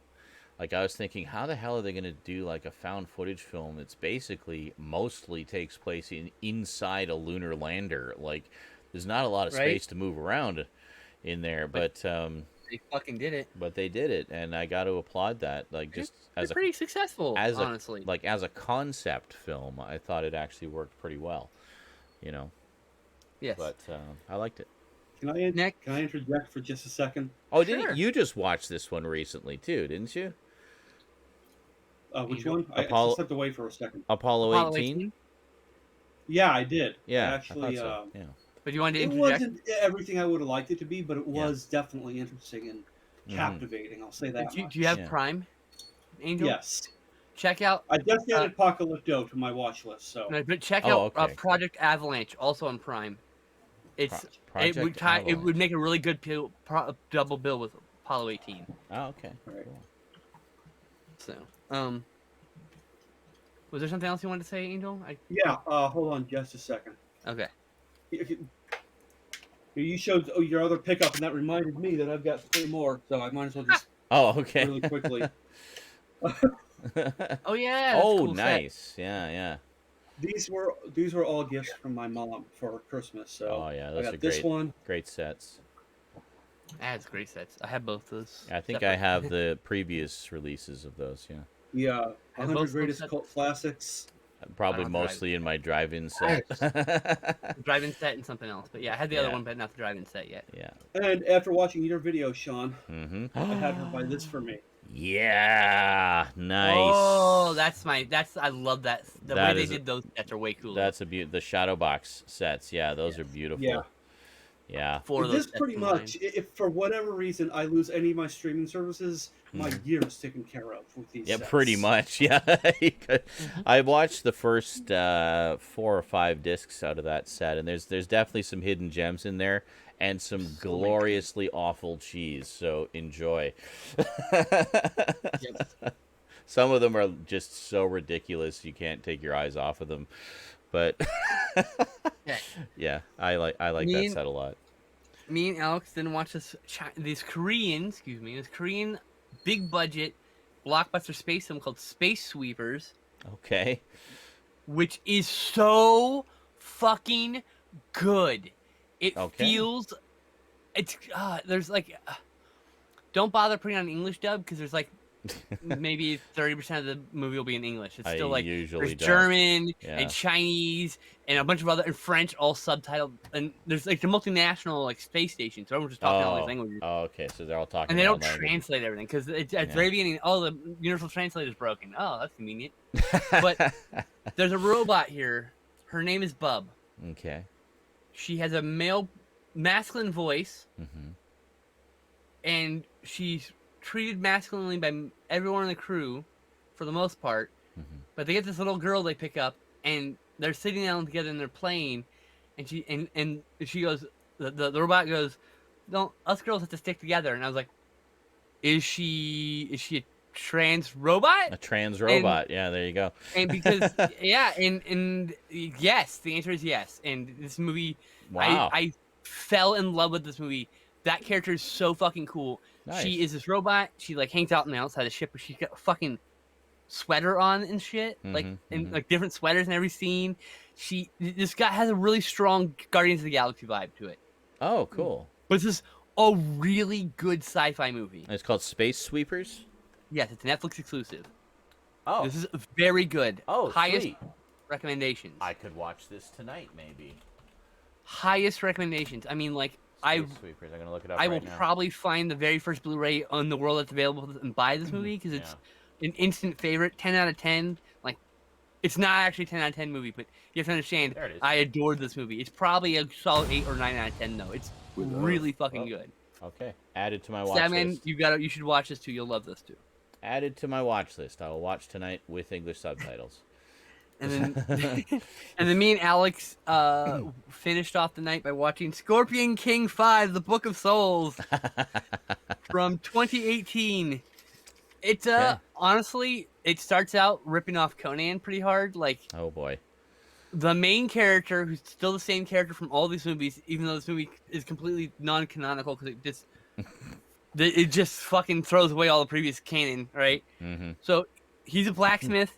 He's teaching his son the riddle of steel, basically, totally reworded. But I'm sitting here with Alex. I'm like, that's the riddle of steel from Conan the Barbarian. This dude is Conan's dad. Oh, look.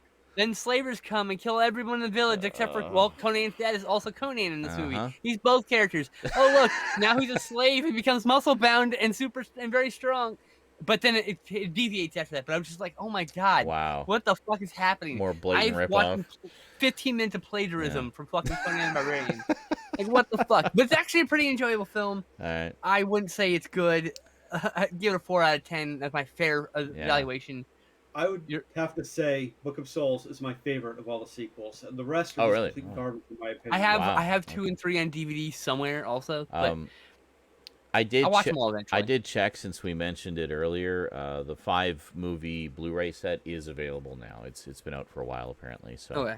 Yeah. I'll probably pick that up honestly. Yeah, I'd like to get that. A nice little companion piece to the Mummy I don't series. think 5's a bad movie. I think I would say as far as excuse me, right now it's a 4 out of 10 because I don't have a lot of experience with shot on video, digital video, fantasy films post the year 2002.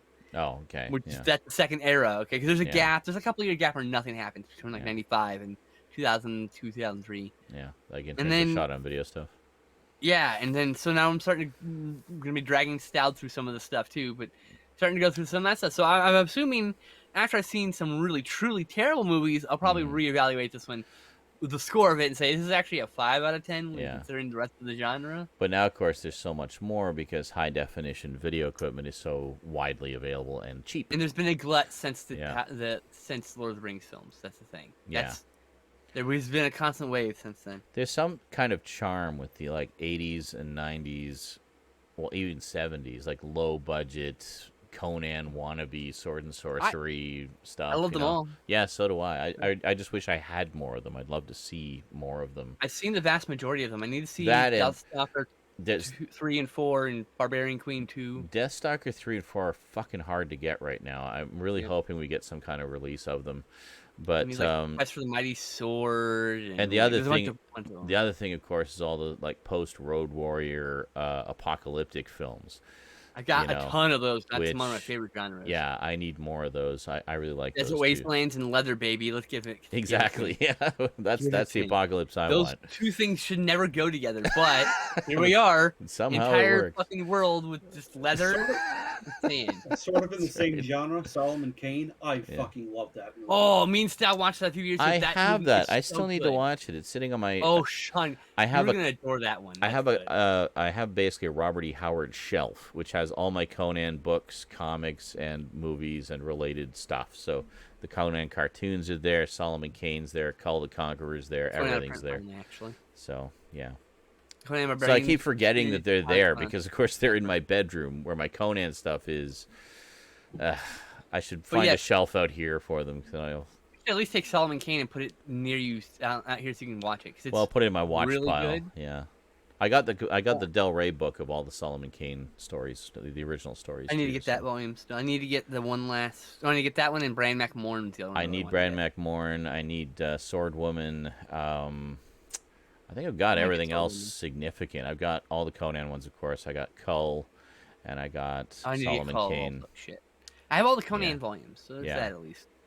Can I get that Conan set is so good. Right, Sorry, I'd love what? to get that one collection. The book with all the you type in Solomon Kane to Amazon Prime. It's a collection by Del Books with all Del of Rey. It's Yeah, Del Rey. It's like the only. It's from the same series that the 3-volume Conan set came from. Out in the mid-2000s. Yeah, they did like a whole, basically comprehensive library of Robert E. Howard stuff. So they did Solomon Kane, Cull the Conqueror, Brackman Morn, Sword Woman, Conan, of course. That's the one that I'm talking about that I want to get. Which one? Yeah. The one that you're talking about right now. All of them. Yeah. No, those are each volumes he's naming off. Yeah, those are volumes. There's not like one. Yeah. Not one volume. It's other the Sword One's volume. Bran McMorn's a volume. Yeah.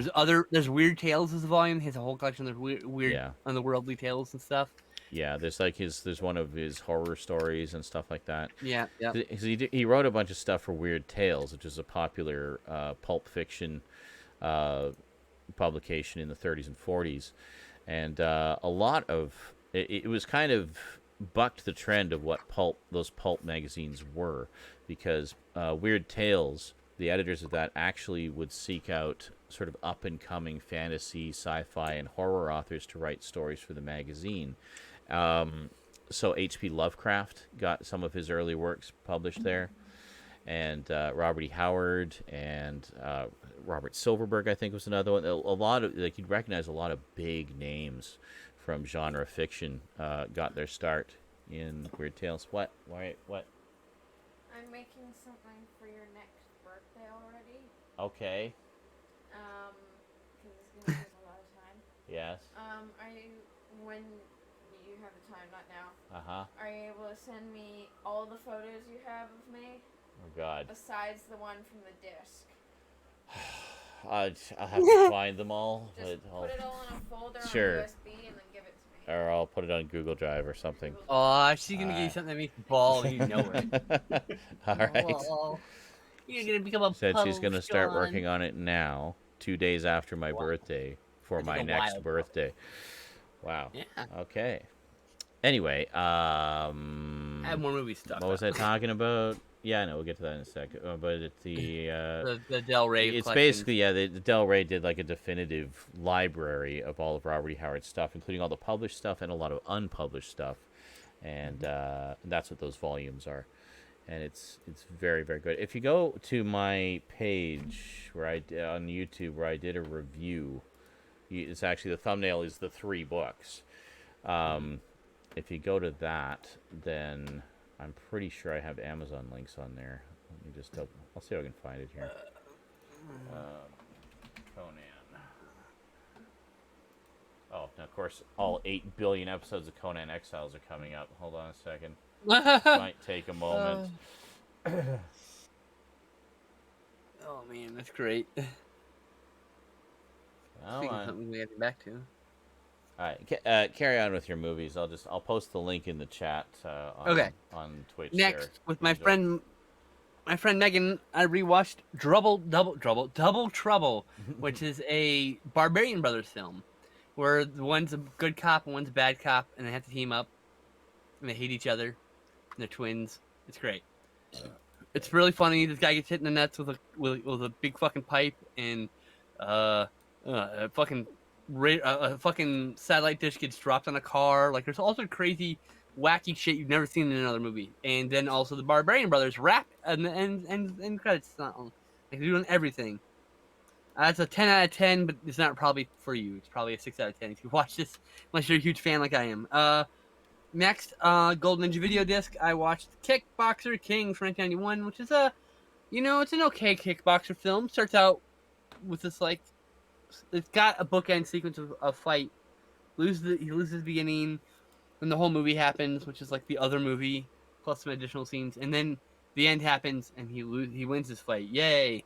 There's the whole movie. I saved you an hour and a half, but you also miss all the cool fight scenes.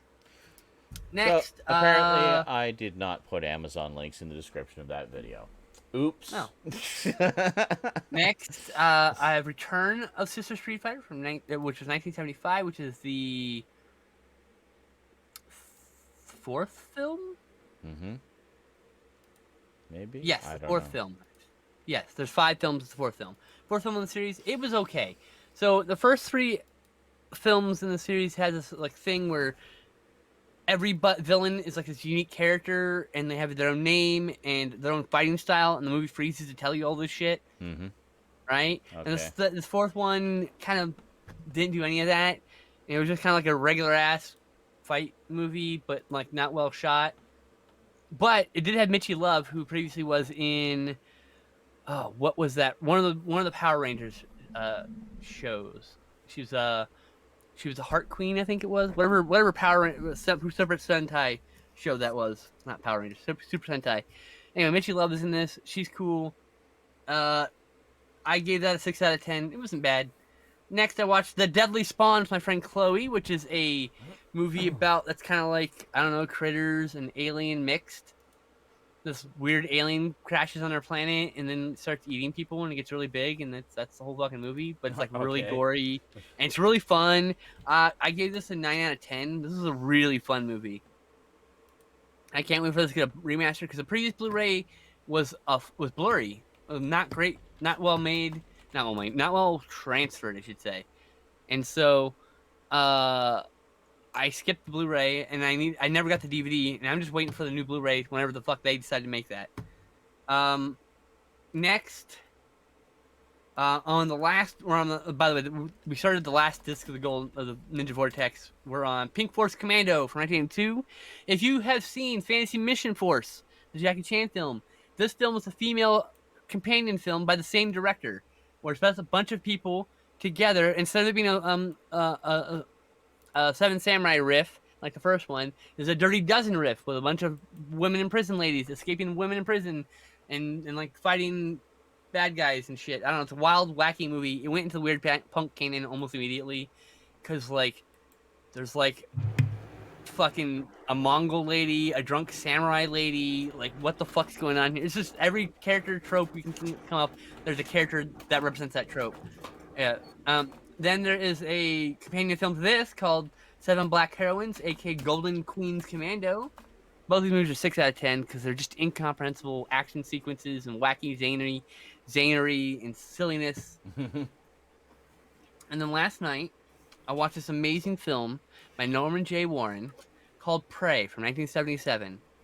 this lesbian couple lives in this secluded area, this secluded mansion, and this alien crash lands and kind of wanders in and like hangs out with them for the whole movie. They have philosophical talks and fuck, and it's actually a really good movie where there's a lot of like, I simplified it, but there's a lot of give and take, tug and pull, like social dynamics going on here, like the various relationships and how they jostle and who has powers and the power in various scenes changes. Actually, quite. I think it's actually quite layered for such a low budget film for 1977. But this is an 8 out of 10. Thoroughly enjoyed it, and not just because it's about lesbians. And then I went to bed. I had shitty dreams. I woke up nauseous. I'm sitting in the bathroom in the morning, and I get a text. Oh yeah. So, I found out this movie exists. This movie is a director named Craig Denny. He was an astrologer. He was born in Canada from rich parents. He ran an astrology business that made enough money that he said, I want to make a movie about my life, but not really about my life. So this vanity project was written, directed, produced, starred Craig Denny. Okay?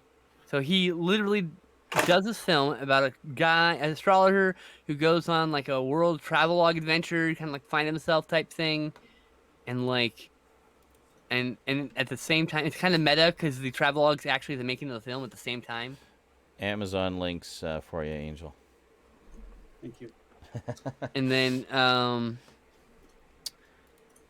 then he decides he's gonna make a movie, and so he like gets involved in Hollywood. And there's a point where in real life, Craig Denny's company put out a variety ad talking about this movie being made. So the movie is about an astrologer. It's Craig Denny's film about an astrologer named Craig, who's making a movie about an astrologer who goes on a travelogue and then makes a movie about it. But he can't get funding, just like in real life he can't get funding. And he took the fucking variety ad that he actually put out there, and it's actually the real ad is right there in the fucking movie for the movie that's being filmed. So it's super meta. So look back. It's Craig Denny's film about an astrologer named Craig who makes a movie about an astrologer. This movie's not available in any way possible. So this movie showed at some draft house screenings and some other repertory cinema things. It could never be released because it uses Procol Haram's Golden Night or whatever. I think that's the name of the song. Procol Haram? Whatever that band's name is. Procol Haram, I think it's called. Whatever. And then also the Moody Blue, but they credited the Moody Blues at the end of the movie. Okay. So and there's a Moody Blues song, and so like there's a whole rights snafu, so it never be released legally. Procol Haram, thank you. I could not remember the name. I'm sorry. And so that was unlicensed, the song use. And so this rights to this, well, like only song I know of them is A Whiter Shade of Pale. No, it's not that song. It's one of the other songs. So the film can never be released because of rights issues with the music, and it was thought to be lost. No one knew it even existed, but at some point, someone over, I believe at AGFA, got a hold of 1,000 adult movie film prints and crammed in the middle of this with this movie called The Astrologer, which they assumed was the Glickenhaus Astrologer, because guess what? Released in 1975, the same year as the Craig Denny Astrologer, so just to confuse things even more, there are two movies called The Astrologer about astrologers that came out in 1975. Okay? Excellent. I Clear spent 2 years tracking this movie down. I tried every lead I can get. A lot of people are going to say no because it's not really supposed to be given out. So I find this draft house employee. He has a copy of it. We start talking.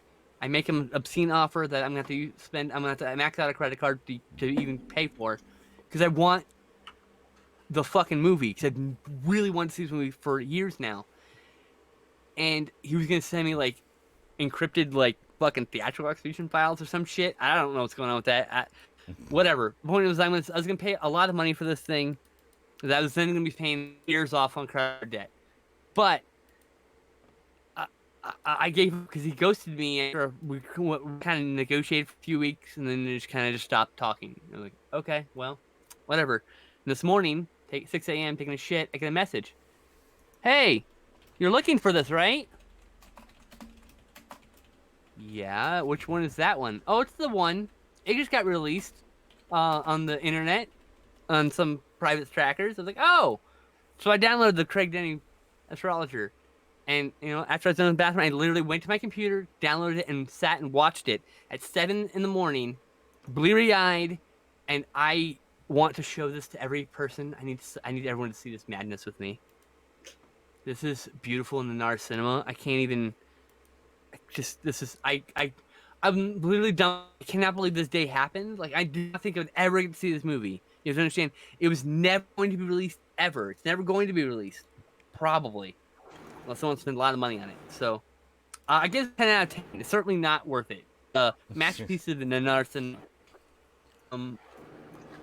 Second to last, I watched Sister Spider, The Fifth Level Fist, which gets really poor ratings on Letterboxd, I find out after I watch this. But I had a ball with this, and I find out this is directed by the same guy who did the first 3 Street Fighter films, which I also loved. They were great. They're like, the action sequences are like, it's not as violent or whatever, and it's not actually connected to any of the things. It's Sister Street Fighter in name only. But Mitchie Love is back as a more important character, and she's kicking ass. And I really enjoyed this. 8 out of 10. I don't know why everyone hates it. It's better than the fourth one. And then last, and not least, sometimes. I watched Murder Unincorporated from 1965, which is a movie about this port town called Killer Town. And it's run by the mafia, and there's these the 5 heads of the different things: the export, the bootlegging, the whatever, the drug dealing, so and so. There's a head of each of those things, and the head guy gets killed by this guy called Joe the Ace, and so they hire this company called Murder Unincorporated, which hires out assassins who each have their own gimmick and character and silliness. Including clearly a 12-year-old boy who's playing a grown man as like an odd job riff. This is a silly slapsticky comedy. It's just so weird. I can't recommend this film unless you're like really into some strange cinema. This was bizarre, and not because it was like, I don't know. Bye, Stoud. Unexplainable. Wow, what happened to Stoud? I have no idea. Anyway, that was it. That's all I watched. Cool. Million fucking movies. I'm really hungry. I bet his power went out. It's probably. Well, I'll just move me over here. You alright? Yeah, I'm tired. Been up since 6 in the morning. Hey, he came back just in time. There he is. Hold on. I gotta move this over now. Yeah. Over here. I watched the astrology at 7 a.m. and it would change my fucking life. It ends with a Macbeth quote, and I don't even know what the hell happened. My internet died, and I just came back and sorry, it's like I don't know if it's gonna die again. I'm like, that's okay. We're wrapping it up so I can go eat. I haven't eaten all day. I literally woke up just in time to do the show. And, wow. Well, basically just in time to have a shower and a coffee and then do the show. So I haven't eaten anything yet. I'm gonna make nice, hearty, meaty pasta. Fucking A. Alrighty. Well, that is it for another week, everybody. Hope you enjoyed. Lots of geekiness and fun was had. Thanks for joining us this week, Angel. Awesome as always to see you. And we'll see y'all next time. As to what I'm doing this week, well, if you're on YouTube, lots more Fortnite coming your way, of course. Also got some more update videos coming. The Friday one was only the beginning. You have no idea like how much shit I've got coming your way. It's ridiculous. And some closer looks that I have yet to film and all kinds of good stuff. So stay tuned. Don't go nowhere. Don't touch that dial.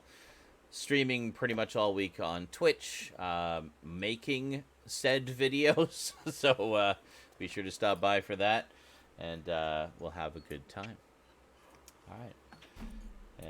And thanks again, everybody, for the birthday wishes and for making the birthday marathon so much fun. I had lots of fun. Stay safe, everyone. All right. Take care, everybody. Happy Thanks birthday. for coming out.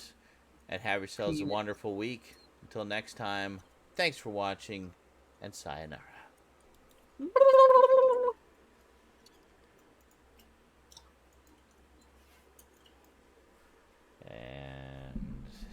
There's the music.